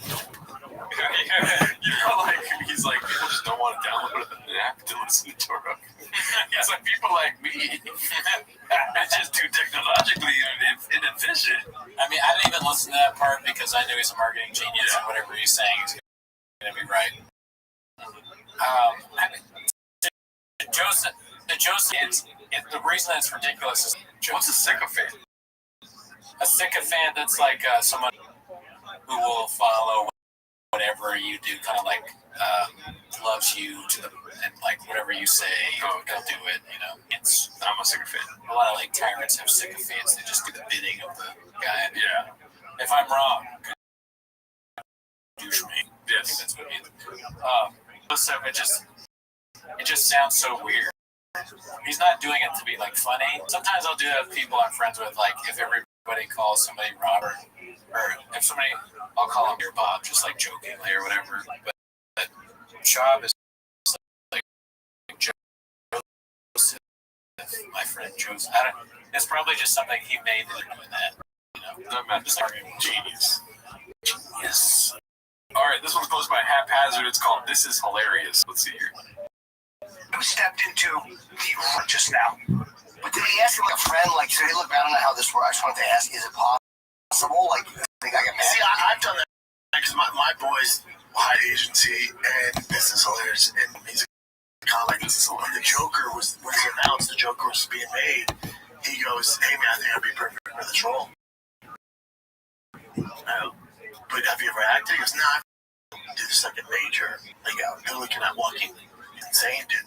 He goes, no, could you just toss my name in there? I brought it up as a joke, and he was like shot down. I'm like, dude, it doesn't work like that. It just doesn't. Like these, there's so many moving parts. Like just because we're buddies and I have a buddy who controls it, he's not going to put you in as the lead in a major universe. Remember we talked to that guy? We talked to a guy who worked with the Hells Angels. He did merchandise. Yes, and I don't actually. Man.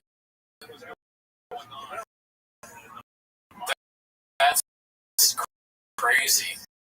He's saying just a random friend. He said agency.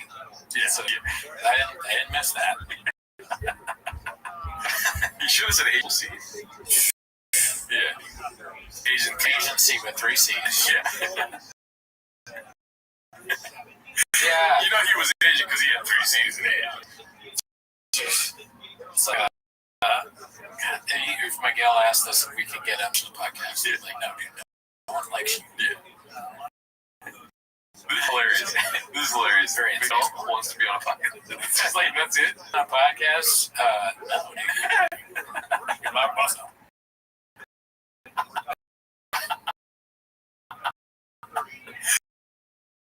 Alright, so this one's another haphazard, and I'm laughing because Miguel's haphazard. I hope he has life insurance. And so with that, your boy is a truck racer. I race trucks. I'm getting ready for the Mid 400. I leave Friday to go test drive the truck they built for me. So it should be interesting. And I did tell them my foot might be alright. So I need lessons. I'm not gonna lie to you. But yeah, that's second week in March. But I've been getting rearing up for it, test driving the car. Richard made this special car, so it'll be a truck. So it should be interesting. I can't wait. My brother's my co-pilot, co-driver. You know the guy who goes right, left. That's DJ. Those are freaky when I watch those. Like rally That's all. it looks so crazy. It's gonna be about an 8-hour race. I'm gonna shit my pants. So you're getting trained first and then you're gonna race? I've been training. Oh, okay. Training, yeah. Well, I just don't tell you guys. Good luck. Yeah, that looks insane. Okay. It should be fun. What's this? How long do you think he's been training? 6,000 hours in 3 years. There's so many markers you could do. That's the new one. 6,000 hours in 3 years. You could also say every week. You could say 7 days a week. Somebody could do shows for using phrases a lot. Is it 7 days? Is that something we came up with? It's not what he said. Yeah, I know. It's like, but we made He that, said right? the tater tots once a week. And then we did the 7 days a week, right? Yeah. Is that our thing? You did the 7 days a week. Yeah, fair enough. Cut that. No. So, yeah, people have been Gadushians for the phrase about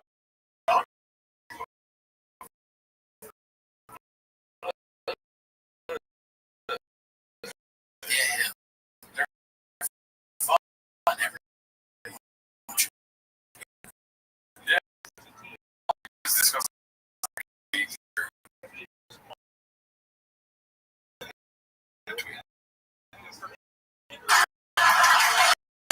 And despite having a girlfriend, I have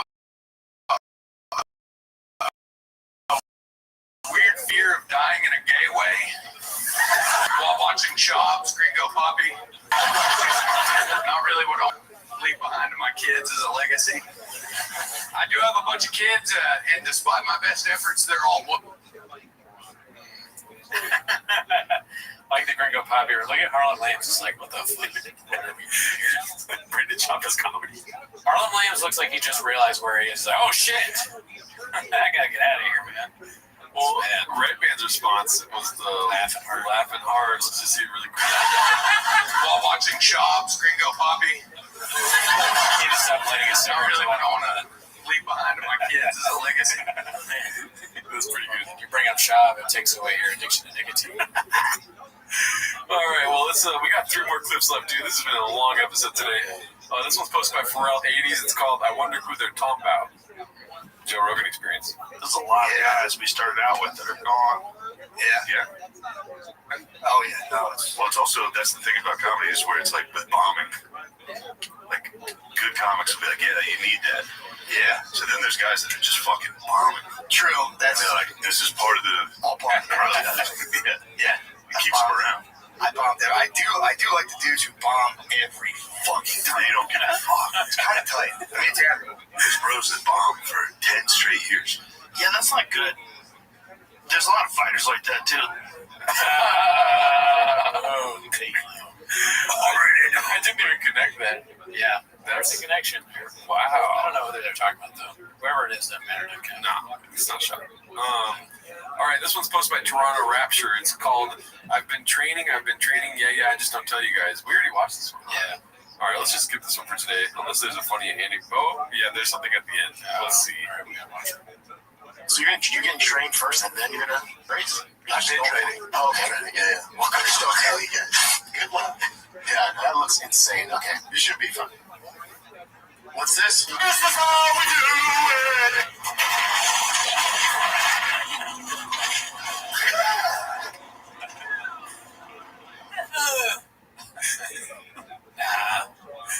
Very funny, but you can try. I am scared for Schultz or for Schaub.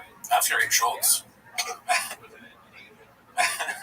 Just his jokes alone. And Jay, dude. Yeah, dude.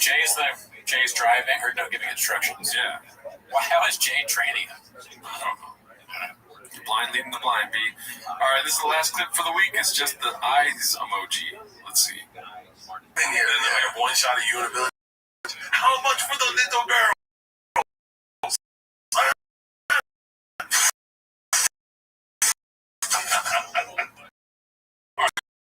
All right, so let's wrap it up. All right. Damn good douche. And then Stones had another post about the face that he makes. Oh yeah. I wish we had the voicemail for the Raccoon Tweeties to play. This guy in our Raccoon Tweeties thing's completely nailed the delay impersonation better than I could have in my entire life. Do you want to play it real quick? Yeah, dude. Let's see here. Whoa, this guy fucking gets it.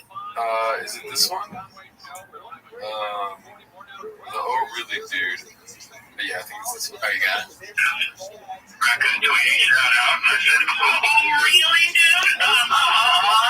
Just fucking laugh at the end of it, man. There's some talented chefs in the Raccoon Tweeties universe. Yeah.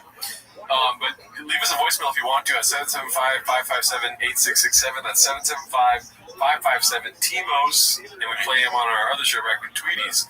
What do you think about these two guys, dude? They were starting to show up a lot in this Baba Verse thing, dude. Yeah, I mean, I hope they don't get Gadoosh too hard. It's just, But they're creating content. I used to love Tom Segura. Oh, yeah? And people are trying to make me hate him now, dude. Yeah, I don't hate Tom. Yeah, I think he's funny. You don't hate Bird either. No, but Bird is getting annoying. I get a lot of hate for I mean, I'll fight. What's it? I will die on this mountain, right? To the hill. I will die on this mountain. The Machine was funny. I enjoyed The Machine. Did you see it? I saw it, but I passed out. You didn't like it? I was going through a breakup, and then I got back together with a girl. Remember? Well, what did you think about it? I passed out. I didn't sleep for like 2 days before watching it. So, wait, before watching it? Yeah, I didn't sleep for like 2 days before watching it. Okay, but then you watched it. What happened? I passed out in the movie theater. Oh, did you see any of it? I was crying at the beginning because I was sad. Oh, yeah. You watched it the wrong way. You watched it again. Give it another shot. My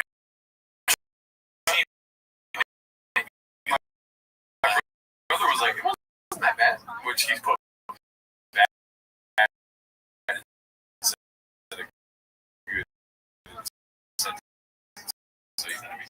It wasn't that bad, though. Yeah. Some of the stuff he does, some of the stuff we've seen today, not so great. But that movie was good. CJ Stroud, you're welcome on the pod. You want? Yeah, you stand on business, my friend. Yes. All right. See you next week. Later.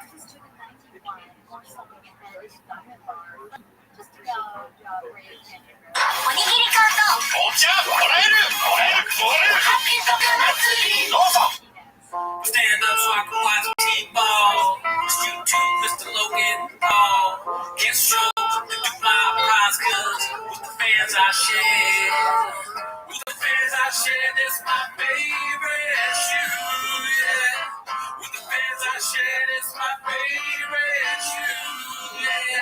Drug ball, gets ball. Some dick juice, that's my good ball. Filming all over my fist, eat my food, my drugs, cause audio is king, cause I don't get music. Audio is king, cause I don't get music. Audio is king, cause I don't get views. It's time for my favorite time of the week when you get there, Bob. Try to speak, surprises today.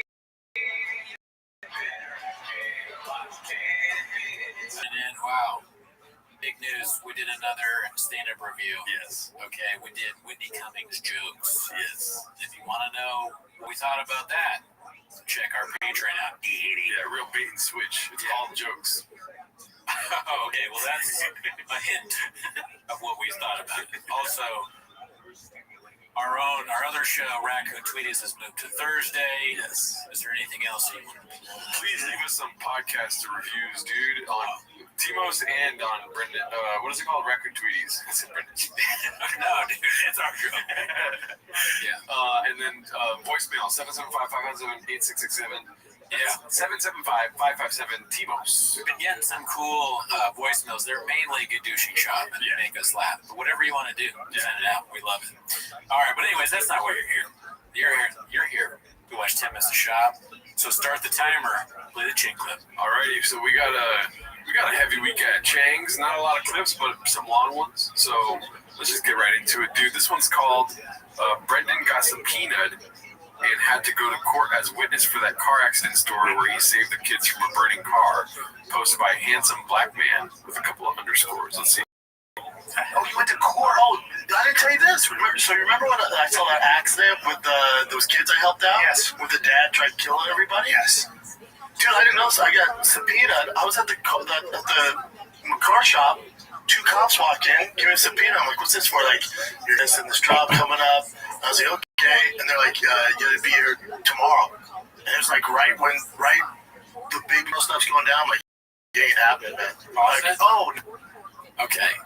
Key witness in the trial. What do you think? What are you thinking as the attorney when you find out that your most is Brendan Shaw? I'm thinking, please don't show dates. Please don't show dates. Yeah, you want him because you're worried about the trial will have to be moved and canceled because of all of Brendan shows. Yeah. It'd be fun. That's actually another funny angle to think about. You're like, oh shit, you don't know who Brendan Shaw is. You're like, shit, he's a popular comedian. He's gonna have shows. We're gonna have to do that. But then you like look him up online and you see, or you're like, oh wait, he like doesn't sell any tickets. This is actually the perfect scenario. He has nothing to do. He's gonna be there. Is this the Moana thing? Yes. Oh man. Okay. And also, if it was like, oh, I hope he wears merch, dude. Like, is he gonna wear Kibitek or what kind of No idea. So it's a company? Yeah. He wears. Come on, dude. I believe I even missed that it's on his stuff. Yeah. I thought it was something you do I thought Kibitek something was doing it to a truck. That's something you do to a truck. Yeah. Well, you take it to Kibitek. That's what he meant. Yeah. This whole time I didn't know. All right. Well, the guys that enjoy when I miss things, there you go. You're welcome. Let's see. Oh, you have to, otherwise we'll arrest you. You're mandated to go. Yeah, mandated. I didn't know you had to be a witness. You have to. So you went and had that I had to put on a suit. guy there? Oh yeah, I had to put on a suit, go at 8:30. I don't know if you know how the judicial system works. Dude, can you imagine? Hold on, I'm gonna get a prop here. Go for Somehow, I can't imagine Brendan Schaub knows how the judicial system works, dude. So Schaub is at the table with the attorneys, like for legal prep, and they're talking to him. They're like, Schaub, or Brendan, have you ever done something like this? Do you have any experience with this before? He's like, oh. He's like, he makes that Leonardo DiCaprio from Django Unchained. He's like, oh yeah, let me tell you about the jiu-jitsu system. He takes us. What a crazy guy. I love it. I'm in. This is a great clip so far. Let's learn more about the judicial system. Got there at 8:30. I didn't do shit till about 3:30. That's right. And I go, I'm gonna leave. And she goes, you can, but if we call and you miss it, you could be on warrant out for your arrest. That's how they get you. I feel like he's like, I got there at 8:30. I didn't go to the restroom until 3:30. Yeah, the attorneys are gonna be like, they go to the restroom and shit our throats, but they're big people. You might have to that one. Yeah. But so the attorneys are listening to them. They're like, okay, great, that's all good. Okay, but we're gonna need you not to do that voice during the trial because no one's gonna believe. Listen, I saw the guy. Okay, good douche. It would be awesome as a key witness is they're like, what happened with Tiger Belly? The first question they ask. Do you know what Reddit is? Objection sustained. It's just homeless cats and the jury and the judge, and they're all making fun of him. Overruled. Let's see. And you'll stay there. In that really, really, what you'll do is you'll stay in that court area, which is super comfy with those jizz And criminals. Yeah. Because everyone's going in and out. So seeing more guys with tattoos on their face in my life. Yeah. There's just a bunch of gangbangers in there. But I did, I watch a bunch of, crime dogs and murder mystery stuff. I did feel like I was on Law and Order. Because I would say, Law and Order. Law. Callan knows about court. He knows how the chairs feel. Although when I did jury duty, I don't think the seats were uncomfortable, so there may be a bit of a painted narrative there. Yeah. Or you might be the little painting, dude. I was bored, so I sit in all the trials. Yeah. So I loved it. Dude, I loved it all. Oh, wow. I even asked the lady, I'm like, hey, I know I'm not involved. Can I sit in there? She's like, I don't see why not. I literally, for 9 hours, sat through all sorts of trials. Yeah. Like guilty, That's exciting. I don't know. I mean, that might be possible. I don't know if Shab has the attention to sit for 9 hours and watch trials. His mind is always, how do you do that if you have 13 podcasts? He is a Renaissance man, though. Let's not sleep on that. He's the guy that does a lot. He's just adding another thing to his repertoire. This answers the question of, why are they shooting in those locations? When he does food truck back and they're next to bushes. It's like, oh, he's outside the law house. That's funny as fuck, dude. Because the bushes are, because they always have those outside courthouses. Yeah. All the different shows are shot outside of whatever case he's watching. He's like a court reporter, a stenographer, if you ever. See. Right. Pretty fun. I dug it. It is nerve-wracking when you get, when it was finally my turn, when they call you up, and the prosecutor and the defense start questioning you. It's a little, yeah, it's a little stressful. Did you gotta have your P's and Q's. And that guy was clearly trying to kill his family. What was he saying? Claiming insanity or something? Yeah. Are you gonna talk about it? I don't know if I am, but he was trying to act like he was insane doing the thing. Be careful about talking about it. Yeah, it was weird. Yeah, I'll just say that was weird. The judge wasn't having it. The judge was not having it. Okay. He keeps talking about it. Do you know what the number one? Fox, cats. Yeah, both of you. One thing you need to know, if you're ever in a situation where Brian Callen is telling you to be careful, you've gone too far.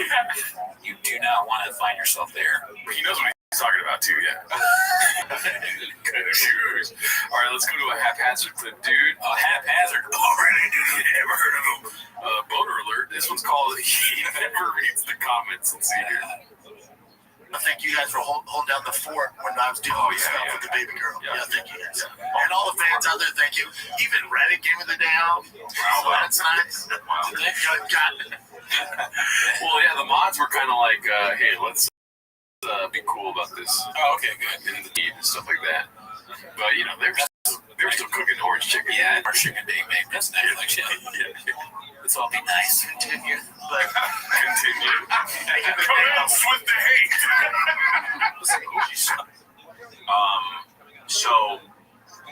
All right, well, so go good.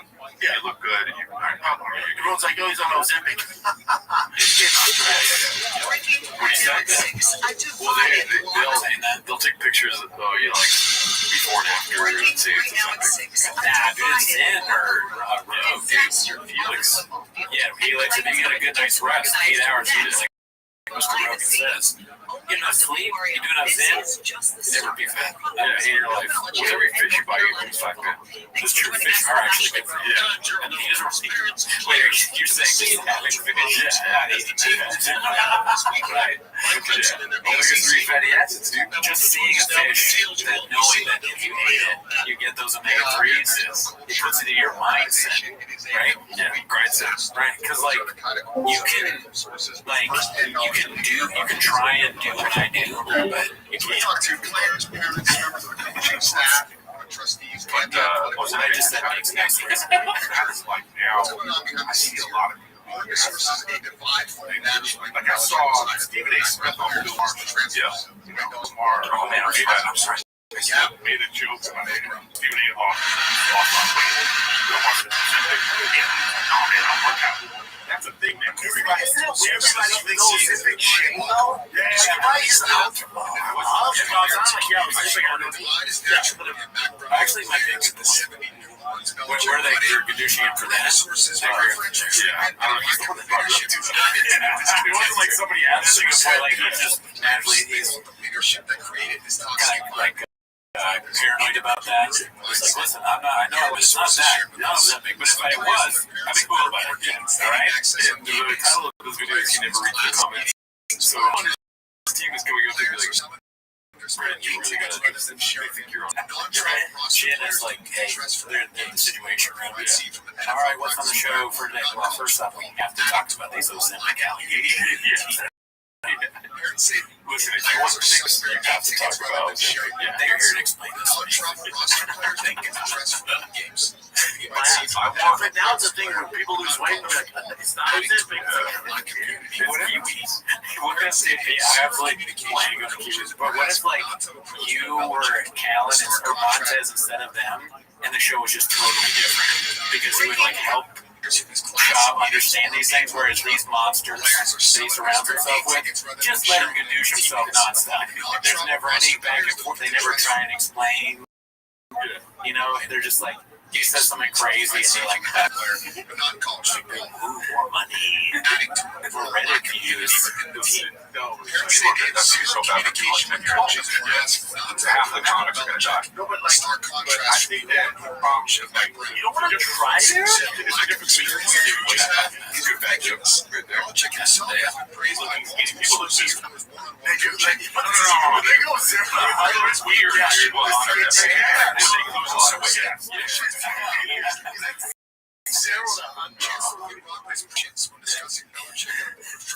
We said all the comics. So all the big comics are on something. I guess Tom's a girl lost a lot of weight. Yeah, but there's also I mean, yeah, you think he's like, that'd be so fun. Dude, if any of these fucking bigger comics come out now and they just happen to be eating a kiwi, that's pretty funny. Homeless, put that in the raccoon tweeties. They're not going to want you on that chains. We'll take it. We got a lot of posts on the subreddit about Sharpies, Kiwis, wholesome stuff. But check this one out. This is another haphazard right here, dude. It's called Turns Out It's Just Stress, Not the Zemp. So he's addressing it on all platforms. Yeah, I missed these. I wasn't on the... I looked a little bit at the subreddit for the song, but not for the... We'll see. It's like, no, I saw you in line at the supermarket, and I was like, I think that's my friend Brennan's shop. Yeah, like people are like, oh, Brennan's on Ozempic. No, it's stress. That's Ozempic. No, that's a stressful time. Yeah. I feel like I think.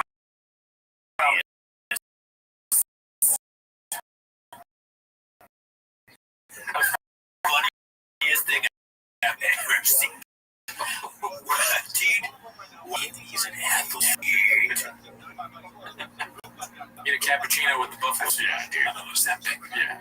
They don't offer Ozempic at Buffalo's training camp. Dude, they wouldn't sell a doctor would they'd run the test and be like, oh my god. You're how old? By the results of a 25-year-old Navy SEAL hawk. Let's see. Like we're not in the belly of the beast anymore. For now. I hope so.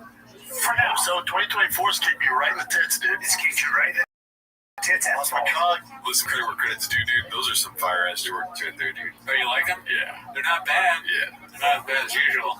I was 2024. I kind of agree. 2024 is not going to sugarcoat anything, dude. 2024, dude, is not going to put sugar on your dick and suck it. What does it tell? It's delicious. Tell you it's delicious. I already forgot. What if I had delivered that well? That'd be different. Let's see. Your girl issues. But hold on. The truck isn't even in the same conversation. Oh no, right. I'm just talking about that. Right, I'm just saying, who gives a fuck about your truck? Who gives a fuck about anything else? It's your kid. 100%. I'm just saying that sucks. That sucks for me, dude.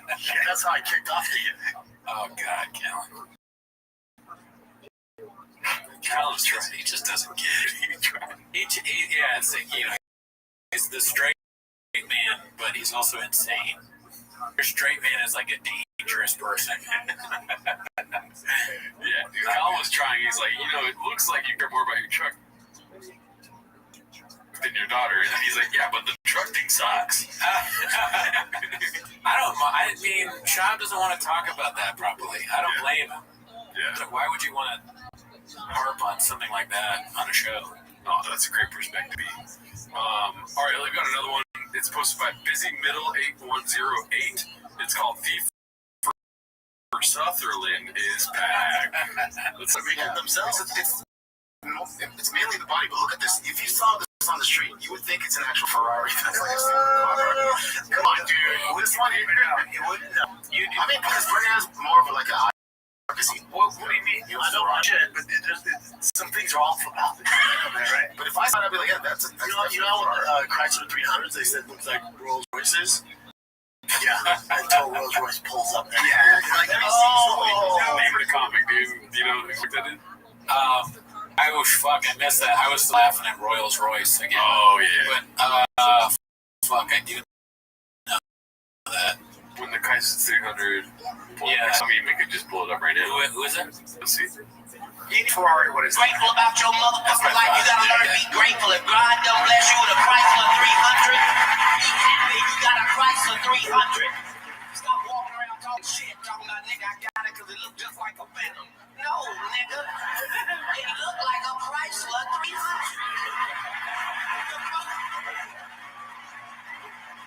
The bottom part is it do look like a Phantom until a Phantom pull up. Then you just hit that motherfucker. This is bullshit. I don't even want to be on this street. Job. All you gotta do is be like Cat Williams says. Yeah, it's fine. Yeah. You can quote it. So the handler needs to step in and tell him that. Yeah. Even if they were at TFAK, like chin in between is like shops fully where it's a Cat Williams, like it's just like random cut to chin in the situation. Yeah. You know what I mean? It's like when you're in a truck, dude, and you're in a F-150, but then a Raptor pulls up. Yeah. Are those the same? The TRX. Dude, those might be the same. I have no idea what trucks are. All right, let's get another haphazard opinion, dude. Oh, man. Best days of my life. So I'm watching Haphazard. I saved this narrative for the end. Okay. Obviously, this is the biggest thing at Chang's this week. Right. Retiring from comedy confirmed. Yeah, man. I don't know about that. Right when we bought these Diet Starts Monday shirts, Hawk's gonna do what a Hawk's gotta do, but let's see what this announcement was all about. I had to cancel Austin and Nashville. Usually I hate doing that stuff. It happens. But, yeah, I think this time I just don't care. That's where I'm at. I gotta be home more. Go back from work so much. And I just gotta be home now. I gotta get this Tigers games. Get this my Boston grown up. Maybe girl. Can't do anything. I'm tired now. I'm tired. I'm freaking tired. I've been hustling for 12 years now. Pause it for a second. Pause, but all right, so two things. One is, again, it's always so funny with serious stuff because right next to that table it has Kratom, a giant Diet Coke, and it's pouches that you put in your mouth, big whiskey bottle.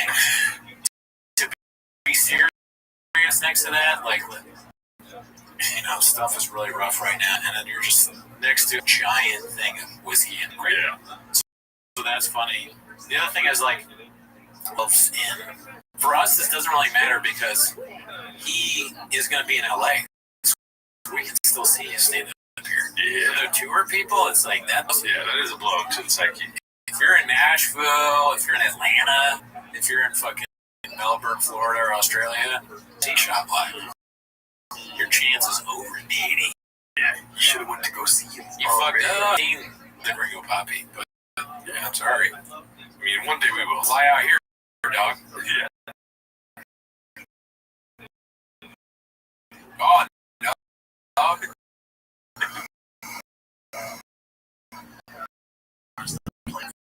stuff like that. I got spots in LA, local, so do my thing. do my thing. So let's get into it. Enough of that.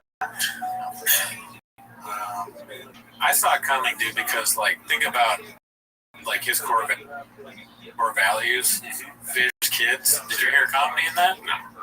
So it's like if you didn't know this shit, it's because you don't watch it for 10 minutes a week. Like we only devote 10 minutes of our week to shop. I think comedy is and I think it is funny that kids are not the first one. That's so funny. Yeah. You could like fish, cars, baseball, or something. I don't know. Yes. All right, so this one's posted by the hidden comedy Gone But Not Forgotten. And it's just a pure shot. Never forgot. Yeah, never forgot. Let's go to the next one. That was just a picture post. That's good. Good job. This is John Rambo Jr. It's called This Is What the Thousand Think of Those That Quit Comedy. I mean, shut up, quit. No, he's still gonna do West Covina Laugh Factory. So let's hear what these guys got to say about it. Yeah.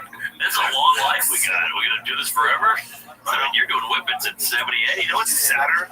When people stop doing that. Yeah, it's when you run into a guy who used to do comedy, like you don't do comedy anymore. Especially at least one good set. Yeah, cool. Or maybe even a special or two. Yeah. No, I'm just like, what do you think, dude? Well, it'd be cool to talk to him. Yeah. Like about once he stops doing it. Hey, Brandon! Wow, what are you up to? Doing Toontown, Truck Walk Diaries, fucking. Stay there, right? Stay. What? Yeah, I mean, I gotta focus on like Sunsky, like my boss T. Oh, is that your joke you're working on for stand-up? No, Mark, I'm like, it's just different now. I'm not doing it anymore. Yeah. That's how Mark would go. We'll do one every week. Next week will be our shift here. Yeah. It's easy. Like, what? Wow. Oh. Good shoes. All right, we got one from Pharrell80s here. It's called Real Weird to See Him Finish a Pod and not promote some comedy show that would inevitably be rescheduled. Guessing which show would be canceled and why was my fave part of the Bopiverse. Let's see here. Great title, never read. Yeah, that's it. Happy Monday, January 29th.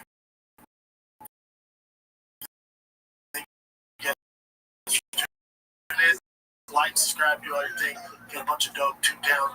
They got a photo shoot for Street Drunk Magazine on Friday. The jeans get like more love. We got a lot going on in Toontown. So, if I were in Raleigh, North Carolina right now, I'd be fucking pretty mad, dude. Yeah, I'd be like, that's it. Yep. The country or the state? Yeah, the state. Oh, okay. Gotcha. Yeah, I mean, listen, dude. You got as many shows as he does. Last thing goes, dude, right? Sell out Madison Square Garden. Yeah, dude. That's when like when shots really fucked up. Like if he said Madison Rectangle Garden or something like that. Yeah, Madison Triangle Garden. You know what's a realistic hope for us? What is that he would probably say square, but dog square. Don't tell comedy, dude. What? If they release a Brendan Schaub fucking episode of Don't Tell Comedy, dude. If they did a clip, they would never, but that would be amazing. Tag Don't Tell Comedy, say get Brendan Schaub on here, dude. That would be good for them. I mean, they don't need it because they're so big already. Yeah. They would get a lot of run out of that if they just did a Schaub clip. Yeah. Or a 12-minute set. Dude, he's got 25 at all times. It's true. He does have like a lot of material. But let's get him on Don't Tell Comedy. He deserves it. If they're SoCal local. He's not even going to be on Stone Temple Pilot. All right, this one's another haphazard. It's called Comedy Retirement Endgame. So, this is where the fucking woke meets the wall, dude. How nice. They address the haters, B. Let's see. That's where it's all happening. And you and I are going to be at the we'll have some news soon. Okay. You'll have some what? We'll have news soon. Okay, well, yes. I'm at the Vulcan this Friday, Saturday. But Friday Kids Live might be back there very shortly. Very short. Maybe do a residency out there in Austin on Well, are we? I'd like to do residency. Residency. They're in Austin. I think that would be a great thing for us, and I think it'd be a lot of fun. And I think We have there's a some lot big of guests lined up. Yep. We'll have some news soon. So let's see. Did you talk to our boy about that? Which one? Oh, Mr. Joseph. yes. Yep. We're good, baby. And I'm in Nashville next Thursday. 2 shows, one night only at Zany's in Nashville. Then I'm at the Stepmothership Vulcan Friday, Saturday. Austin, come on out. Next show ideas. How can you do that with your kids? Can you do that with your kids? You guys gonna piss together? You guys gonna piss together? Yes, I do, Joe. Okay. Tell me what's up. Yeah, I had to cancel Nashville. Usually I hate doing that stuff. It happens. But, yeah, I think this time I just don't care. That's where I'm at. I gotta be home more. Pull back so much. And I just gotta be home, man. I gotta. I can't miss Tiger's games. Can't miss my Boston growing up. Baby girl. I can't do it anymore. I'm tired, man. I'm tired. I've been hustling for We get it, dude. 12 years now. He's tired. I thought I stopped doing the pods, but please don't. As far as the playing high and stuff like that, I gotta chill out. Spots in LA, He can put food in a car, in a trunk. International. It's like the pods. Easy setup, dude. Yeah. So take a break from that. You want him to go hire one, do stand up, dude? Do my thing, man. What about freaking all the stuff he's gonna do here, dude? What the fuck?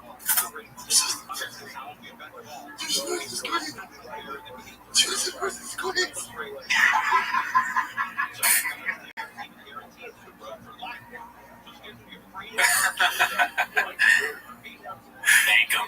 Yeah. Thank him, Bobby. Yeah, so apparently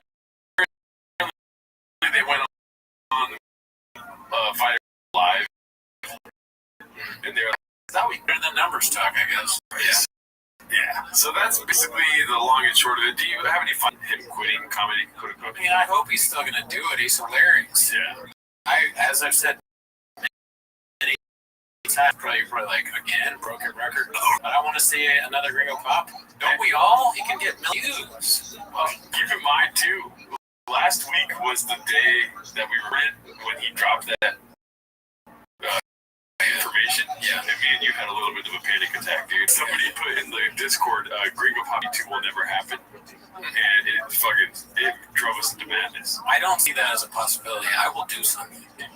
I've never been more serious about anything in my life. Keep us busy. This is important. Oh, I'm past keeping you busy. This is different. Yeah. This means a lot to me. My North Star is now the possibility of another special. Yeah. So I will do whatever I can. I will bet on Brennan. I'll bet on myself. I'll bet on you. I'll bet on the Cats. I'll bet on the Hawks. Okay, this is not a sad thing. No. It's not over. Yeah. All right? Michael, like I said on some of the comments, Michael Jordan played baseball for like a season. He came back and won 3 championships. Michael Jordan. You're right. So you're saying the Shaw is basically in this flu game right now? I mean, every time Shaw does stand up, he performs at that level. There's levels to this shit. Oh, shit. Andrew Schultz. Oh, that's a big game, Brent. You need to know, Brent. Well, I will say amongst the Hawks in the chat, around the corner. He was he merely adopted as Jared. Yeah, so the Hawks in the chat love your Andrew Schultz, so I thought it fitting to have an Andrew Schultz clip today. Oh man, good timing. Let's see, this one's posted by Shake Master 8000. It's called Lil Dicky addresses Theo Vaughn accusing him of stealing his jokes. All right, let's see here. There was that stuff with Theo Vaughn. He was upset. Like, how do you deal with something? Immediately, I lose respect for people when they do this show. Like, I love the first season of Dave, and I think I like the second season too. But I remember watching the next season and being like, yeah. And even some of the second season, I was like, okay. I think he's falling off. He's he's heading into this territory where, you know, he's starting to get the yes men. Everybody telling him he's a genius, a murderer, nothing he can do wrong. And so he's laid himself to the point where now, and it's going to have to be real soon. So also, I wanted to give people a little insight into what I do. Whenever somebody asks me what my top 5 rappers are, say 4 rappers that are repeatable, right? Biggie, Tupac, Kendrick, Kanye, right? For the 5th rapper, and I go, and Lil Dicky. It's so funny because I really hated on him when he first started before the show. I like barely knew who he was, and my roommate at the time was like, "Oh, did you hear this guy Lil Dicky? Oh, you got to hear this rap." So he started playing Lil Dicky for me, and I looked at my roommate and I said, and I walked out of the room. I acted like I was angry. But the show was so good. Yeah. I was like, I'm wrong again. You know, I've been wrong. But you know, I'm seeing a little decline when it comes to my taste. And you know, naturally, once you put him in the top 5, people are gonna have questions. All you had to say is one word. You'd be like, bars. It throws people into a mental spiral if you put Lil Dicky in your top 5. When Vincent Luis asked me what's my favorite member, where I was like, Eminem, Yellow Wolf, Vanilla Ice, all white people, Lil Dicky, and they're like, all right, let's see. But I mean, Schultz is just his presence is just so powerful, you know. Yeah. Right when he starts, I'm like, oh, I don't want to watch this, you know. Yeah. There was that stuff with Theo Vaughn. He was at like, how do you deal with stuff like that? I'm happy that you brought that up. So I've never stolen any jokes whatsoever. So like, how do you handle that? Like, I don't think that. Well, that particular instance, I think to myself, well, I don't understand why you think that I haven't stolen, you know, to catch. I don't know if you guys are aware of the context of it. I only recently am aware because I saw a comment. It was just on the internet. Yeah, I think he was doing like a bar show, and you guys both had a similar idea in the show. Right? Yeah. He had it in some. 2 things. One is, I give out Schultz props here. I like that he always is willing to ask these questions. Like, he asked him about stealing, you think I'm like a douche? I'm not, no. He asked him about stealing. Cool. And then he also had Shop Drug Walk. Hey, shut up. Real quick, though. Tell me, Dad. What's up with this shit? I hear about you doing like drug walks and shit, bro. Be honest, period. But I like that he at least asked these questions. A lot of people are too scared to, you know, find us a big celebrity and bring it up because they think they'll just walk away. The other thing is like Lil Dicky, he's gonna say like, because I watched this clip, he's gonna be like, I mean, I didn't steal it, and I remember in the writers' room. Okay, did you come up with it, or did your writers come up with it? Because the writers could have stolen it. Are we not? These are like common. How long have you been doing this? Did you just start? Hi, my name's Brendan. But did you just start today? How do you not know that the writer could have stolen it? Yeah. It's just, it's fishy. Yeah. Well, let's see what happens. I don't know. I couldn't care less, honestly. Yeah, it doesn't matter. It's not a throwaway. But, I mean, I don't respect Schultz. Yeah. Thing and then he said it on a podcast. You know why, dude? Because I'm going to YouTube comment you really quick, dude. Sure. Fucking people always accuse these guys of having the list off screen of what they're going to talk about. Oh, yeah. Well, I want to promise you guys, when you come to Timo's or Raccoon Tweeties, we're not reading off of a, what does it say? Off a whiteboard. You know what I mean? The list is right there in the fucking guy's laptop. Exactly, dude. Whatever, that Mark Gagnon, the hockey guy. Yeah. But that's. I don't know. The narrative is pretty funny to me. Like you go to like Two Bears One Cave. I watched one of those episodes, and people want to act like it's all orchestrated. It's like it's kind of hard to do that, you know? Yeah. I feel like it's very hard to blur the lines of an orchestration. I do believe that Lil Dicky knew that he's gonna bring this up. It's not like I'm dumb. He's like a journalist. Show like Schultz asked him probably then if he could do it. Most people don't do that. It seems like. Yeah. And they also do it with like feigning interest in a sense, where they're just like, you know, people are talking about the guy. Well, they don't give a fuck. I just like that we can see their socks. That's all I want. The wooden shirt that you guys had in the show. I remember when we came up with the wooden stuff in the writer's room, and it was totally built on a different idea that was about like a man whose entire house was made of wood down to the clothing. And then we ended up not going with that storyline. Yeah. Ended up doing one small, really inconsequential scene of my series where a guy was just selling wooden shirts. Yeah. I promise you it wasn't.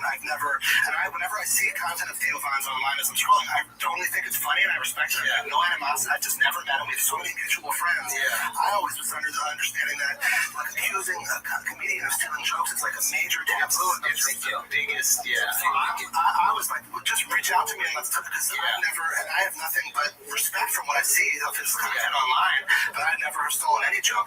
That's really my immediate reaction. Yeah. It's not like I'm not hurt by it. I'm just like, why would he be so insistent that I never would? Right. Two people can't have the same idea. It's a pretty broad idea. The idea of wooden clothing. Yeah, I feel like Schultz needs to go back to his core values. I haven't heard of bruh. Yeah, we're stopped doing it because we. Yeah, I haven't heard of sign. We don't matter. No. But that would be so funny if we're making it a different. Theo Von said you stole jokes, son. Nah. And then I was like, cut that. Yeah. I was like that out, Brad. I stole a shark made of what? Is that funny? Is that funny or that not funny? So tell me, like, for real though, like, so Theo was saying that you had this wood shit in your shit, but he also had that shit in his shit. But what I'm saying is, like, why aren't y'all making TikToks, bro? Your show's on Hulu, but bro, cut that shit up, bro. Like fucking lines, bro. And then sniff the line like a clip. 1, 2, 3, 4, 5. Boom. 5, 6 out. Let's see.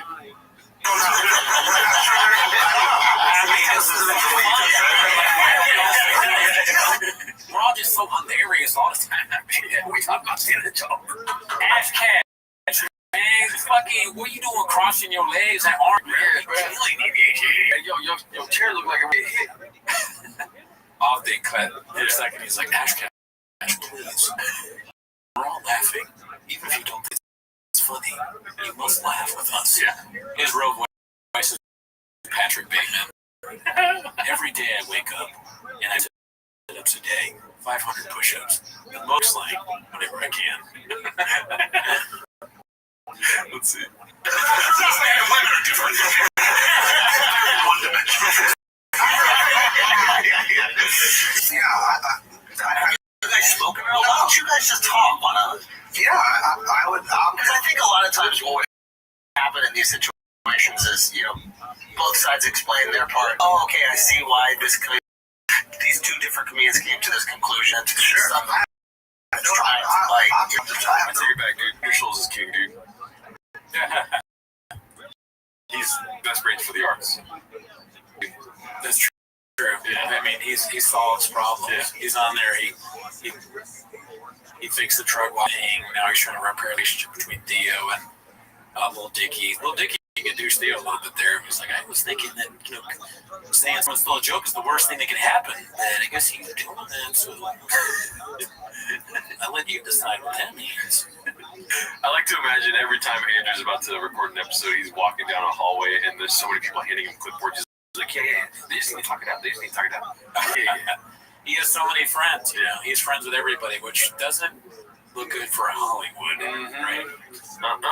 Let's see. Beef with him whatsoever. I don't like when, if I post something and I see, like, stop stealing Theo's jokes, like, it's just, I never have done that. Yeah. And I think there's only one joke in your writers did. It's not like I've made, like, a career. Come on, man. I don't know if it's still on it. Who knows? I don't know what the joke is. So, like, maybe it's parallel thinking, but come on, man. He's not single. I've said enough. Yeah. What other jokes were even questioned in 3 seasons of television? Right, yeah. Like, you're talking about the Amy Schumer thing, right? How the writer probably stole the joke. Oh, I have no idea. Right. About Amy Schumer, but... Well, that was, like, the controversy about that is that she would steal jokes from, like, Key and Peele sketch, or, like, what was it called? What was that black fat guy? Patrice O'Neal? Oh, like those strange things. Yeah. That was funny. Sorry, I had to fix the computer really quick. Dick, sorry about that. Big Dick, sorry about that. I actually introduced the clip here. Let's see. Sorry, we're back. Okay. That's the thing. I think like now with the internet, there are so many more people putting things out that the possibility of two people having a similar idea is Getting towards real infinitely voice. higher. Cut back. Hey, This isn't your real voice. What are you doing? This is what I'm talking about, dude. Yeah. Yeah. I mean, he's fucking up, man. I don't know what he's gonna do to remind himself. I think maybe he got that haircut just to remind himself, like stay in the voice. Yes. Use the voice. He touched his hand. Remember the fucking dude? where there would be 10 comedy specials a year, and you just need to cross over in those tests. Yeah. Now you have a million pieces of content that are out there in the world, and you're going to see people with similar ideas. You see it happen with Rand, you see all these types of things. So I don't think it immediately means that one person is stealing from another. All I know is that my soul feels very pure and clean. I just think you guys are both great, and I would love you guys to both just be like, hey, you're friends with everybody. I will set that up. I will set that up. For you? I will set that up. Let's go. You need to post the Brad. Yeah.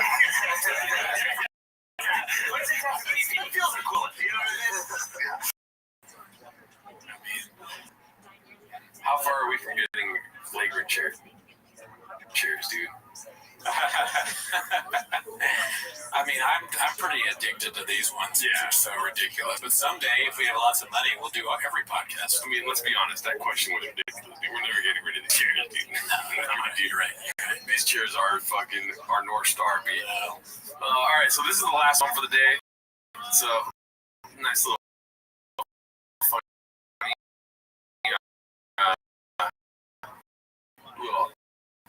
microwave. Nar X Punk. Ever heard of it? It's called You Heard About This Kid Going Around. And if it gets caduced, we apologize because it is a video thing, but let's see.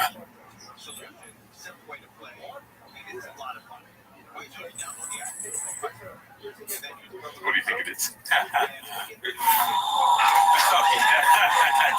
up, Dallas?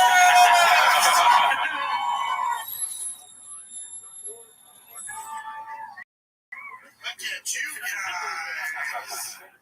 I'm not used to this. Dallas a little different. There's some ladies in the crowd tonight. If it kills you right away, then people in Australia are already dead. 7 days. My demo, 18 to 36 bros. That's what I specialize in. It's a real cock fest usually at these things. I don't mind it though. I'm the bro whisperer. That's what they call us to me. We vaccinated. You're the Mexican, y'all. You're the Mexican.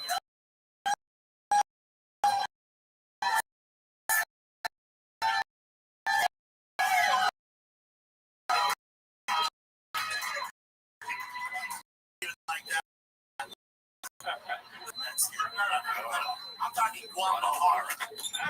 Mexican. Real deal Holyfield, y'all. I dated a lot of white girls, big titties and flat asses before her. It just never worked out for me. It just would never work out. Not for this woman. Boys goes, stop it. If you do it, bro, you look like Tina, bro. You know why? It's just like fun.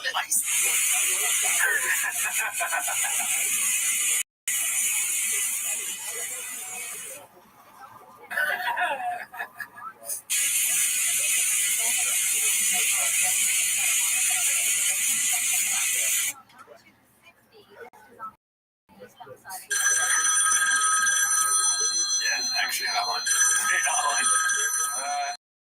Hello. You're dying 7 days. Boner alert. You seem really upset. I'm hurt, man. If you want to hurt me, you got me, brother. Well done. Yes. Yeah. Very good, dude. That's the chef. Those high frequencies are affecting my ears. I like it when we got and go to the screen, like the. Yeah. Was it static screen?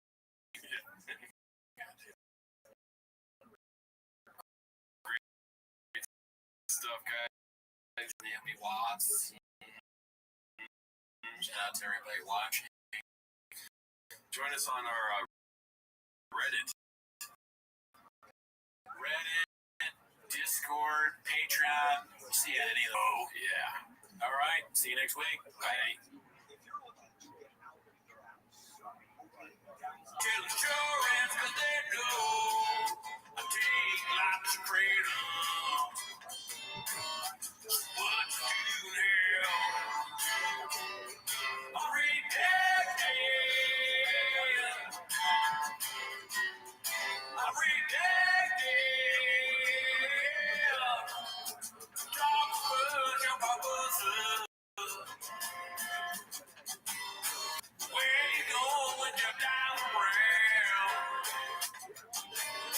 And I feel when I'm just more as a dealer. Can I do the show alone?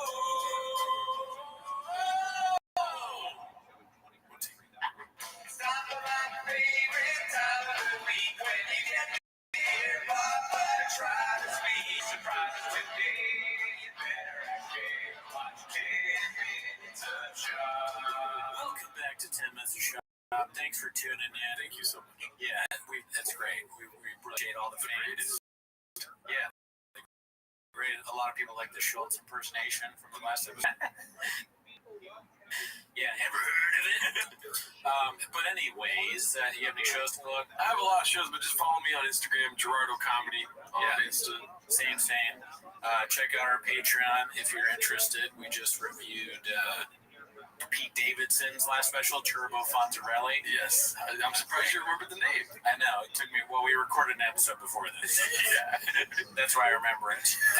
7 days ahead of this episode. Cooney did laugh 3 times for Turbo Fonzarelli, so go tune into that. Go douche him all you want. We started a fucking Reddit, dude.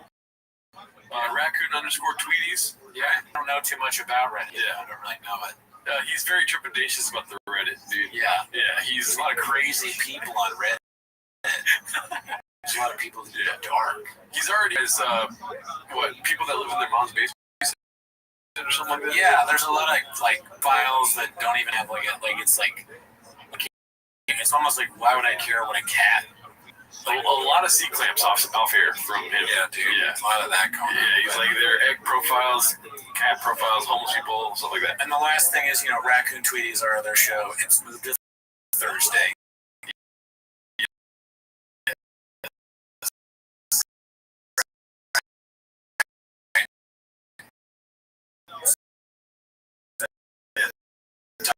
Times a week. So if you're interested in that, it's 77557 Timos. And we love the impression. What is the word? Prolition? Prolition. What is that?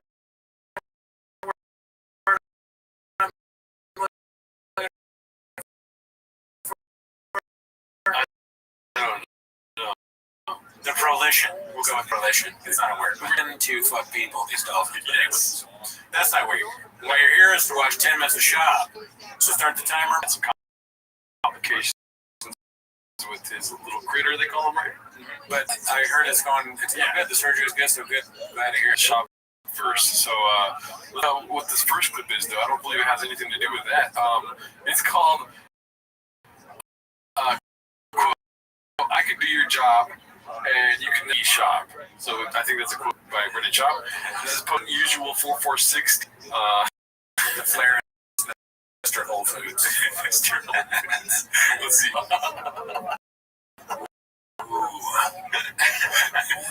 What about Tom? Yeah. Tom Brady, yeah. It's like that, yeah. Dude, with that smile, he definitely slings dick, dude. Yeah, bald. This is one of the 3 bald men ever. What's that guy's name? Something? I don't know. Adam 22. He just. No, that guy's funny. Let me see. That guy on the left. I don't know who that is. I know this is Brian Callen, right? Yeah. Hey, Dana, why was surprised. I thought it was going to be much worse. It was either hey Dana White, I was surprised, or hey Dana White, you blockbuster. But no, I mean, you know, that was better than Shop. Interesting choices though. No Bud Light jug. Yeah, I was expecting a prop. Yeah. No, like, look at you guys. Yeah, he didn't address the ladies in the crowd. Or the city he's in. Hollywood different. Right? Different. No, you're different. He's got a good baseline, but he could shop it up a little bit. Yeah. I mean, he's doing his own thing. Yeah. He bet on himself and then quit. Instead of Mr. Whole Foods, like Mr. Cracker Barrel, something like that. Oh, we'll work on it. I'll hit him up yet. All right. So this next one's posted by Pharrell80s. It's called. Dude, I love Wall stuff. It involves your favorite comedian. Yeah, Schultz, man. I'm ready to slap a chair. I don't know. I just feel like if that goal is, which what you said yesterday, is like really nurturing this talent and like creating comedians. The whole idea is to be able to you just, it's like a premise factory. Dolphins fuck people. Yeah. Fuck people. Hey, are you listening to me? How come when I say that everybody's not running around? That's insane of us. Like, yeah, there's those feelings sometimes where you say a line, oh yeah, it's gonna be something.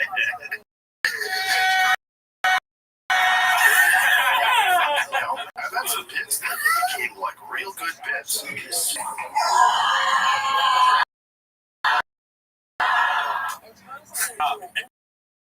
You cannot be so serious with comedy if your comedy is going to be like fucking act out. Yeah. And like looking at pussy. I assume that's what. Yeah. That. Yeah. I mean that you should just never do. Even if, whether you're going to be serious. He just looks so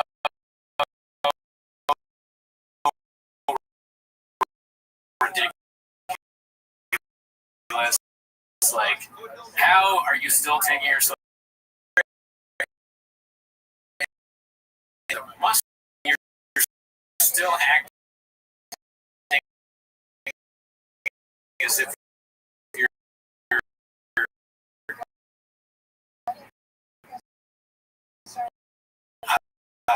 like a professor or something. Yeah, negative ability, but a lot of aspects of the life, if they were digesting kiwis into their diet.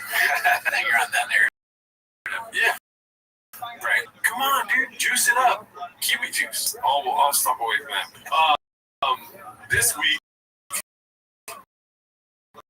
I'm gonna fucking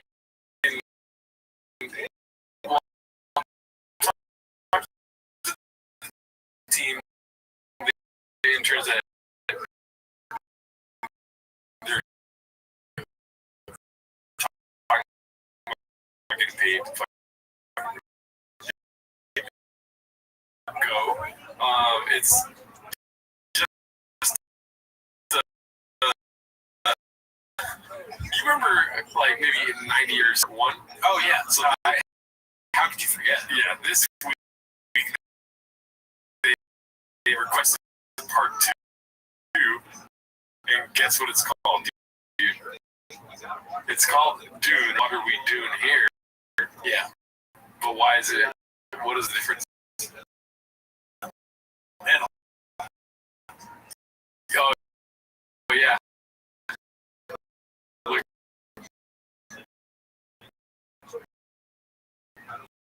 Look at that. Yeah. Wow. Yeah, I mean, this is very good. Yes. Montez. Yeah, we got Chin, BGL, unmasked this time around.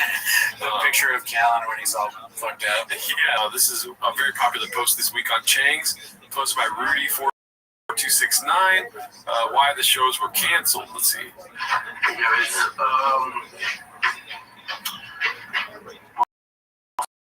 my family, close friends, know.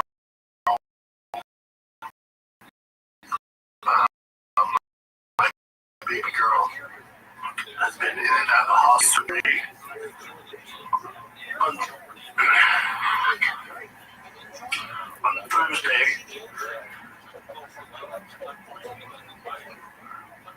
Yeah. So, and then good news is that everything seems to have gone well. And the only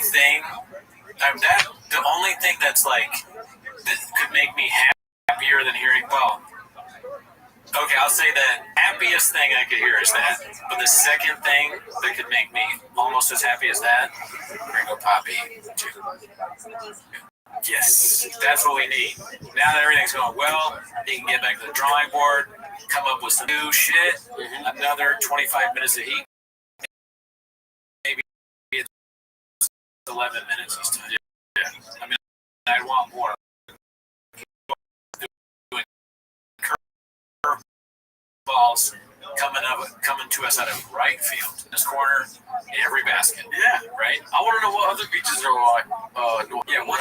Which other cities are like blockbuster? Yeah. Let us know. Maybe LA. There's other New York City. Could be blockbuster. What's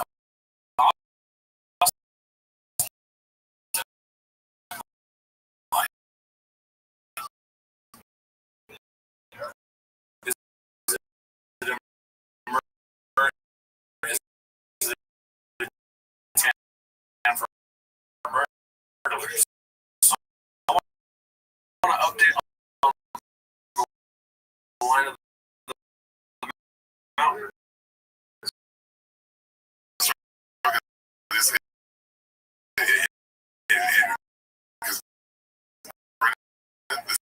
the funniest shit you've ever done, my nigga.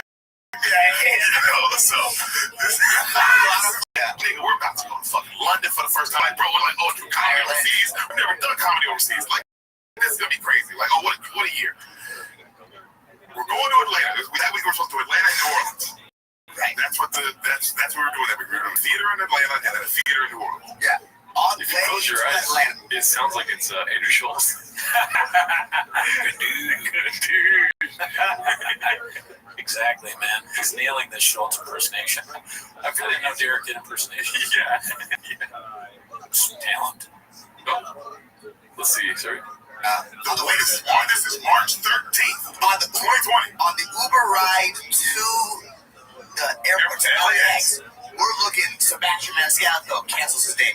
Ali Wong, who's in New Orleans, who's gonna be where we at, cancels her dates. And we were like, hey, Brandon, everyone's canceling us from getting on this plane. Yeah, and I quote, how many dates has he canceled? I know this is about Atlanta. They also say they're going to Europe, yeah. How many has he canceled? Because this is at least two, right? You cancel the European tour and the COVID thing. Okay, bro. Clock is right twice a day, right? I mean, they're gonna start thinking that he's done like on it. Every time I get excited and watch Brendan Schaub, he says, I'm not coming. That's blockbuster. I'm hoping to get some London dates if I go to London in July. Oh yeah, you're gonna be there. Yeah, we'll be shouting it out on the pod. Yeah, it's funny how I get that week after you get douche London on Tweeties, dude. But no comments about it. So okay, yeah, you're right. I'm gonna care. Yeah, I don't know. Let's not count this one against him, dude. It's COVID. Yeah, you're right. You're being a negative Sally. What do they call that thing? Nancy? No, Nancy. There we go. Yeah, here we go. That's another one. This plane, yeah, and I quote, stop being fucking pussy. That's what you said. Yeah, next thing that would be a hard laugh to do. Schultz, and that would go so well with the Akash chair slap. Yeah, there's levels to this, so you can't incorporate both early. Yeah, right. You should start unleashing or announcing the unleashing of new Lexan phrases. Yeah, yo, on this pod, it's important, man. I teased it on my TikTok. Well, you don't know what channel, baby. I mean, people didn't see it because YouTube out there on my TikTok. It's on TikTok. Chinese government. I got too much secrets, bro. Working with the Chinese government against flagrant number 2. But next episode, bro, I'm coming out with a new laugh. Check this out. That shit gonna be on IG at 4:34 in the morning. before my enemies. That's the pre. Okay. All right. Maybe I should have had a cigar in my hand. Oh yeah. See what flavoring two is really, bro. It's like a factory, bro. Like it's like I'm thinking like, how can I create? Like I'm sorry, I put my hand over my mouth real quick because that's almost like a secret. Tell me. I'm gonna tell you, it's like a factory, bro. For dudes are annoying. Okay, I'm talking about like I want a podcast where it's like 5 dudes, 2 of them got laptops on their lap, bro. And what we do is I say something about Asian people, right? Facts. Period. And then it don't need to be funny, but it's got to be about how they good at math, though. Hey, true though. That's why we got the chairs. We don't got before we slap them. No, this guy beat you, slap the chair. Whatever I say, bruh. Yeah. Whether it's on Snapchat, YouTube, Instagram, IG. What's the one that Medea goes to jail? Patrick Bet David, right? Madebadon. Patrick Bet David. Patrick Bet David, shit, bro. Be dropping laughs on that. Shout out to the Rogies, bro. And then the rest is facts, period, T, bro. And that's history. We do it history. You gonna drop a laugh. We gonna drop a hot episode. If you gonna slap a chair, bet, etc. Bet. It's giving history. Bet. All of my shit sound like the tweets from Novi Zola. You know what I'm saying? Tell me about how you want to make this podcast that was a bitch or whatever. I felt like at the end of that bit, I was in the Alaska plane and the door fell. You know, like the door went out. I fell at the end of it. Or in the middle of it. I was like, oh god, the door's gone. Dude, that's flexing on creative right there, dude. Yeah, dude. Let's see the rest of the story. Not being pussy, it's all fake news. None of this is real. The phone like, yo, Allie won't cancel it. She was like, she's fucking Asian. That made me laugh so hard. When I said that? Yeah. Cancel she's Asian. Oh, she's Asian.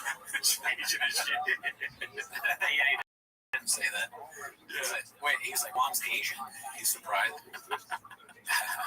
Jamal canceled. He can't even get a haircut. What was that? He can't even get a haircut from Jamal, and he's still gonna go home to Atlanta. Let's see. You were going crazy. I did it though. You were like, fuck this. And I understand that was a neat reaction. It was like, fuck all this, like it's not real. Right. You ended up being right, bro. It wasn't real. Yeah. But at the time, in the long term, you ended up being right. You were so right. But at the time, niggas, shut the fuck up. You were so clearly wrong. Yeah. And just know, because no one knew. It was all scary. And then we land in Atlanta. Bruh. And he goes, hey, the shows are canceled. He never flew out. He goes, hey guys, I'm still in LA. Shows in he goes, crazy. Shows got canceled. Crazy. Shows got crazy. Anyway, he goes, do you want, I remember this, he goes, you want me to fly y'all back? Or do you want to have a vacation? Do you want to have a vacation in Atlanta North? We're like, nigga, the world is ending. What the fuck? I'm gonna go get a baggage. What the fuck are you talking about? Dude, that sounds like something that Brendan would do. If you work for him, you're was like, yeah, oh shit, crazy that it got canceled. You're not gonna get paid. And when I was with you, because I also had COVID, so you both have COVID, but you're gonna move on to great things, though. Yeah. Really got a lot of opportunities coming your way. Both of you are stars. You're just reading. Oh fuck! Paid. I'm stuck in Atlanta, and I got fired. They're happy about it though. I like the story.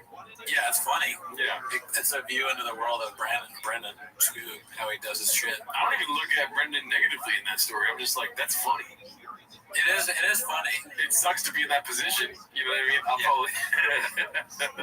Yeah, it's like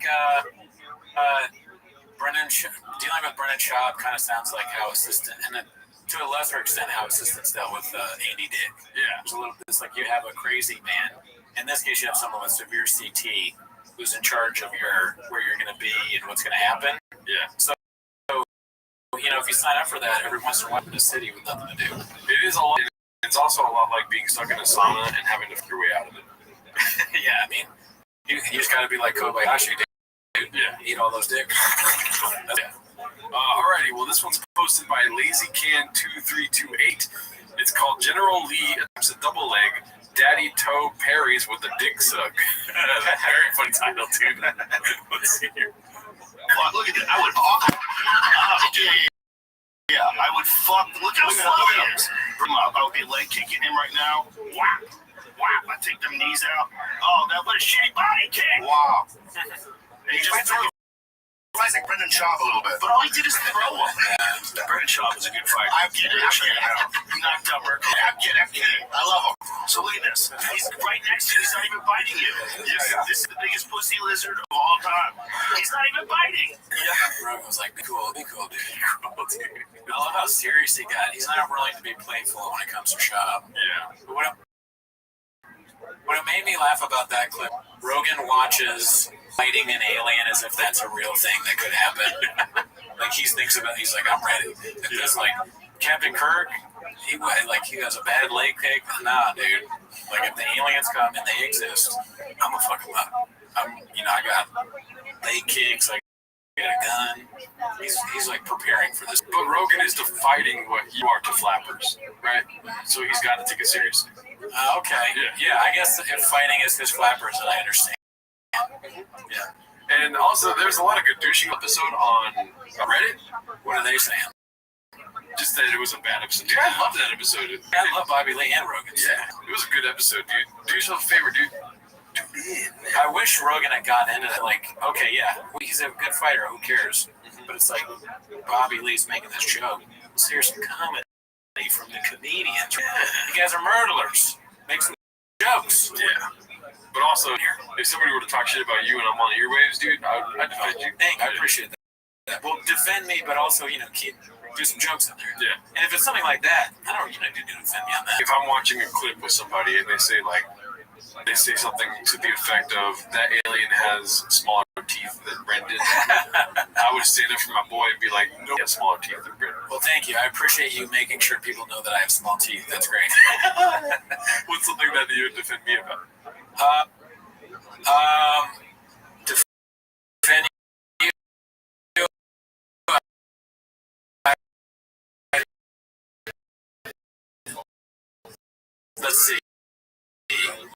Let's see. If I was like on a podcast and it was like a call, really, dude? Tweety's reference. All right, so let's go to this next one. This one's called Brendan. Oh, Ben. So they forgot the R. That's unfortunate. Brendan invites himself, then backs out because of the haters. They forgot to put B at the end. It's posted by Lappy386. Let's see here. Oh shit! Hey, cover. I want to call this fight so bad I'm willing to go back to California. What is it? Honda Center? Yeah, Eddie. Do you want to come to this? What's the day?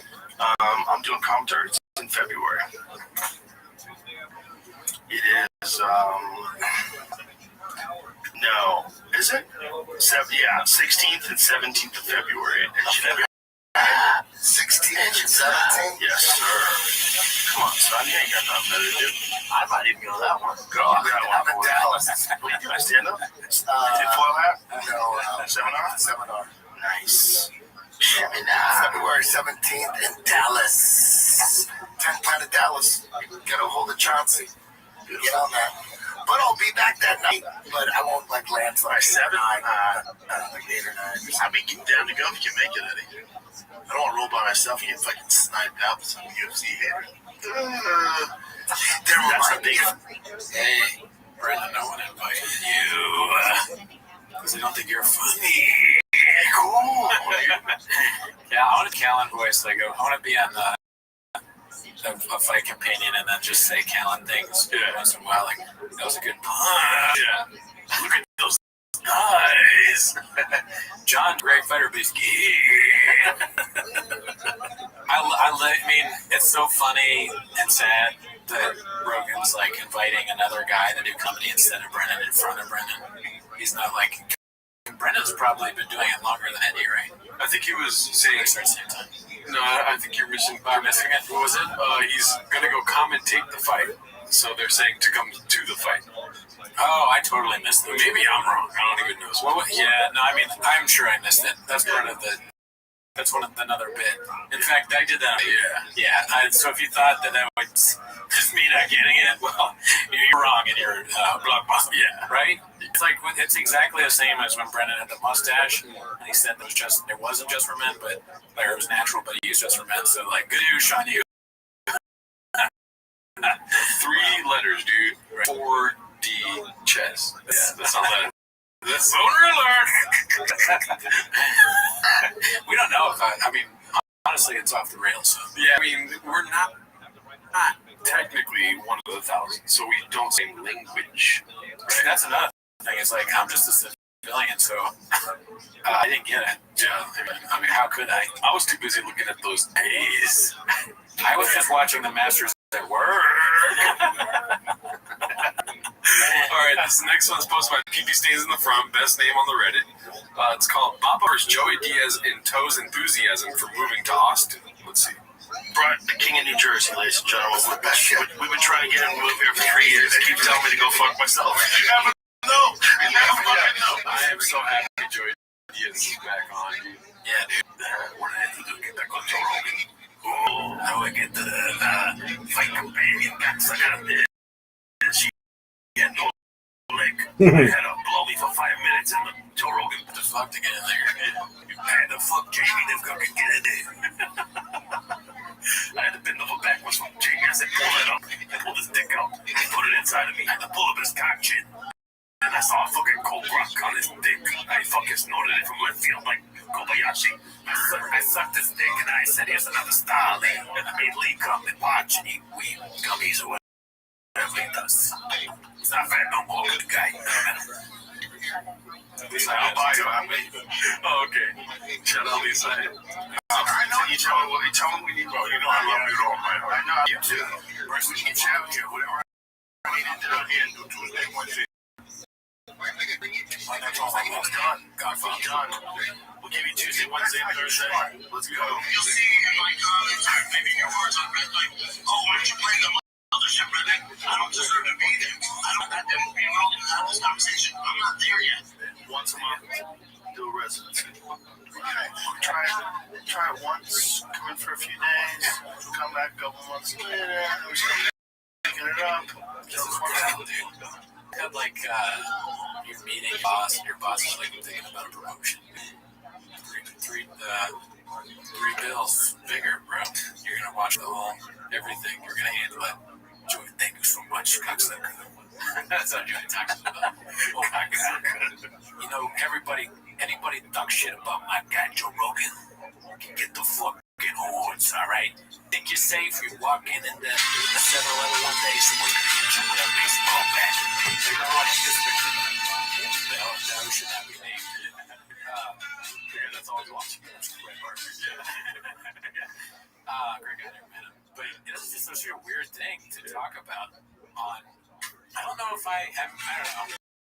I didn't know they did fight videos on Monday morning. On Christmas.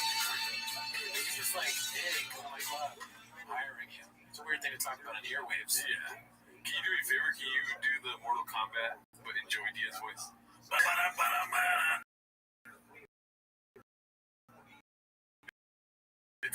Monday morning.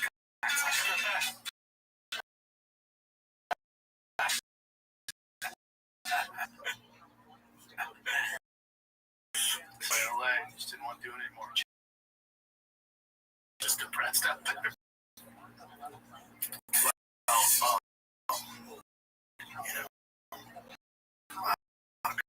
People. I would move to offset. We hear about I moved to Fort Worth, Texas. Fort Worth,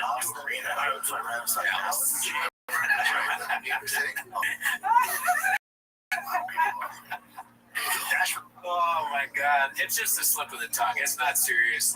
Dallas, but it's just so funny because he made this big point in the Gringo Poppy about how much he loves Dallas, and even I know that because I've been to Fort Worth. This literally, it's basically in Dallas.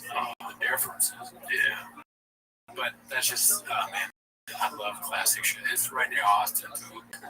No sir, I appreciate slander towards Shaw. Right. Okay. If this boy to Austin, you don't need no freedom. Yeah, you can buy it. Like that's why he's offering Joey Diaz a house because, like, you know, he's trying to help him out. Shaw is a rich.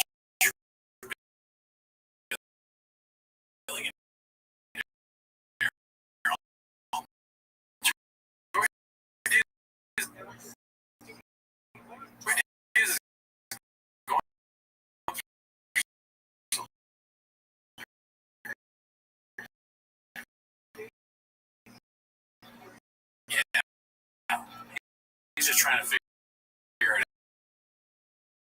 It's a little. As I've said, there's level to the shit, bro. And Shaw, I mean, Joey Diaz is like he's great. But he has a podcast where all it is like motivational. Him giving people gummies. They're like, "Oh, you're really high," but like that's great, and I love it. But Shaw, dude, Toontown is on. That's like fucking. I mean, hippie teching. He's kibbing teching his own truck blocks. So you're a friend. I mean, so hold on. I mean, it's a fucking. He's fucking Disney. Oh, dude, Disney. Go. Ooh, now I'm doing Kanye. Now. Absolutely.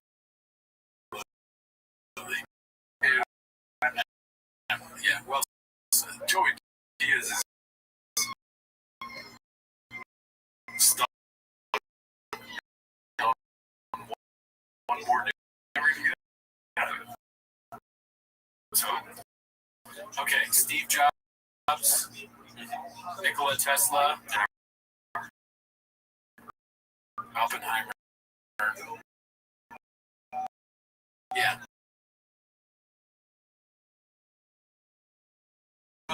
Food. Fix his trucks, fix his cars, gives opportunity, launches careers, does comedy. I mean, it's always like, what's next? Hopefully, Gringo Poppy too. You got Tom Yearway was talking about how he had to go to New Orleans. You're welcome, dude.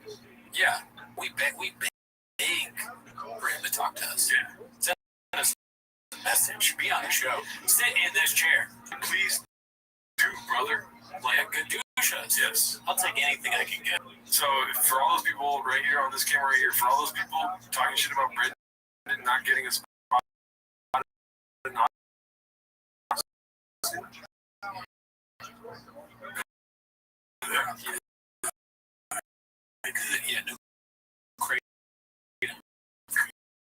yeah. Sounds like someone not or AG1 in it. No Sagotine here. Supplements. Yeah. Where are your supplements? What are we doing? Sleep on a Helix mattress and talk to me, B. What's in your mouth? Not any nicotine. Brandon, where's yours? Better stock up on that before they get. Not one of our guys, dude. All right, so this one's posted by Friction. It's called Bobby Laughs at Schwab's Truck Walker. Here you go. So fuck you. Yeah, I know they do. Dude, what the fuck? When you were dating, I thought that was very funny. Yeah, that is a good. I like the good douche of the name. Yeah. I acted fly. See, Bert can be funny, guys. You said he could never be funny. There were other comics. I don't know if you've heard this. That wanted to have sex.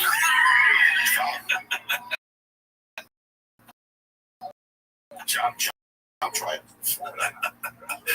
Man, that fucking Bert was completely silent. Like, okay, that's all I wanted to say on that. Have any interest in going farther there? Yeah. Let's move on now. Anything else about that? I was short. Nah, it's just it's kind of like, when we do our little skits and bits. Their skits and bits is just seriously and then not going into it. Yeah, on all the podcasts. They're bringing it. Oh, Brendan Shaw's not good at fighting. Hey, people trying to fuck your girlfriend. Oh yeah. Yeah. Anyways, no. We can't go further into it. But what's what we want to watch? Yeah. We need to try. Yeah. That angle. We'll get it one day, dude. They're gonna. Where's the tail wall, dude? That's what I like about Cat Williams. I mean, half that stuff was probably could have been made up. Like wrong. Yeah. But as I enjoyed listening to, air it out. Let us know what you think. Misremembered things.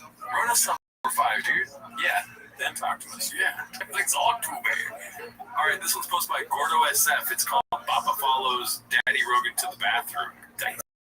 Dicey.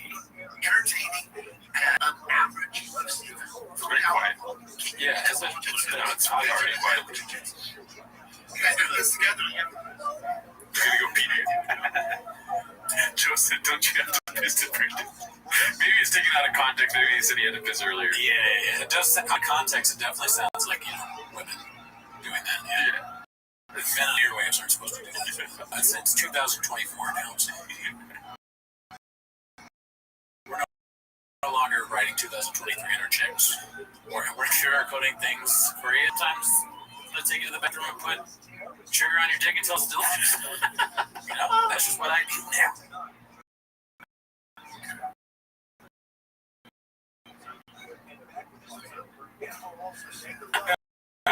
Save the show.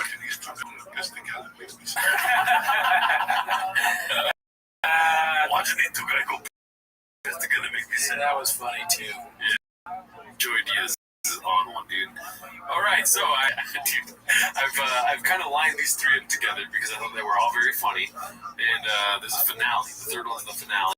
Oh, it's what we all want. That's right. Yeah. So this is 08730.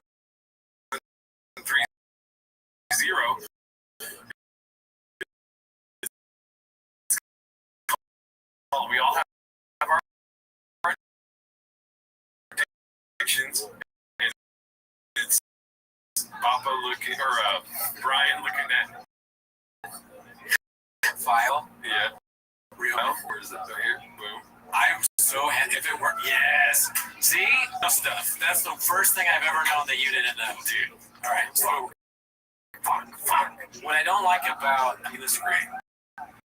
But what I don't like about it has nothing to do with the posting of it. Great poster was it? Is doing great. It looks like Pete's. Is that a Pete's coffee cup? Oh yeah. Catching a stray. I like Pete's. Pretty good. Catching a stray here. They got caught up. What I don't mind is the Magic Mind. Oh, okay, yeah. Because Magic Mind, this is what I listen to. Yeah. I hope he's not of a funny picture, Yeah. How do they know he's actually married? It's him. The male keys. For all, what this picture says to me is if you take Magic Mind, this shit happens to him. Yeah. So, yeah, he's definitely high on Kratom right now. Yeah. That face is not good. But the meme is funny. Shit, looking at it. I can't even see that. That's what it's all. Oh, I thought they were making fun of Callan. My attention was to Callan, but Chin rod me. Oh man, yeah, I can douche my brain. All right, but then we got another meme here, dude. It's posted by Aaron, the intern. It says, "I know I shouldn't be looking," and it's me looking at Chin's cooking videos. And these are very good. Now that I understand the bit, yeah, they're good. Brings us to the next clip, dude, which I was very excited to watch. Yeah, it's Chin commits a food crime. Just posted 2 hours ago. Let's watch. If you're a fan, Instagram.